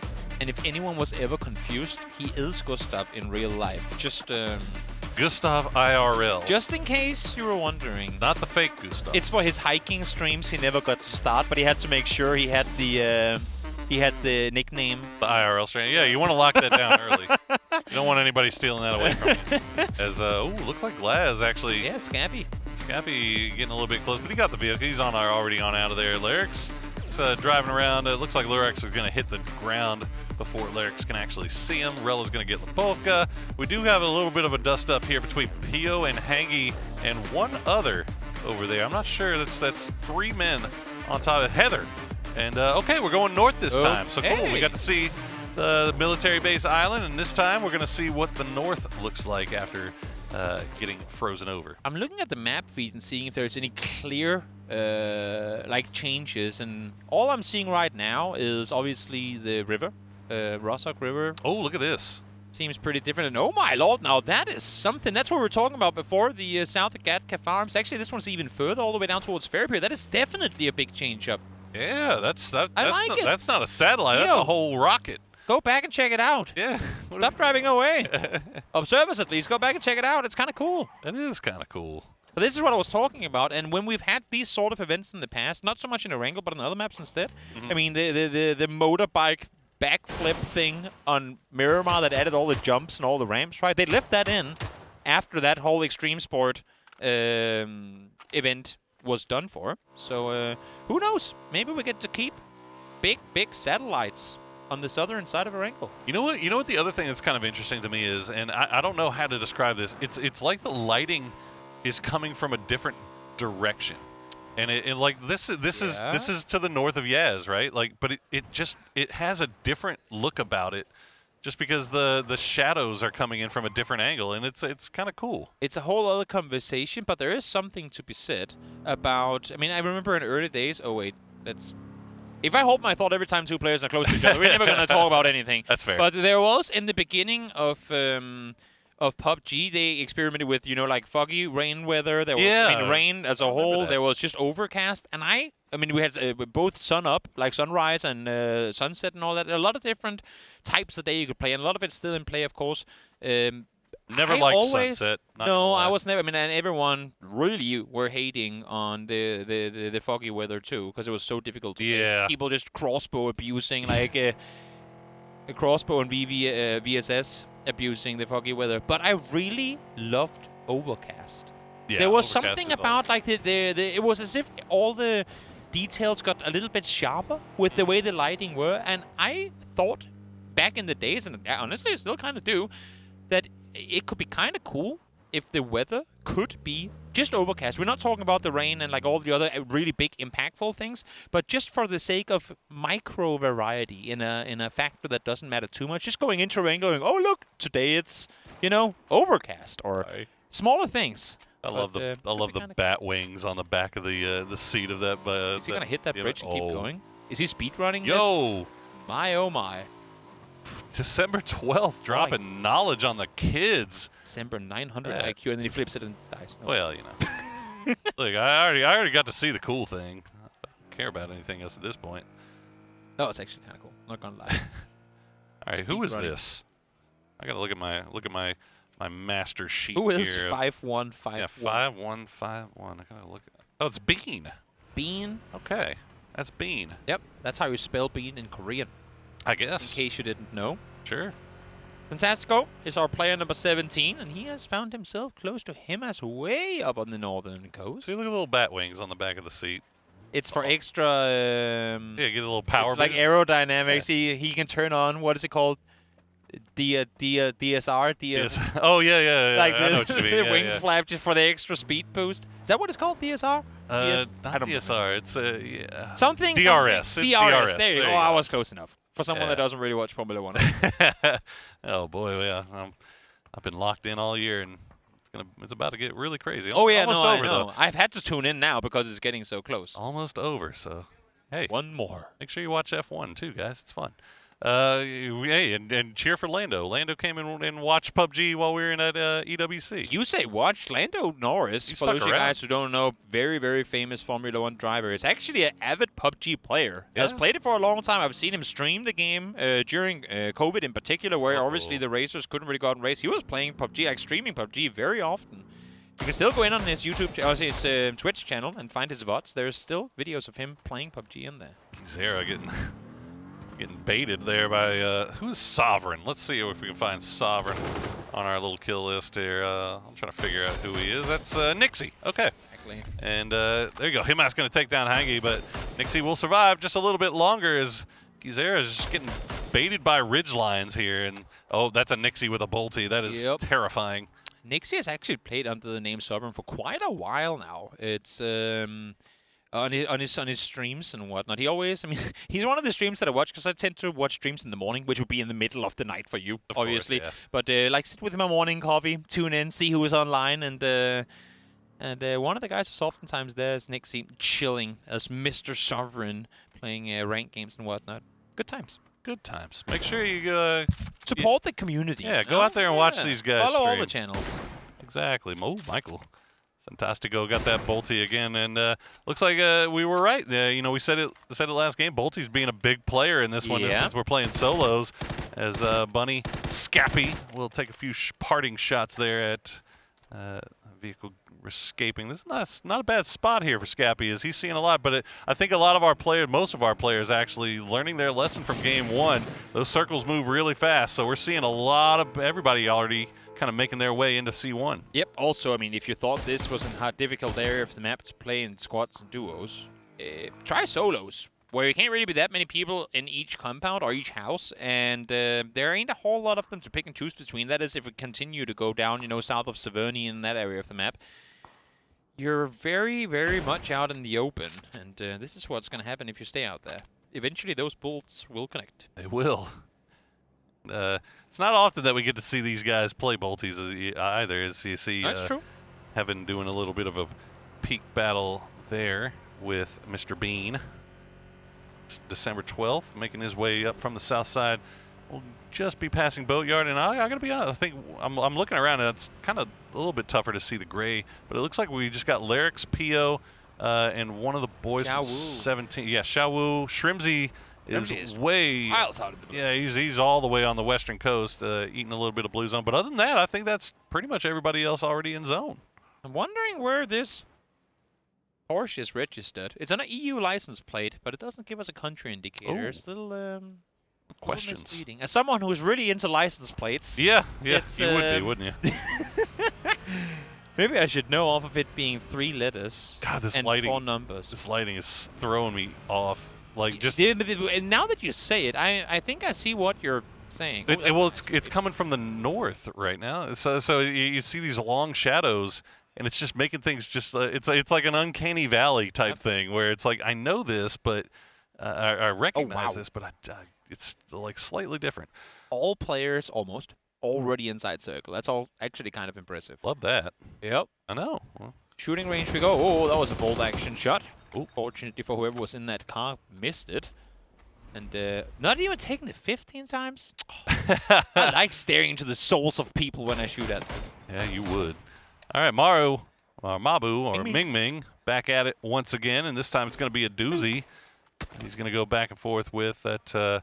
Was that a smoke or a blue? That was a blue zone, so he's going to force Ming Ming to have to move. So that's it. We get to see a little offensive use there for Mr. Adoozy. I feel like I've seen, and I could be wrong because we've only seen it happen a couple of times now, but that blue zone grenade launcher, whenever it goes off, Lurix, are you going to be okay? No, he's not going to be okay.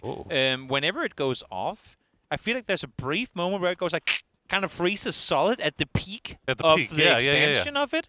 And I'm wondering if that does anything in particular. Like if it freezes the like kind of stuns the player for a split second or something? Because if it does, that's pretty big. That's pretty OP. But I don't know. I'm not sure if it does that. The only it thing just seems like there's like a animation. Yeah, no. I did see that there was a supposedly. Oh my goodness! Fadeaway headshot. Kidding me? The fadeaway from Rex. It's dirty.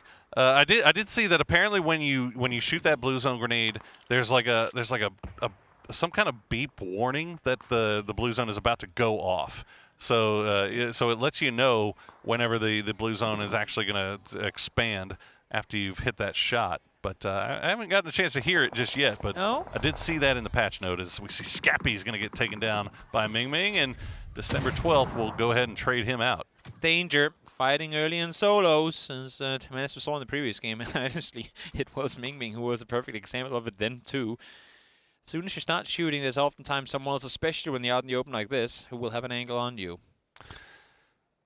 So you play TPP, you get to see that one. Okay. Pero Haiming 1 going to take out Lyrex. Who is Haiming 1 for Petrichor Road? It's not Ming Ming.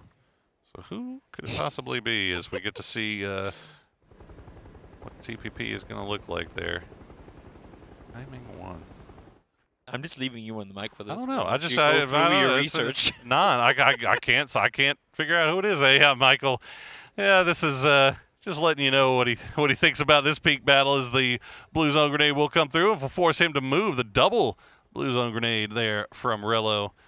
As Rello will use this opportunity to creep a little bit closer, get that Panzerfaust out, see if he can catch him slipping. Michael is dancing around. Whoa, he gets him super low, and now you got to push off of that, right? Yeah, there you go. Rello will take him down in the end, and Michael can enjoy his tea from the lobby. Haiming 1 is Ming. Not Ming Ming, but Ming Just from Ming. Game Start Win. There you go. Why does he have a parent tag? I don't know. That is the least confusing thing about what we're watching today, Poro. So don't even begin to question. That's true. Look, I'm always left with more questions than answers as we see Mr. Nixie just going into the wrong place at the wrong time. December 12th will be there to pick him off. And Xiao Wu now, he gets him super low. But December 12th able to escape as Rex will take down Gizera with a nicely placed grenade. Also, I think I can answer your question. I think the bracket abbreviations that we see is the clan they're in on their in-game account. So maybe Ming is just in a Petrichor fanboy account. We just saw him as being untwisted as well, you know. So cross appreciation for some of these players, or maybe I'm in the wrong, and then they just joined the wrong player slot. Could be the observer. Who can say? Well, I can't. DN Gen Pio is going to continue to make his way in after taking out December 12th. I think that might have more. They joined the wrong spot. They were doing the wrong spot in the lobby. But then who's King? King. There's a team called King. That is a grand question. Which makes me go back to the fact that it could just be. Well, you also got Win down there, so. Well, that's Win or Die. That's their team name from before they got signed. Yeah, before they got signed, but they're not going to have a Win tag in this lobby, are they? You're not wrong. So yeah, who knows? We should know that you can hear of this. They're just making our job just a little bit more difficult. As Hakatori is just going to dance around. Or Example. I think that was Example. Now, no, it's Hakatori. Okay, he's got the links. How does Hakatori keep finding crate weapons? He got one here. He had one in the previous match as well. Is he just crate hunting? Is that what's going on? Could be. Hey, if you're in solos, why not? Yeah. Be the play. We still got a couple of guys that are making their way. Shrimsy still just not even entered the zone of play at any point in this game just yet as we see the, spooky kitty. I mean, Xiaolu is running from North George. He is clearly not in a hurry to get inside this circle either. He is not. He is not. They're laughing on stage. Pio got killed, and there's there's 7 people stood behind Pio just laughing at him as he got killed there. Got absolutely hurt. Okay. Shrimsy in the friendly skies here as Clories will try to take the long-range fight here against Bean. As saw the grenade come through, and I think Bean might have returned it with the blue zone. He did. So we're seeing a lot. The players seem to be using those blue zone launchers quite a bit here, trying to get these guys to reposition and get from behind rocks. Yep. Well, for the time being, you will have him survive, but that's really, I mean, it feels like it's only going to be for as long as that smoke is in play. Also, we're in phase 4, and I'm not seeing it starting to snow yet. Yeah, I said it was going to be in phase 2, but I was clearly trolling. That is true. Nothing has changed. Oh, well, Shrimzy coming in from the friendly skies, taking shots, doing a little seat swapping as he has made it to the top 18, and he has made it to the circle. Yay! Yay, we did it. Hakatori, meanwhile, going to continue to work in just a little bit closer. He's going to go ahead, hang out over there in that waves area. Meanwhile, Bean going to leave his scrap over there on the hillside and work his way on the edge. Does he know that he's got company in that shelter down below him, or is Rossiter Jr. He's going to sit around and chill? Even if he knows, or well, doesn't know, he won't know before he's already gone down. True. Not a whole lot you can do in that position, as Rex XXXXXXX is sat here ready and waiting for anyone coming shooting range way 2, as phase 4 comes closing on in. Xiaowu sitting at the top, currently tied, 2 kills, but does have the most damage in the lobby so far. As Xiaowu, he's still running. 29 first aids, my man. I mean, he's got the first aid, he's got the heal kit, he's got the EMT kit, he's ready to go. And Glaz just hits. I don't know what he ran over there, but boy, it did him dirty. As he's gonna have to stop down, and Bean trying to take those bolty shots. Fortunately for Glaz, he'll survive just a little bit longer. Himas though in this 1v1 with Spyro, and Spyro had him down low early, but nice return there from Himas will slow things down. Yeah, not an easy fight to take against the player with that skill set as Himas. Blue zone does bloom. Let's see if it does anything here in the end. Maybe. I'm not sure. Maybe it's just like a graphics thing. Oh, there's a glider. Rex, as confused as we were. Got jump scared there by Shrimzy coming from the stars. As Clories will get taken down by Shrimzy as soon as he lands. And then there you go, the grenade from Himas will take down Spiro. And now Glaz has to dance around a little bit as Rex just going to keep peeking from the doors and the windows. Shrimzy, as soon as he landed, he got to work as the snow has begun to fall. And that's going to be a nice grenade from him to take down Glaz. So you said previous game we had what? Soset at 5 kills? Yes. Is that our top damage dealer thus far in the tournament? Has anyone gotten above that? So he got the 5 kills, but Boostic had about 600 damage, and he might have tied it with that final kill onto Batu. I'm not 100% sure. So we'll keep track of that as. I don't think we're keeping track of stats, so we're gonna need your help with this one, chat, because we're doing this by memory essentially. As Thunder's trying to make his way in from the north side. So phase 5 is when snow happens. Okay, I guess there we go. At least it looks like it, because now it has started to snow. Will that impact the game?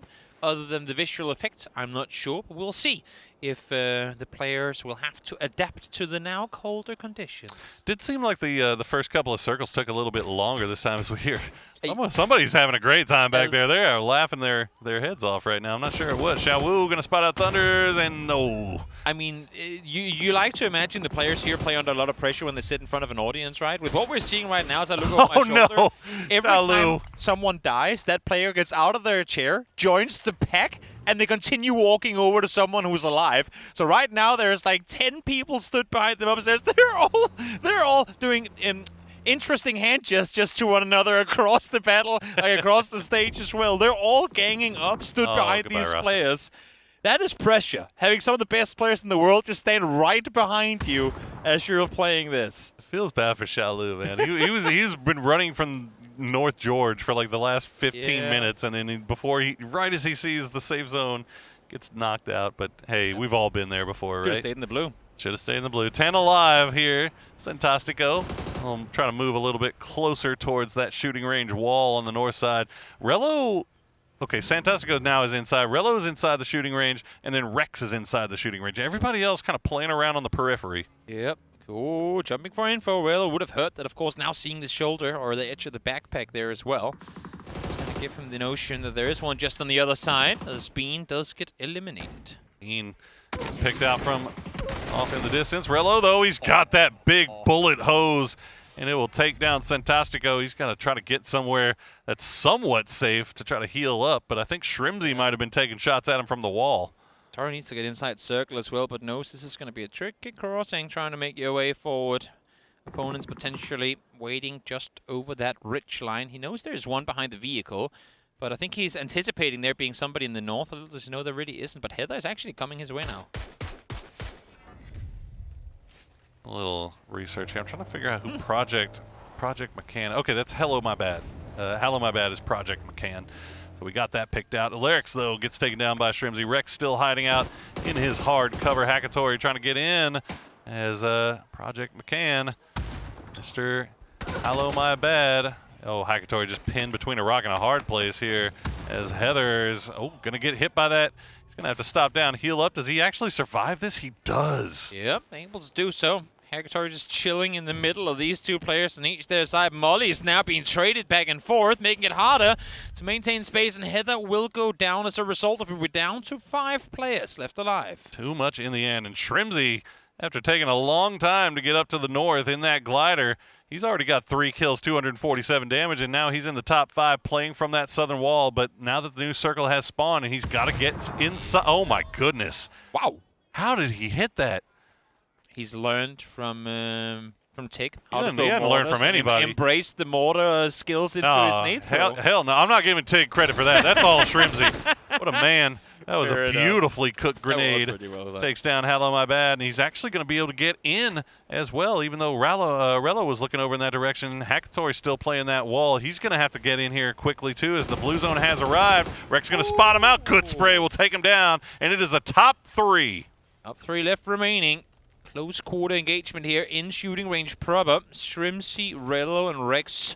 66% chance for Americas to come out victorious. Let's see if they can do it, or if beast of a player Rex has something to say about it. I mean, I like those odds, but Rex has been pretty disgusting, and he's got a nice little wall to work with, but he is going to have to get inside the zone. But we saw what Rello did to Michael earlier in this area, and Shrimzy, he's going to pick up the shotty. That might be the play here. He's also got the taser. There's no way. Oh my God, that would be so hilarious. I hope he does it. It is pretty broken up close. We'll see if he opts to make use of it. Flash comes over. Rello will be flashed for a bit, but Shrimzy not opting to push with it now, though. Look, I'm telling you right now, Shrimzy, flashbangs into taser. If you taser this man, you are getting my MVP vote. Yeah, he doesn't have any more flashes, though. He might not be in position to use it. Jumps for the shotgun instead. And while this fight is going on, that's going to allow for Rex to creep ever so much closer. Yeah, both of these guys not really inside the zone. Shrimzy in a little bit more trouble, but no, Rello actually going to have to move first. So Shrimzy waiting to see. The good smoke bloom will keep him safe for a little bit longer as he's going to push in. But yeah, you mentioned it. Rex going to spot out. Oh, Rello, he gets him. But Rex in a perfect spot, but the smoke's going to keep Rello alive. Spots him, throws the nade on over. Close to Rello, but not enough to take him out. It's not toxic gas just because it's green. It is, in fact, just a smoke. Rello! Rello with the use. Look at the amount of players stood behind him. Everyone stood there watching as Rex will come out victorious. Was it Rex or was it Rello? Now I'm confused. Rex threw a nade. Did he in throw the a grenade face or of Rello threw a grenade? I don't know. I can't tell. Who knows? What a crazy. I mean, with the interview we had in the previous game, there's I know. no I can't wait. I can't even wait for the interview to figure this out. Pretty certain that we did in fact. Why did I lose my brain right there? I got brain fog. Sure. Everything's frosty and cold on Erangel, and apparently my brain is freezing up as well. But we'll give Rex the win. And on his birthday as well. Okay, yeah, he's definitely the winner. My man, a birthday chicken dinner with a good chunk of change to boot as well for Rex. Yeah, we take those, and he did a really good job of holding down that shooting range building there on the south side, or the north side rather, of the shooting range itself. And you know what? Rello, what a performance from him fighting from inside shooting range.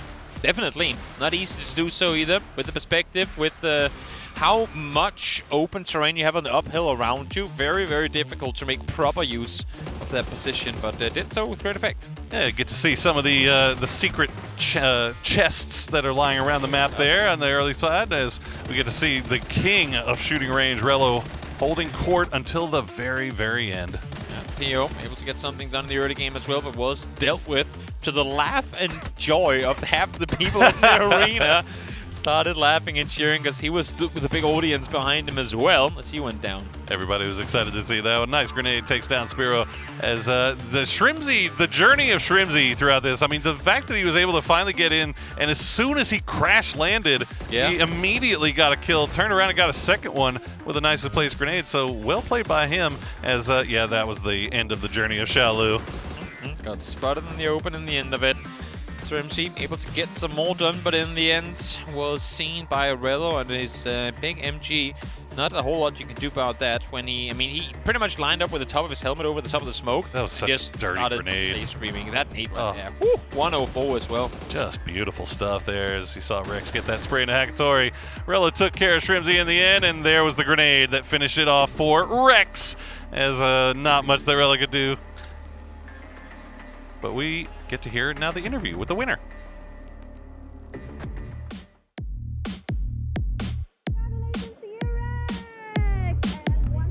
Happy birthday to you. Happy birthday to you. And maybe this chicken dinner can be like a present to you today. All right, so in this new map, I would like to ask you about the experience that you have. 네, 일단 생일 너무 축하드리고요. 오늘 치킨이 생일 선물이 될 수도 있겠네요. 이번에 새로운 맵 업데이트 어떻게 생각하시나요?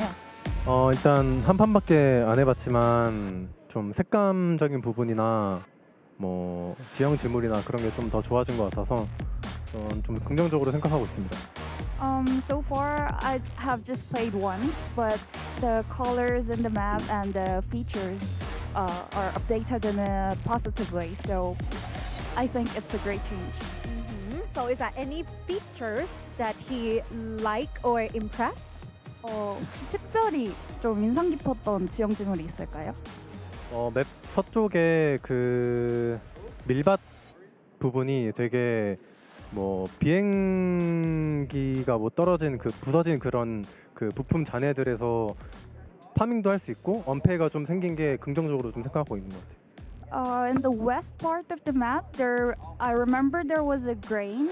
Like the field is really nice. So I think that part was. Okay. So congratulations once again, Rex, and happy birthday! Thank you. Interview with Rex, our birthday boy, able to get himself a great win for him. Mr. Rex there, able to bring it home as that concludes game number 2. Still 2 more left to play according to schedule, and once again, maybe a schwabberoo of some of the players on stage. Yep, well, before we do that, we are going to take a quick break. Don't worry, guys, we're going to come right back, and we'll get right back into those final 2 games of the day. So don't go anywhere, we'll be right back. Hello, PUBG and PUBG Mobile fans. Thanks to your passionate, unwavering support, we've been able to grow tremendously on the battlegrounds of PUBG and PUBG Mobile. To give back to our fans, even in a small way, and to present you with a brand new experience of the #1 Battle Royale, we are bringing together PUBG and PUBG Mobile and uniting them under one stage, PUBG United, launching in 2025. PUBG United's journey begins in Siam District, Bangkok, where the tournament will be held this November. Around Siam Paragon and across the city, you'll discover PUBG experiences that you can't take your eyes off. You can also experience the PUBG United Fan Zone, where you will find booths dedicated to PUBG and PGC, as well as PUBG Mobile and PMGC. There will also be special collaboration pop-ups with global brands. A variety of PUBG-themed events and hands-on activities are waiting for fans to enjoy to the fullest, so be ready. For online fans, a special website will open, bringing together every moment of PGC and PMGC so you can enjoy PUBG United anytime, anywhere. For the first time in esports history, PUBG Global Championship and PUBG Mobile Global Championship will unite on a single stage. Starting with a grand opening ceremony on a massive scale, each day brings new and exciting moments. With that energy building up, the intense grand finals of PGC and PMGC will come together for the first time in history on one united stage. On this one-of-a-kind stage, the world's top players will battle in back-to-back grand finals, offering an experience like never before. One world, 2 champions coming together in a truly historic moment. November 24th to December 14th in Bangkok, Thailand. Come and experience PUBG United to the fullest. We will continue striving to be a PUBG and PUBG Mobile that never stops working hard for our fans. Thank you.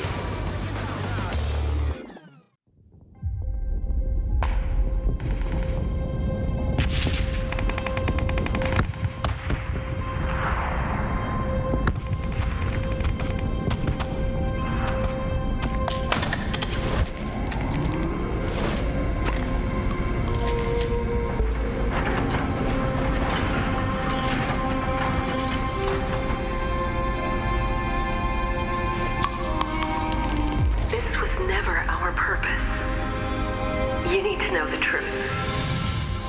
These satellites, we built them to master the climate. They told us this was to stabilize the environment. I thought we were helping people, but it was a lie. It was a device for their entertainment. Their grand plan was to push the battle to the breaking point, to make the battlegrounds a brutal, unadulterated slaughter for their entertainment.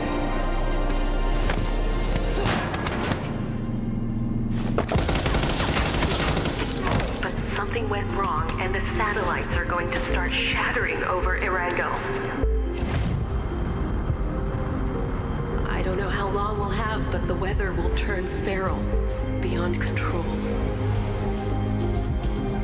Erangel won't be the same again. Someone has to stop it before it's too late. If anyone is listening, save Erangel. 2 matches in, we're halfway through the show match. Hey! And it was it's very, I mean, frosty. So well, that too. It's solos and it's very impactful very quickly, and then it's done. You know, it's one of those where he got to kill that. Oh no, then he also got shot. Then So the fact that we have some players, I mean, like Soset getting 5 kills, getting to survive for 10 seconds after you've just revealed your position and gotten a kill is incredibly difficult at this caliber play. So the few players that get multiple kills, good on you. You couldn't see, but I was clapping. It cut away right as I did. Yeah, but impressive. I wouldn't want to be a solo in this lobby, man. Oh, that's jumping into the deep end, and not only being in the deep end, but you're surrounded by the hungriest sharks in the sea. As we get to see some of these guys just getting ready for game number 3. Hopefully, we'll get into that pretty quickly. Yep, sure will. Sure will. Gustav has been benched. He landed all the way north. Gustav IRL went down. There he goes. Eluding the viewers. A little good luck.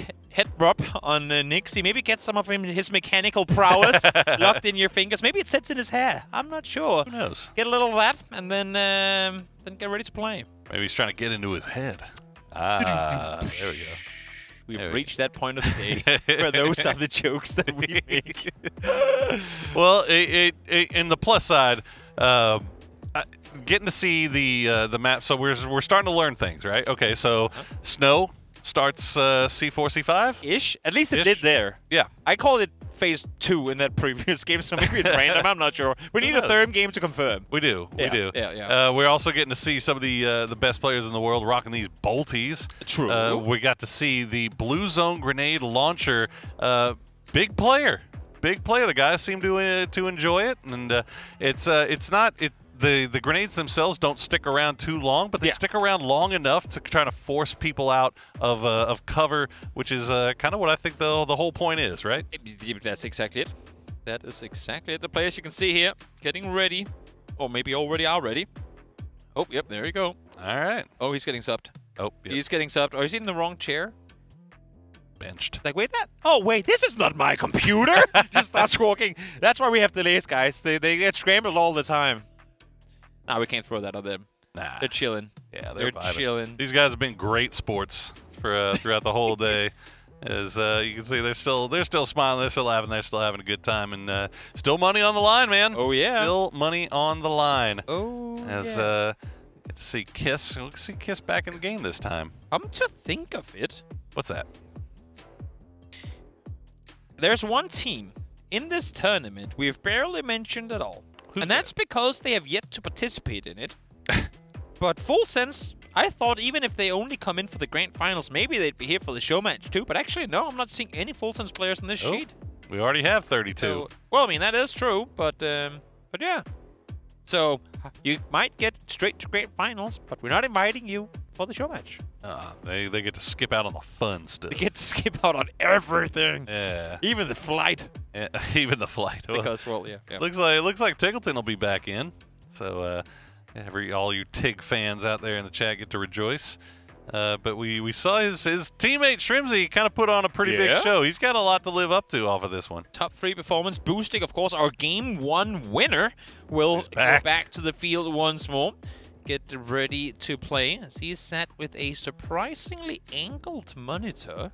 I have seen more players do that before, but this one of them, as we are getting into game match number 3 of this year's PGC show match. Let's go. Have to go.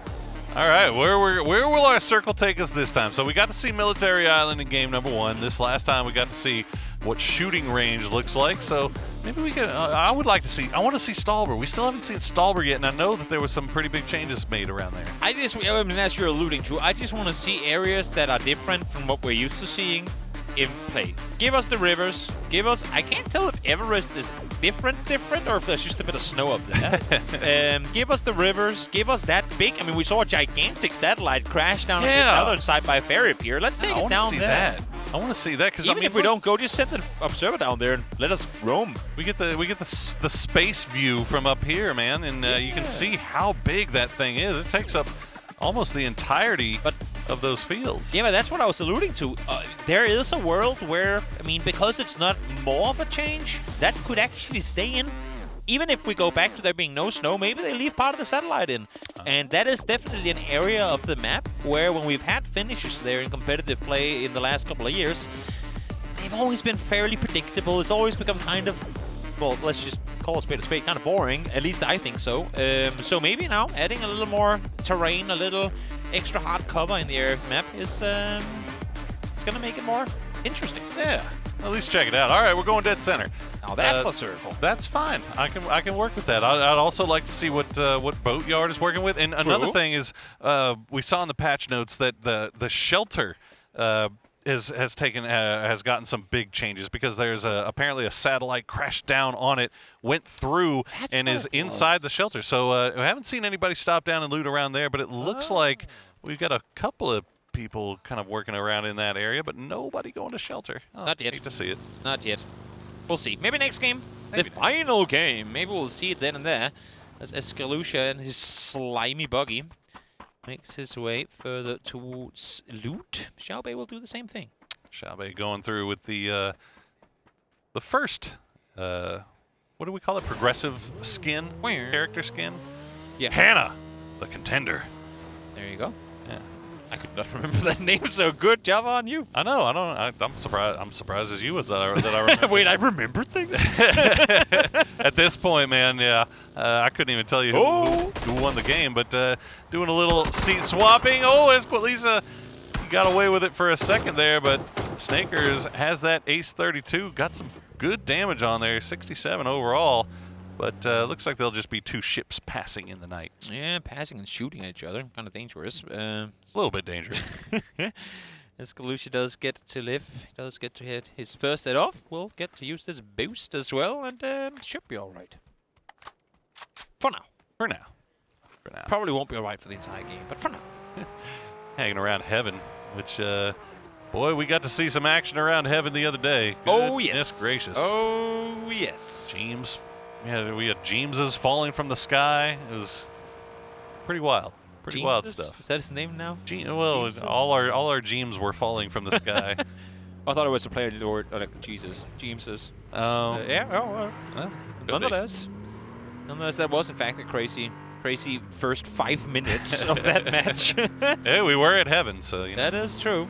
You see Levante still pulling around in that nasty-looking whip, 911. With the blue paint job and the black rims, you'd love to see it. Should cars in PUBG leave dents where you hit stuff? Like, should there be, what do you call it, like visible damage? Visible damage on it? Because all we have now is obviously the smoke, the tires, and, well, on fire. And exploding, right? yeah. But should you, when you drive, when you hit a tree with your side, just get a big scrap down the side? Would that make people more careful when they're driving their fancy, Porsches and whatnot? Or would they just be even more so, I need the most busted up vehicle I can possibly get? Well, there you go. That's one way to get that achieved. Oh, you don't have a teammate to help you get that one flipped back over there, do you? You can wait for an opponent, just hitchhike. Yeah, I guess if he'll pick you up. It worked earlier for some. You can see he's serpentining through the open field. Unfortunately, nobody taking shots at him just yet. So Tiantian might survive for the time being. Tosi, meanwhile, has Roth just on the high ground, south side of Razak in there. He's going to do a little bit of casual peeking as Tiggleton will take down Tan Vu. With the Bolty. Yeah. Big name player. Didn't get to do big name things because he died early in his first match as well. There you go. Kiss finds Batulins as well. So 2 heavy hitters eliminated from this match very, very early on. Well, you know, the good thing is you got those 2 guys out, but the bad thing for these guys is now you're going to have them right behind your chair judging every move that you make for the rest of the game. Are there rules against that? I'm not sure. Walking over and just start shaking the person's chair as he's about to start shooting. It's 4D gameplay, man. You gotta get all senses involved if you're really going to have the true PUBG experience. As Tiggleton will make his way just to the north side of Gatka. You see Tiantian off in the distance, and this might be a free crate pickup for Tig, but I don't know if Tiantian was looking at that and seeing if he can maybe third party, but boy, Tig is so quick with it. That is the fastest looter in the West. Definitely rocking the old school PGC Dasha as well. So yeah, OG Dasha skin right there. Oh, we're doing red dot K9s. Oh, now he's got the 4Xs. Oh, here we are. Zoom out. Observe us. Show us the area. Boostic learned his lesson from Batu in game number 1, it would seem. Yeah. What happens if we have 2 BRDMs in the end of the game? Ooh. Because there is one more available, as you can see on the right side, down by the minimap. It's true. Another lucky person who finds a flare gun could go outside circle and get himself a BRDM. Shall see. Tiggleton making his way down. Ooh, I don't know if he knows how close Tiantian is. I think he definitely saw him before, and yeah, I think he saw him at the last minute. Tiantian just posted up. Gonna take the spray, but Tig's got that Lynx, and if he hits a shot with that, Tiantian is in big trouble. Oh, but the K9 shot not gonna get through the window, and he will survive. How do you do 23 level 3 gear still, of course, but 23 damage with the bolt? That's gotta be like a pedicure, even with level 3 gear. I mean, it's going back to the conversation we were having in the green room the other day about what would 1 HP damage be in real life? If you can't heal. I think that was it. See, I mean, you know what? I'm not gonna quote what was being it was said, a very long conversation, a very a big argument. How little they accomplished with that conversation and how much they remained undecided. There was a lot of weird things being debated. Look, I'm saying, I thought a mosquito or an ant bite would be 1 HP, but they were saying losing a tip of a finger, that's not 1 HP. But bro, if you got stuck by 100 mosquitoes, would you die? Probably. I don't know. What do you mean? Have you never had one of those crazy summers where there's mosquitoes everywhere? Yeah. I once woke up with 18 mosquito bites on my left arm one morning. I bet it felt like a lot more than 1 HP of damage, It's not like I was 18% closer to death just because of the mosquito bites. So I don't think so. I'm more on the... Come on, man. Back me up, go down there. Yeah, maybe chat will back you up. Thank you. I hope so. I think we're more in that area. As we see more snow stalper. Oh, Spaceman. There's a stylish Spaceman right there. I tell you what. Everybody immediately, as soon as we got into lobby today, everybody got to their live accounts and started buying those Balenciaga outfits just to be able to run around and look dripped out of control. Purdy Curdy, meanwhile, he is a man of taste and style rather than fashion. And therefore he wears. Exactly. Dinosaur costume. It's just as everyone knows. Yep. Let's see. We do have a few guys still out in the blue zone too. Yeah, we go north. River.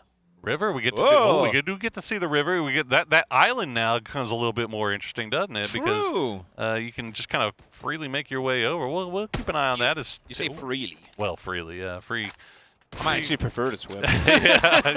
Yeah, you might be able to hide from the shots a little bit safer there. As Tiantian gonna give a little horn honk. As I think that was Star-Lord off in the distance taking the shots. Boostic just kind of Well, he's taking his time. What does he got to worry? He's got all the time in the world. He doesn't want to bring in his BRDM to the circle before there are no Panzers left. I think that's the main concern right now, right? Because you have a Panzer, if you want to make use of it, you gotta wait until late game. So sad. Roth, not too much more he could do with that one as he falls out. Absolutely worked. Oh, Fluky. Oh, come on. Bolty from the sky, please. Please, let me see it. Oh, Diffix. Oh, very close. Very close. Yeah, we gotta get that speed back up. 2 shots, about all you're gonna hope for here is none. Oh no! That's not the time to slow down on the bridge. Hammer! Oh, he couldn't get the second one. Almost. Two kills now for Tig already, though. Yeah, climbing.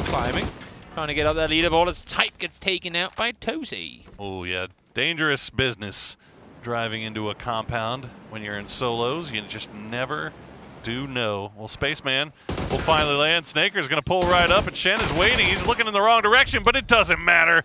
He will get the knock, or the kill, rather. We don't even have to worry about knocks anymore. Snakers is down. Can I ask a random question? Absolutely. Because that would be the first time I've ever done that. Other than what does 1 HP damage in real life? Yeah. So I just came to wonder, because I've never seen this happen. If 2 solos playing a 1v1 at the end of the game, and one of them throws a C4, and they both explode, who wins? Ooh. We must do this for science. Oh, okay. The triple flip, the quad flip. Oh, he almost stuck the landing too, Fix. Going for some sort of X Games achievement. But in trouble now. Good thing is, the 2 players shooting at him a moment ago decided to shoot at each other.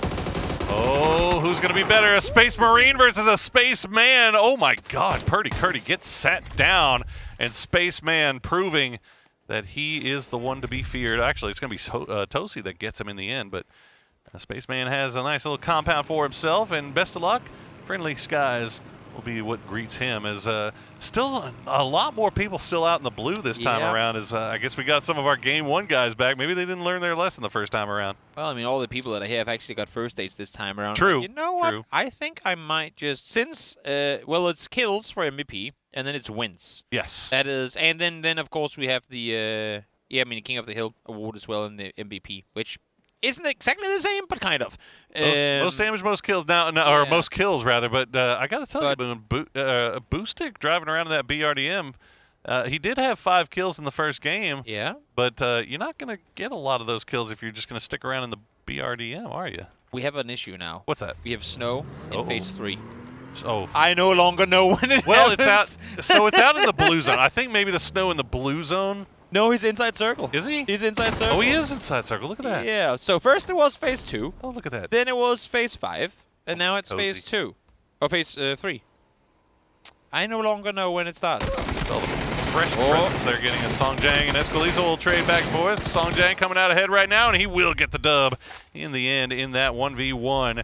Escalisa going back to the lobby. We're down to 20 alive as we've got some aerial combat taking place now. Danger zone.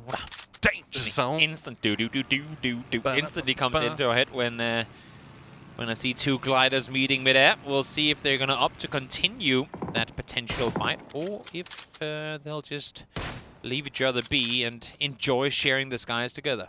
Fluky a little bit lower in the sky than Bestalosh. So Bestalosh had the prio on the shots down, but Fluky still focusing on the ground.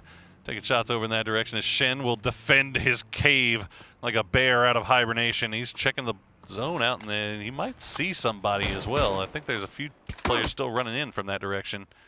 ATC called Fluke. Was like, we need you. Good enough. 1,000 feet. There's too many planes in that altitude. So Fluke actually got one. Sky high. Yep, able to find the first one. Hammer gone down, and wasn't a bolty though. I don't think it counts.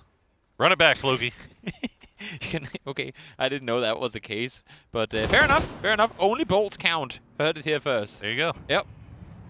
That's the only one for cool points. Ah, yes. That's all that counts. Yes. Well, yep. Fluky and Besto still squaring off in the unfriendly skies there as the new circle does pop, and it will go off to the east. So still a number of guys off to the north. Now Salute still hanging out on the lower side of Saverny. Xiaobei still trying to make his way in. Kiss, he's still got that Lynx.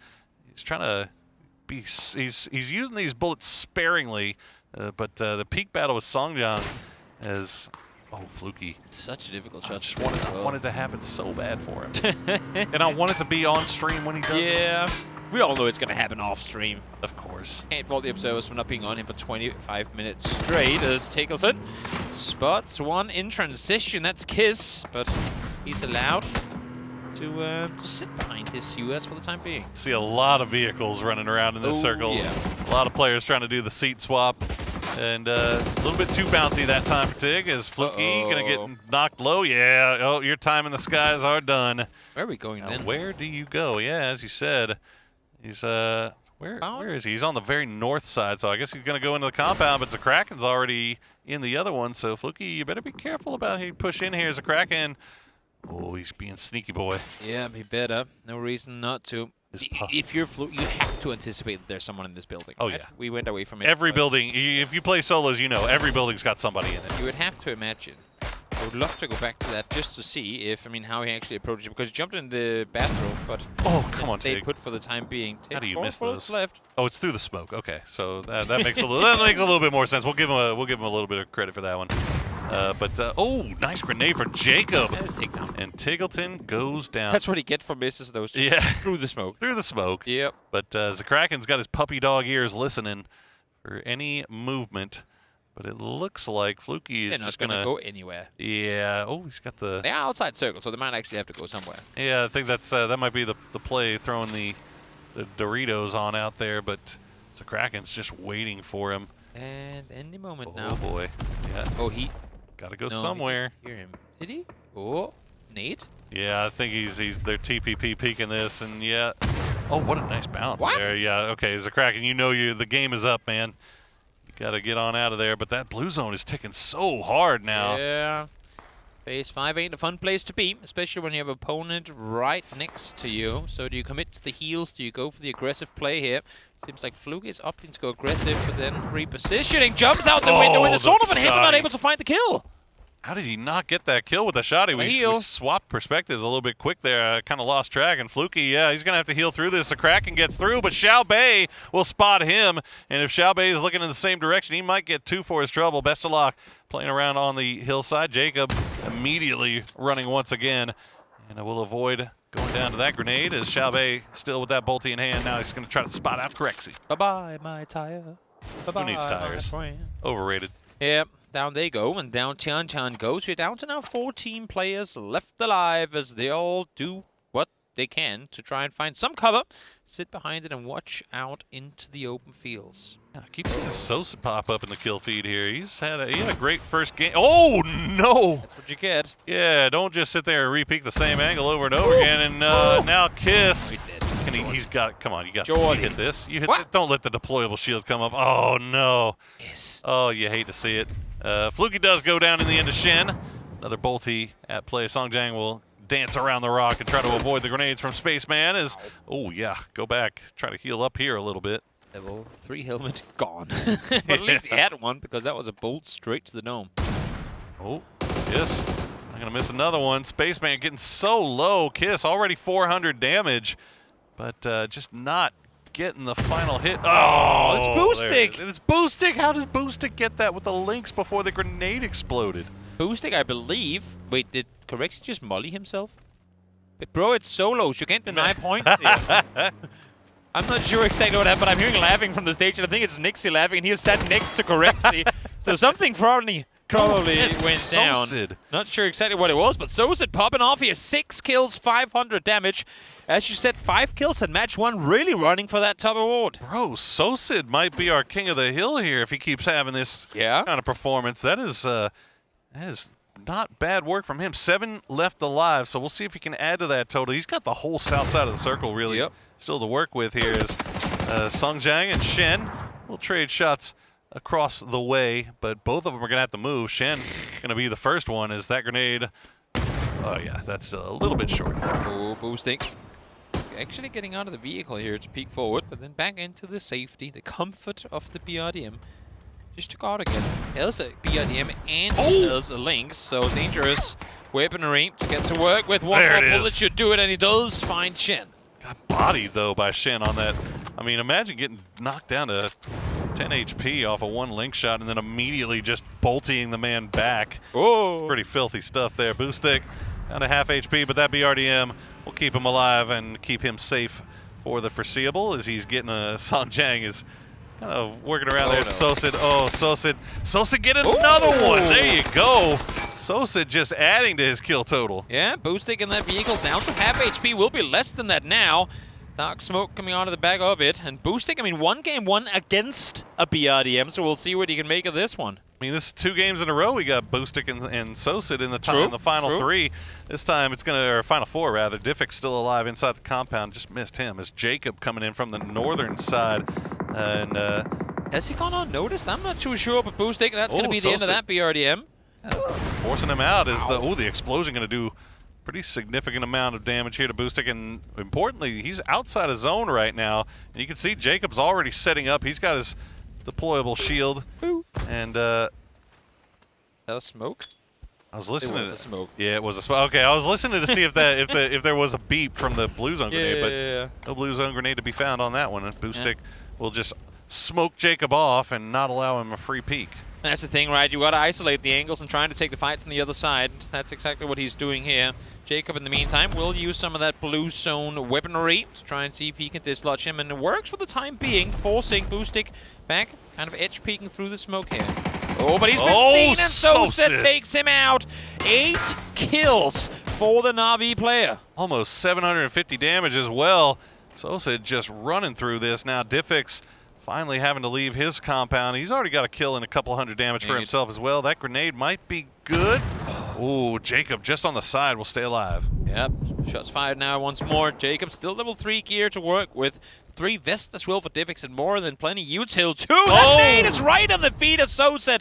And once more he falls in third. So now it's a 1v1 battle. Jacob versus Diffix. Oh, that's a good grenade to start things off. Jacob staying alive, but he's going to immediately reposition. Smart move from him.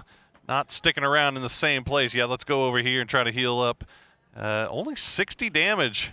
1 kill for Jacob so far, but he now finds himself fighting for the win here. Diffix, though, has a nice little ridge line to play with. He ran on that eastern side and actually got inside circle with it too, so really, really good timing, and not only the repositioning, but also knowing exactly where to go for it too, because Diffix, as you can see, has to creep further forward, has to get over this ridge line, and I don't think the first tree he's going to get to is actually inside circle either, so he needs to continue from there on, and Jacob, knowing this, is just going to wait. He does have a couple of smokes, though, so that'll start things off. He'll pop the first one. Jump peeking. Oh. Yeah, Jacob. Whoa, Jay, there it is! What a spray, and that's going to be the win for Jacob in the end. Takes down Diffix, and that is a massive W there for the E-Arena Fragger. But man, what do you say about Sosid? He was just farming that game. Haven't been able to claim any wins, but taking a lot of dog tags down with him. As he goes down in third here once again, but plenty of damage done. All right, we got 3 games down now. We still got 1 game remaining to play. And so we get 1 more match winner to find after, let's see, who do we have so far? We've got Batu, we've got Rex, and now... No, not Batu. Boostic, Rex. Boostic, Rex. Batu. Everyone thought he won. He did, yeah. Oh, well, yeah. But game. No, we have Boostic, we have Rex, and we have now got Jacob as well. All right, well, 1 more winner left to be decided, but let's throw it over. I think we have an interview coming up with our. Oh no, wait, we're going to see highlights first. So we'll figure that out. We're figuring this out as we go along, Chad. Don't worry about us. To the desk. Yeah. Hi guys, welcome back to the desk. And yeah, here we go, ready for the breakdown of this match we just saw. And as we've been saying all day, it has been a bolt action favored game mode, and surprisingly many Lynxes. A lot of Lynxes. I don't Lynx. What's Lynx in plural? Lynxies? I'm not sure. Nonetheless, oh, there you got the flip from Fex as well. Surprisingly many bolts and Lynx in play here. We also got to see a little bit about the river there as well. So, you know, we thought it was frozen over, but it looks like it's just frozen over at points. So you can like make your way through, but if you don't hit it right, you can definitely also find yourself in the water. Oh, so, yeah, more. I mean, this has been the best part about today, hadn't it? Just seeing all these guys rocking these bolties And we've seen some disgusting shots. Just making a bit of a comeback with the continuous nerfs of the DMRs and competitive play. But here, of course, the vast majority of players opting to go for the single fire and being successful with it. Yes, indeed. Oh yeah. Even the observers thought he was going to win. They had a cameraman there ready and waiting already. Yep. Don't mind me. I'm just writing down yep. my MVP vote for that. Whoa. That is Well, we do have an interview with a winner now, so let's hop on over and hear what they have to say. And we're here with Jacob. He is our third chicken dinner winner. So right here, I would like to ask him. So maybe it's gonna be in Thai first. ถามก่อนเลยจ้ะในแมปใหม่นี้เนี่ยมีประสบการณ์อะไรใหม่ๆที่เราอยากจะบอกกับเพื่อนๆที่ยังไม่เคยเล่นบ้างไหมก็คิดว่าน่าเป็นระเบิดบูโซนครับผมไม่ใช่ระเบิดปืนครับปืน เป็นปืนบูโซนที่อยากจะแชร์กับเพื่อนๆSo I just asked him about the experience that he would like to share to the fans. For those who haven't played this map before, it is the blue zone gun that you should try it. แล้วก็มีรู้สึกว่ามีฟีเจอร์อันไหนหรืออะไรที่เรารู้สึกประทับใจในแมปอันใหม่นี้ไหมก็คงคิดว่าเป็นสะพานที่แตกหักแล้วก็แบบหลุมอะไรเพิ่มเติมเยอะขึ้นครับผมโอเคเป็นที่เล่นครับโอเคนะคะ So I just asked him like is there any impressive thing or anything that he would like to notice or just share about. So the first thing is about the broken bridge and the second is about the hole on the road or something like that he impressive and he can remember about that เอาล่ะแล้วสุดท้ายแมตช์4มีอะไรอยากจะพูดหน่อยไหมจ๊ะก็ฝากเชียร์พี่โฟด้วยครับผมโอเคนะคะ so for match 4 so please cheer for 4ก็ยังไงเป็นกำลังใจให้ด้วยนะจ๊ะ congratulations ยินดีด้วยจ้าขอบคุณครับ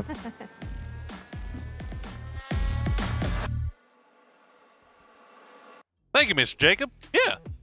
Nice win for him too, and it wasn't an easy road by any means. Actually, it might have been for him. I think he had did like do less 60 damage coming into the final kill. Okay. So as far as roads go, for the players in that one, probably the easiest road to a win. He's a but pacifist. Exactly. But he got the win against Diffix though. So we see PO still trying to figure things out here, and as we get all our players into the lobby for this final game of the day, we've got one more game winner to determine, one more MVP to award before we get to the end and we get to see who the overall MVP is, or the king of the hill rather will be.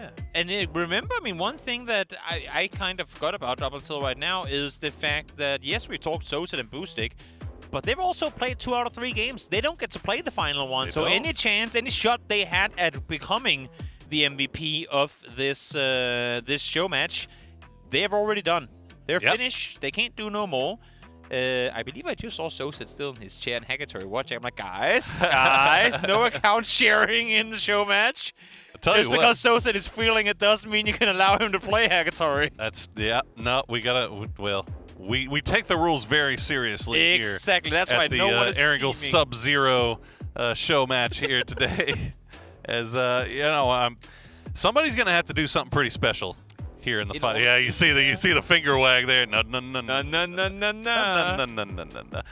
But already though, somebody's gonna have to do something pretty special here in this final game of the day to kind of overtake Soset, because he has put together 2 pretty wild solo games. You know what I really love about, I mean, we've talked about how the players go around and talk to one another. Having now been, you alongside with me, having been in this scene for, well, ever since the beginning effectively, seeing how with more and more global events coming around, these players are starting to become real friends with one another across regions. We see the guys from Latam, they're hanging out with the boys from Vietnam. I mean, it's just things that 5 years ago, they would have looked at each other as soon as they made eye contact.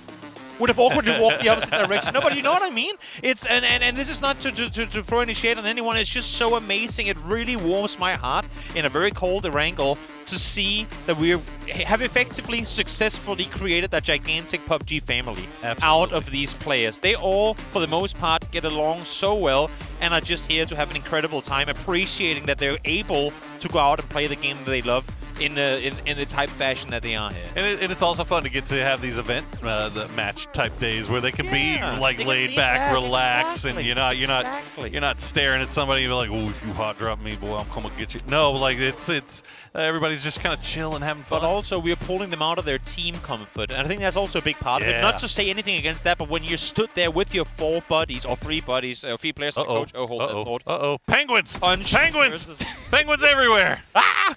And well, Pero on Pero action. But yeah, when it's teams. Oh, here we go, Shelter. Thank you for landing here. Yes.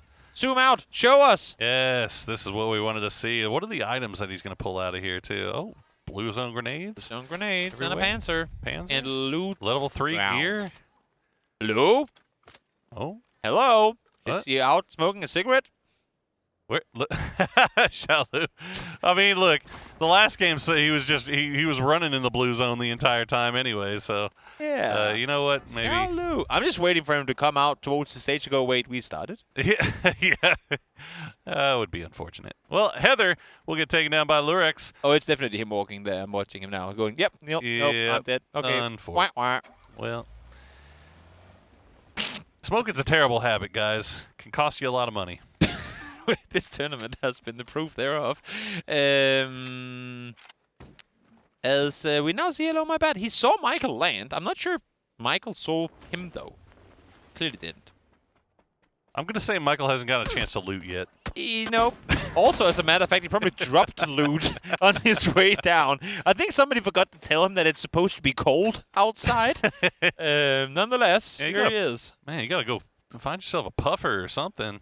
A little puffy jacket to put on. It's about to get real chilly in here. We haven't had the clothes drops in PUBG since 2018. Can you remember those? The big black jackets. You can run around and go, oh, that's a oh no, it's another pair of shoes. Yeah. Yep. Oh, glories. No, glories. Goodbye, sir. Tears in heaven. Yep. Let's see. That's info. Boy. That's Project McCann. We said that's Halamabad, yeah? Halamabad? Yes, correct. Doing a little jump peek in there to see if he can spot out Michael. Hackatori, meanwhile, after Sosa got the finger wag of disapproval, Hackatori playing this one out. See if he can do something from, he's just off to the west, or east rather, of Pachinki. You can see where he is on the map. You know those, Yeah. you know these compounds very well, but again, that lighting, man, it's just throwing me. It's I can tell you're having a really hard time with it. It's throwing me off so much. It's just so weird. I know somebody else has got to be with me. It's not it's just only me, you, right? Boris. It's exclusive of the thousands of people watching. It is exclusively your eyes that are starting to. Thousands of people watching. Yeah. Well, Michael, I love how he's got the Team UK just to let everybody know. Of course. You know what? When you've won a global tournament, regardless of it being Nations Cup or PGS, PGC, you better brag about it. You better boast that win. Rep Yo City. Yeah, of course. My man. Well, non. United Kingdom, the biggest city in the world. Exactly. Well, Sovereign. Who is Sovereign again? That's Nixie. That's Nixie. That's Nixie. Yes. Nixie. Oh, Rex with a lot of X's. That's for one for each kill. Yeah, he hears that vehicle coming forward, and I think Nixie just you know what? Let's just play it easy. Yeah. Let's not put ourselves in harm's way too quickly. So he'll go ahead and make sure he scouts out school first before peeking over here. And Michael somehow, oh yeah, yep. What? Hello, my bad. Waiting until he got into the worst possible spot. Yep. And there you go. Michael goes out. Down and out he goes. No big wins here for the UK, as I don't believe we have Fix playing this game either, because he flipped a root on one map, and he... Yeah, I see Gustav IRL up there. in the first two, yeah, exactly. So, no Vex, which means UK is done. Dunzo. Meanwhile, oh no, that's not a tree you want to hit. That's a... Oh, okay, that. no, never mind. Worked out great. And it wasn't even a tree, it was a rock. Easy peasy. Successful for him as Xiao Wu gets a quick crit, and he better be quick about it, because Kiss is kind of coming this direction as well. Better be careful, yeah. Well, now he's got an arm. It's a bait. It's a little bit terrifying as Kiss getting up close. Gets away with 1 HP. No, Xiao Wu. Smoke. The smoke keeping him alive. He's got to hit this, right? You hit these. Nope. Xiaowu. Washed by the 1 way. HP. No, I'm kidding. Still better than a lot of people.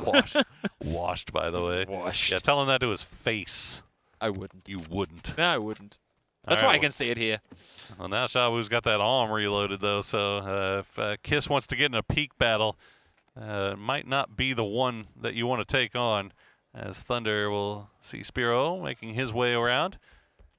Dead center circle. We haven't even got to talk about dead center circle, so that's why we haven't talked about Yeah, that's it. probably. I guess that's a good enough reason as any, right?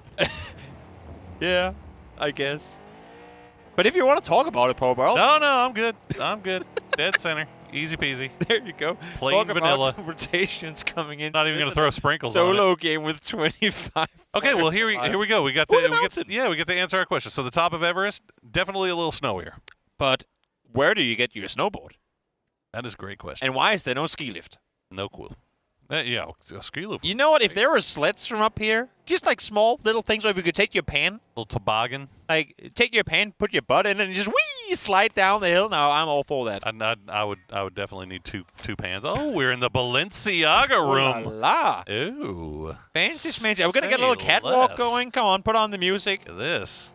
Fashion. Oh, fashion. All right. Well, Bean will make his way past Xiaowu. And Xiaowu, oh, that arm. Yeah. He's not gonna shoot. He wouldn't. He wouldn't? Nah, he would. You don't think? Yeah, well, clearly. I guess not. Yeah. I guess the question has been asked and answered almost immediately. That Xiaowu knows that Kiss is still around there. And now Lurik's running around in the dips. He's got December 12th just off to the side, but I don't know if either one knows that the other is there. As we see, Bean will take down young Nixie. Where's... Oh, okay. There you go. Oh. Back to December 12th. He hit a good shot in the previous game. Now has a chance to take out Lurik before he even realizes what's happening. The nade finds him in the end of it. A little bit of damage done early with the gun. Gets him down low. Gets him softened up just to be swooped down immediately thereafter. Oh, yeah. See, this is why they run while crouching the entire time when they're playing this mode, because they just know. They know everybody's got a freaking bolty, and you're out in the middle of the open, so, serpentine, crouch run, do whatever you got to do to keep yourself alive a little bit longer. I mean, they're chucking energy drinks. Their adrenaline is so high that they cannot stand still for a second, and it comes in to full effect in this game, because they better be moving constantly, or a bolt action will find their heads. Trying to look back here and see whose desk is being hovered around up there. I'm not. A lot of people on the back row up there. I think that's our I think that's the Latin American contingent. They're up there watching. Not sure. They might be watching Fantastico. Yeah, could be. Gizera's up there as well, but could be. There's a bit of an audience over on the Korean side on the left here as well. Yeah.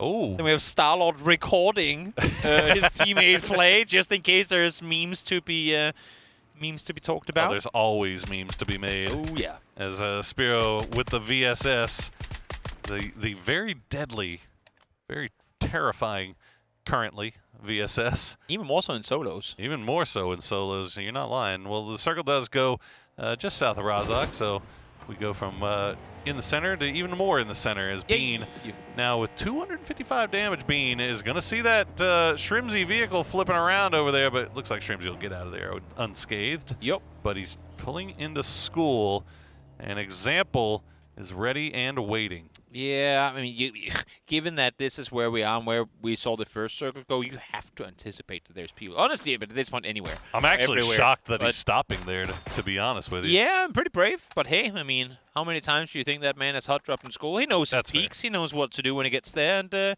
he didn't get shot at on approach. He did not. Find somewhere to lay low. Oh, Kiss still moving around. Hakatori doing a little scouting of his own by vehicle. And probably heard that vehicle, and yeah, that's why he's pulling away. Looking back just to see if anybody's going to peek at him. Meanwhile, Bean collecting a little bit more loot off of his latest quarry. 3 kills now for Bean, as he is having a nice little start here. Oh yeah, trying to make his way to safety. Driving further towards the circle center. Shrimsy roaming still in the pool house, trying to get more where they do see. It's just flying high up in the sky, chilling, having a good time. It's, yeah, chilling. Uh-oh. Yep, Bean, like I said, Bean has a lot of damage, looking pretty good, but Kiss now having to survive the push from December 12th. And nice spray, though, from December 12th will take down Kiss. Good shot connected. A bit of a distraction there with a player driving through the middle of all of it. Fantastico gets out of his vehicle. Nate's going to be close, going to do some damage. No, as to say that. Flash the second one over the top. Nate, second time around comes through, but it's going to be December 12th taking the damage with it. In the end, though. We'll find him in return. That's going to be him gone down. Oh, Hakatori's still working around the edge, though. Yep. You might spot him before he's able to take him down.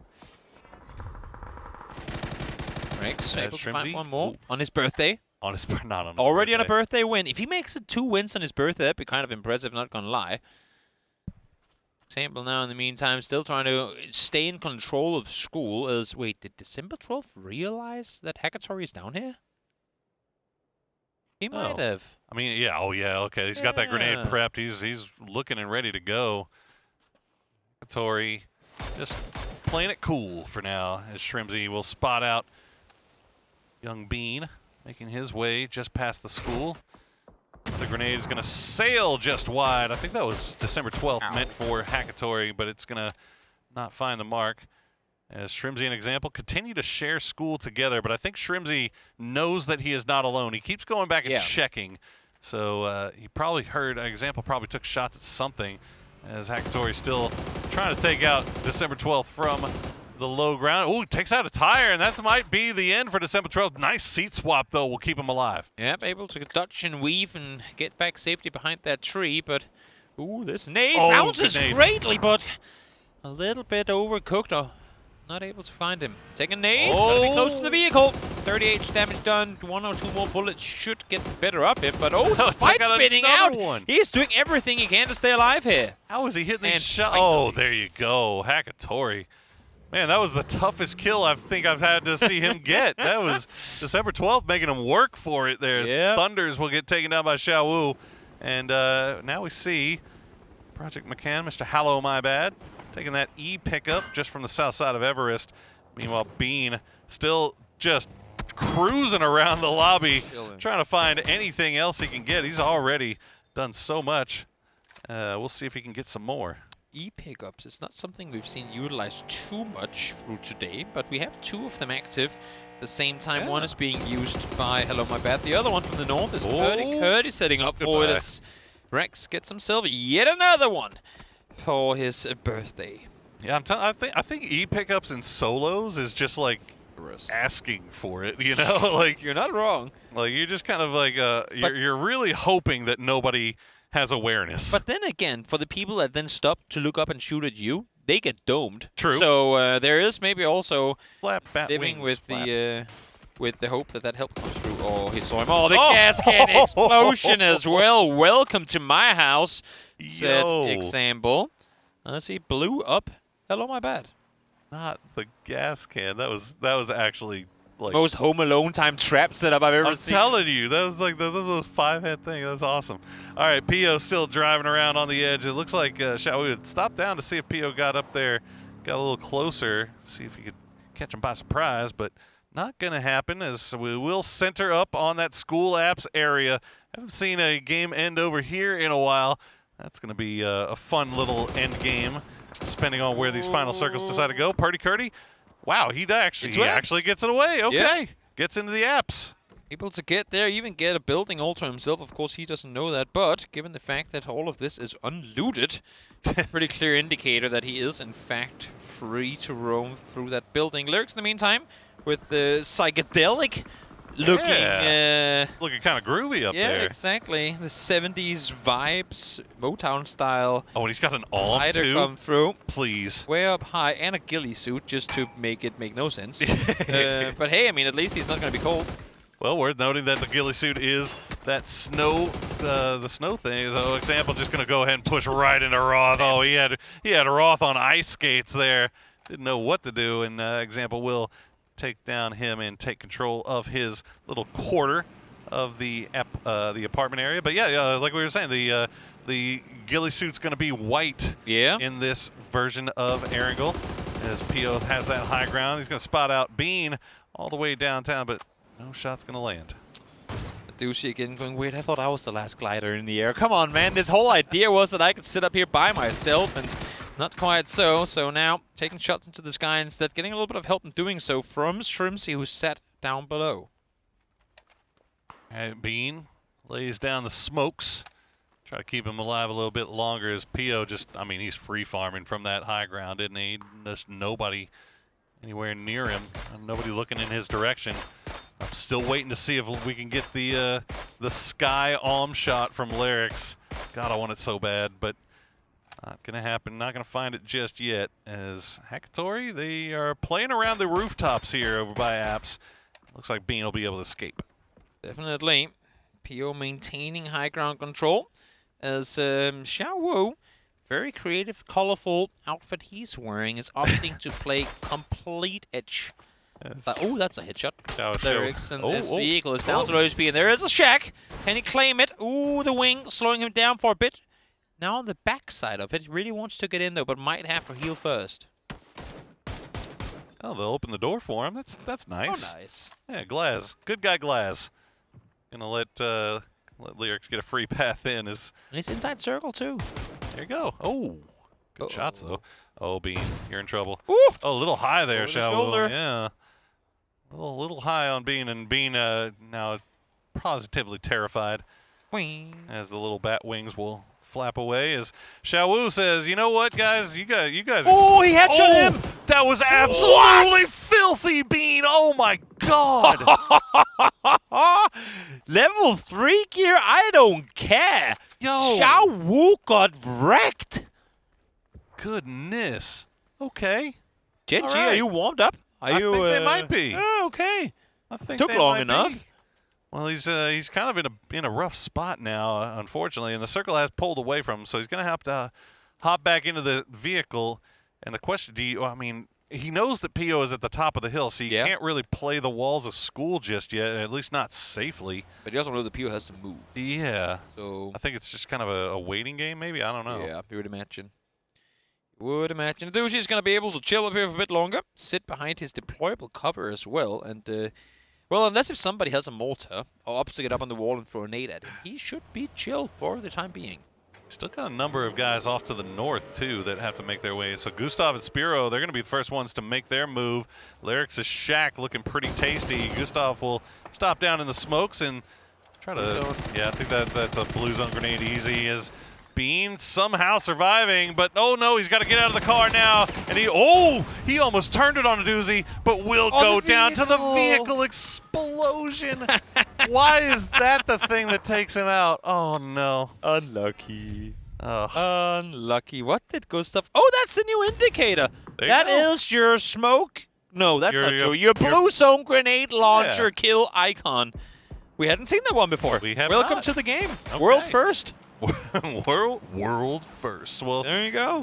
So okay, that's going to be it for him. And I think Spiro came in right afterwards and took down young Gustav. Now Heaven up there as well. So all these guys off to the north, and we still have what 1, 2, 3, 4, 5 players in school that are going to have to leave. Definitely. Not going to be easy to make that move either as Pio gets healed on up, gets fixed up with his repair kit. And Rex sat here with a S12K in hand, just ready and waiting for anyone to come his way. Making his way through. Yep.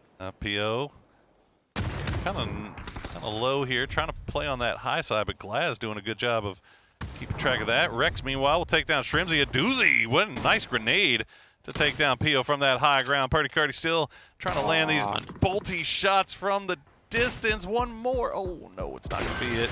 We'll switch over. We'll swap over to the Groza. Does a little bit more work, and now he's got to make sure he crashes down into this as Glaz will try to survive those blue zone grenades. Here the bolties ring out. Douchey can't quite hit it around the side of the tire there. So opts to swap over to his blue zone grenade launcher. Spiro. Spiro actually winning that battle against Purdy. Surprising, he was down to low HP as well. MP5, baby. Thing is dirty. Glaz and the rest of the boys.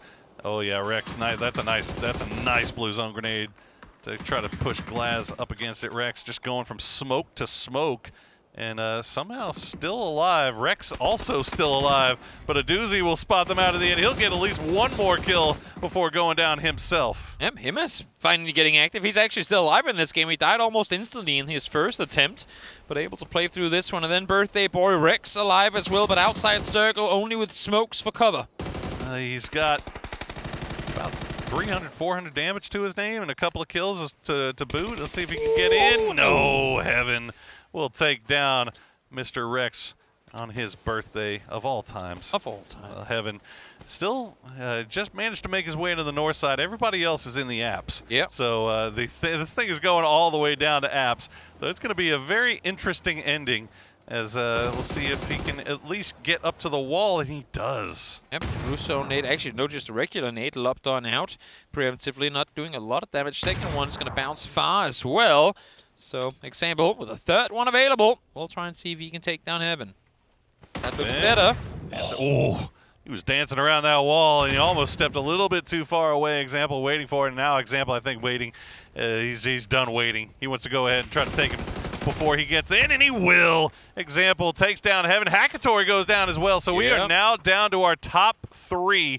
Example's building is still in the corner of it. Himas and Spiro have to move. See Himas still holding on to that high ground as long as he can. Double EMEA versus eliminated Himas.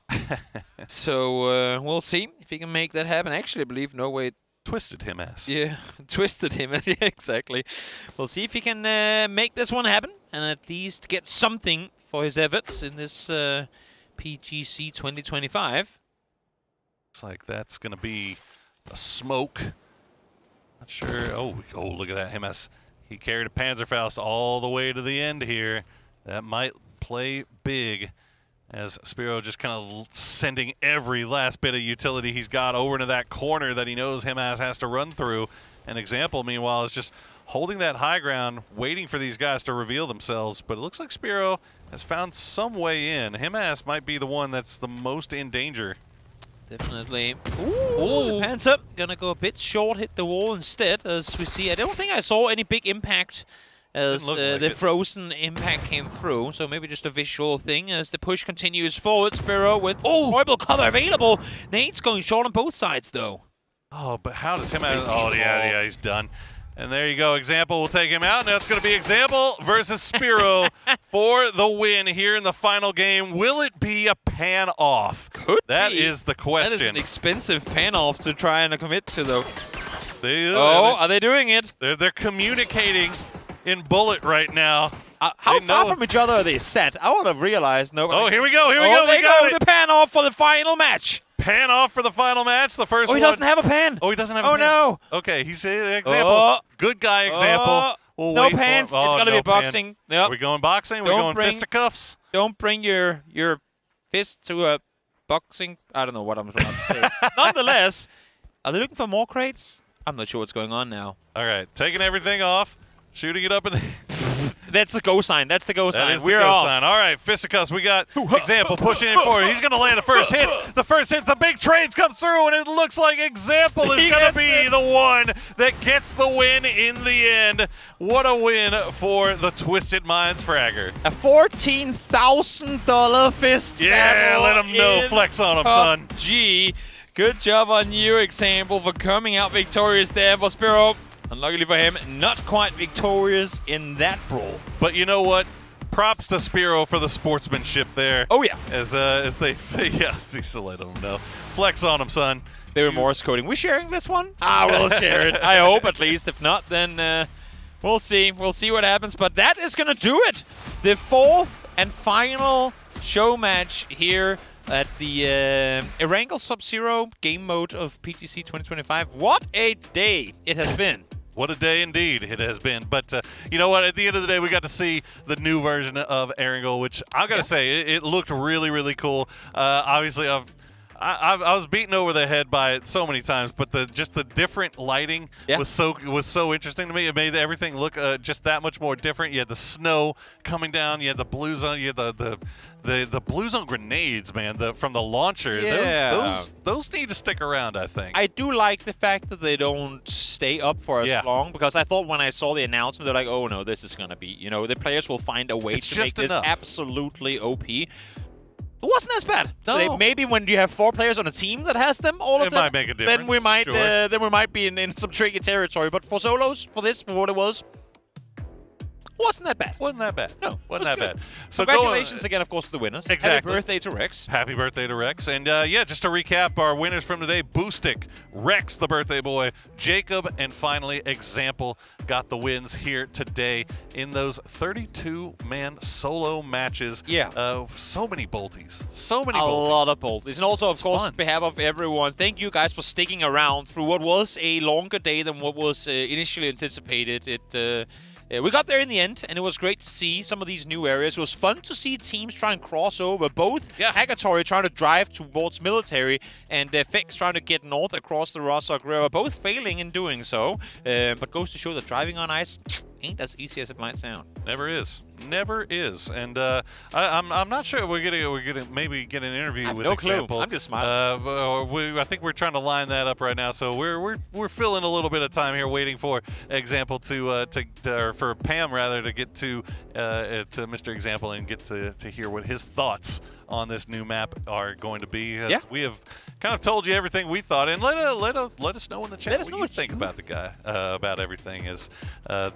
I'm still upset that we didn't get to see a bolty from the glider. From the glider. You know what? Maybe we're saving it for the grand final. Saving it for the grand final. Why not? Because that's why we're here, right? For those of you guys who might be tuning in going, what in the world are these two guys yapping about? Well, this has been the show match, and already tomorrow, we were just here keeping you guys entertained through what otherwise would have been an off day, and has been an off day for a portion of the teams participating. But tomorrow starts the quote-unquote real action. Last chance qualifiers beginning tomorrow. 3 days of nail-biting action. If Group A and Group B was anything to go by, my oh my, a win for 3 difficult days of PUBG. Just absolutely brutal stuff from Group A and Group B. And again, if you haven't got a chance to go watch those, make sure you go watch those replays just to get yourself warmed up and give you a little taste of what we're going to expect here in the final stage, which do begin tomorrow. So 18 games on those.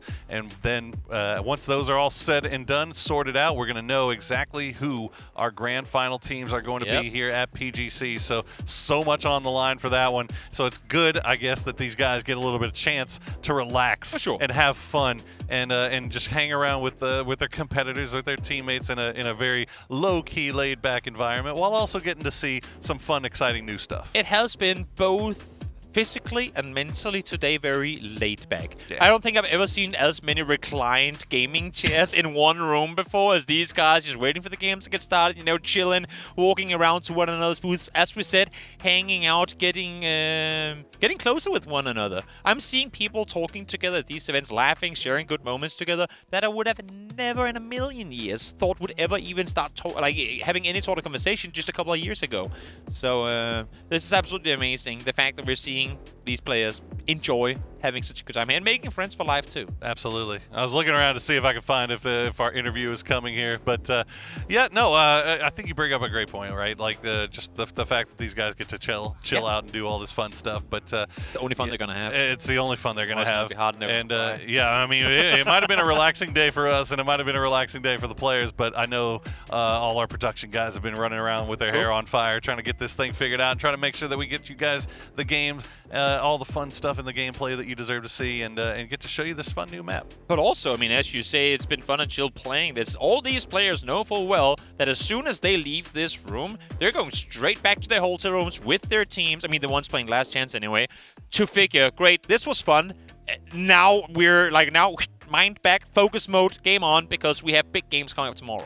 In our downtime, I mean, Pio was up there doing VOD reviews. They were doing VOD reviews. They're getting ready already. He was schooling all of the Korean teams. FN Pochan, you had the Freaks players up there going, oh yeah, can you teach me how this rotation works? Everyone was kind of chiming in. He was looking at him. He had the Batoons literally stood behind him over his shoulder going, yeah, I know this rotation. They were all kind of teaching each other different things. And again, just goes to show. Oh, it's. What do you think the likelihood that they were giving them bait information to? Like, oh yeah, you know, when anytime we land here and the circle's here, this is the way we You rotate. also run solo over there every game? Oh, yeah. P.O., keep doing that. Yeah. I never go to the top of Everest.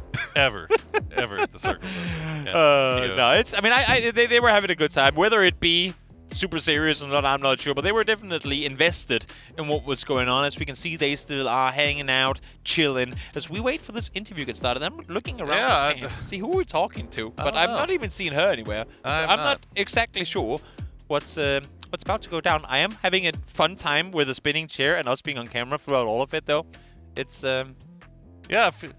it's entertainment. Some people are leaving the building, and we're trying to catch them before they leave. Maybe that's what I'm hearing from our production. We're trying to catch these interviews before these players, because, again, get back to their rooms, get back to their teams, their coaches, their prep coming in to these matches that they have to play over the next couple of days. Well, we do have an interview. I see example in Pan over there, so maybe we're just we're getting everything ready. But we also got some awards to give away, right? We got the MVP, and we've got the the formerly known as King of the Hill Award, which I think is the kill leader. Which could also maybe end up being the MVP. Might be the same people. We'll see. Who knows? Nonetheless, chat, who do you think was the MVP Who was today? your Right MVP? now, whether you're watching on YouTube, Twitch, your phone, I don't know, all the platforms that we're broadcasting this show on, who was your MVP today? And why? That, and also, who had the funniest moment? Funniest moment. Because we're not giving friendliness or like friendly thingy award because it's not duos, but who had the most memeable, memorable, clippable moment in today's broadcast? Poro. Oh, why are you doing this to me, man? Because we've just casted these games, then you should remember. I mean, the one that comes immediately to mind was I think it was watching Rex. Yeah. Kind of scoping down somebody on the other side of shooting range, and then seeing just a Shrimsy fall from the sky out the corner of his eye. And he's just like, whoa! That was definitely a good one. I think that the fixed quadruple side flip on the bike was also fun, mainly because it just came out like we were literally going from a casual situation to it's a bike flipping sort of situation. That was also fun. The bean bolty shot on the Shawu was that was just disgusting. I mean, he's my Game 4 MVP. Slam some epic music on there, and you have yourself a highlight reel, like a short for life. So definitely a good one there. Also, because he was getting shot at earlier, just like, oh, pressure? Nah. He has an arm, doesn't matter. I'll just take him with my M24. All's good. All's fair. It's exciting to see. But let us know who you thought were what was the best moment. I'm sure you've already clipped all the moments you enjoyed. Who was your MVP of the day? My MVP of the entire day combined? I have an answer to this. I'm afraid our answers will be the same. Probably going to be the same. Because given that each player only played 2 games, and the only player I can remember from both their games today is Soset. It's got to be Soset, doesn't it? The fact that he had 5 kills plus in both matches, it doesn't sound like a lot. I mean, it's still impressive, even in a competitive, like, 64-man lobby. But 5 kills in solos, when you see how quick, I mean, every time Ming did out and went something insane, he immediately got bolted to the back of the head right thereafter, because it's impossible to have control of all angles when you're solo, right? So the fact that Soset goes out, gets these kills, no PRDMs, no teaming, none of that stuff. None of that. But just goes out single-handedly and wrecks people and gets alive into the late game in both this game. He didn't win, but he had a really good performance. I think Soset. But I mean, I think, and you talk about the fact that it was what, five kills in one game. I think 6, maybe 5 7 or 6 in the other. Yeah, in the other one. Yeah. And there's only 32 players in the lobby. Like that's a pretty good percentage of the lobby if you think about it that way. So Soset really putting on a show. But Boostic also had a lot of damage in that first game. He did. Just didn't really follow it up so much in the second game because he had the BRDM and he was just kind of rolling around. And he got to the end. Did he get the win in that one? He got the win in game 1. Didn't get the win in game 3, which I think was when he came in. That was the Jacob W. But I think it has to be Soset. I would think so too, but of course, in terms of who actually wins, but ours is only one vote. I was gonna say, just to clarify, that now we say something and it ends up being something else. It is among all the global talent, us, China, Vietnam, Korea, all of them, that we all put in our votes each. But I think both of us can safely say that Sosa is MVP. Also nice to see an American voting for EU player. It's good to see. Well, they didn't really give me much to vote for today, did they? Unfortunately. Shrimsy had a great day. Tig also had a couple of moments. Tig did have some moments in his second game as well. First game it was a little bit. He started off okay, but then you lose a firefight because he's getting one, and then somebody you don't even see shooting you from the side. It's the way of solos. Is the way it is, but yeah, I think a lot of these guys gave good accountings of themselves today. Some had a little bit of trouble off the jump, but yeah, it's solos, baby. What are you gonna do? I'm just casually gonna lean over now and see if. Still looking. Oh, at least now they stood up on the stage. Oh, okay, we're I think maybe the person that left was a cameraman. So we're being told pretty soon. Hopefully that's going to be true. As we can see, actually you can see them. Yeah, you can see it. We can just do the interview now. We have the camera up here. Pan, you want to come up here and do the interview? Hello, Example. How do you feel about getting that big win there in the final game, and what did you think about the new map? I don't speak. You're supposed to be Example. I know, but that's why I was trying to channel my inner Example, and I can't. My accent and everything. You don't have to do an accent. It was good. I am a robot. I was doing Pan, and I just sounded like friggin' Mrs. Doubtfire. Oh, I thought it was just your normal voice. Oh, well. Yeah. Well, we're waiting. Okay. 10 seconds interview. Oh, there we go. We're Okay, ready to get this one going. Thank you, everyone, so much for this. Let's hop over to the stage now, right there, for Pan and Example. So now we have our even match today, and now we are right here with our fourth match chicken dinner. That is Example. I'm cheering for him, All right, so today is a new map, is a new update. So how do you experience about that? That was so much fun. I like that, very, very good. I also like the new winter vibes on Erangel. I also like the new busy grenade with the shots with a gun. So yeah. Yeah. So how do you feel as you're the winner and you grab like the prize? Nice. I guess. I love your mood. All right, so thank you so much and congratulations to you once again, the winner of match 4. Example, thank you so much. Thank you. Bye-bye, you can take a rest. Thank you. And all right, today we have 2 awards that we would like to announce here. The first award is King of Kills. So the King of Kill award goes to the player with the highest total eliminations today. Such a dominating performance. So congratulations to Sozet Navi.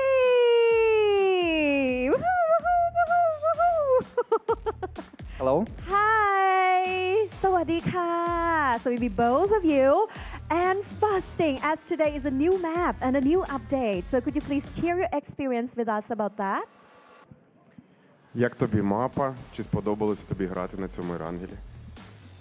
Взагалі мені дуже подобається цей новий ерангель, тому що були додавлені якісь нові позиції і такий, знаєте, зимній вайб взагалі, як Новий рік, скоро ось, і мені дуже подобається така тематика. Okay. I really like the experience, the map, the vibe, the Christmas vibes, snow and stuff, yeah. Yeah, so is there any unique or impressive features that he just got from this new map? Чи є якісь конкретні нововведення, які тобі особливо сподобалися? Безеган, котрий додали з цим апдейтом. І я гадаю, якщо додавлять Esports, всі будуть його використовувати, тому що у нас вже є смоган і додається ще один, і мені здається, це дуже класна механіка. We already have smoke gun in the game, but in this patch also BZ gun was added, and he thinks that it's a cool addition to the game. Everyone will use it, and it will be really good, yeah. Okay, so how do you feel that today you be the king of kills? Як тобі бути королем вбивств сьогодні? Не знаю, просто добре зіграв, та й все. I just played good. That's it. Okay, so I'm proud of you too. Congratulations to you. So congratulations to Navi and Sosa. Thank you so much. Woohoo! You can take a rest. Thank you so much. Bye. Bye. Thank you. And another award that I would like to announce by voted the MVP of the day. Voted to for Boostic from Orbit. Congratulations, Boostic. Congratulations. All right, so this is the end of our event match today, but tomorrow we will start the first day of our last stage. So you can come and join us and experience it together with the cheers and all of the fun ก็สำหรับพรุ่งนี้นะคะก็จะเป็นวันแรกนะคะของ last stage กันแล้วนะคะดังนั้นก็สามารถมาเชียร์กันได้นะคะแล้วก็ส่งกำลังใจนะคะให้กับทีมที่จะมาร่วมแข่งขันใน last stage นั่นเอง Alright, so end of today now. See you once again tomorrow and sorry for all of those problems, but I know you guys have fun today together. So see you tomorrow. Bye bye.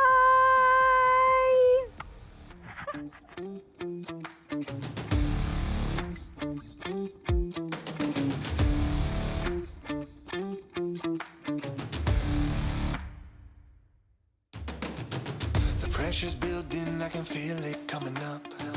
The tension's rising, can't you see we've had enough? There's no controlling us, we're never backing down. The revolution's coming, you can hear the sound. Destruction's calling your name. You woke the sleeping giant, now we're bringing the pain. There ain't no stopping this train.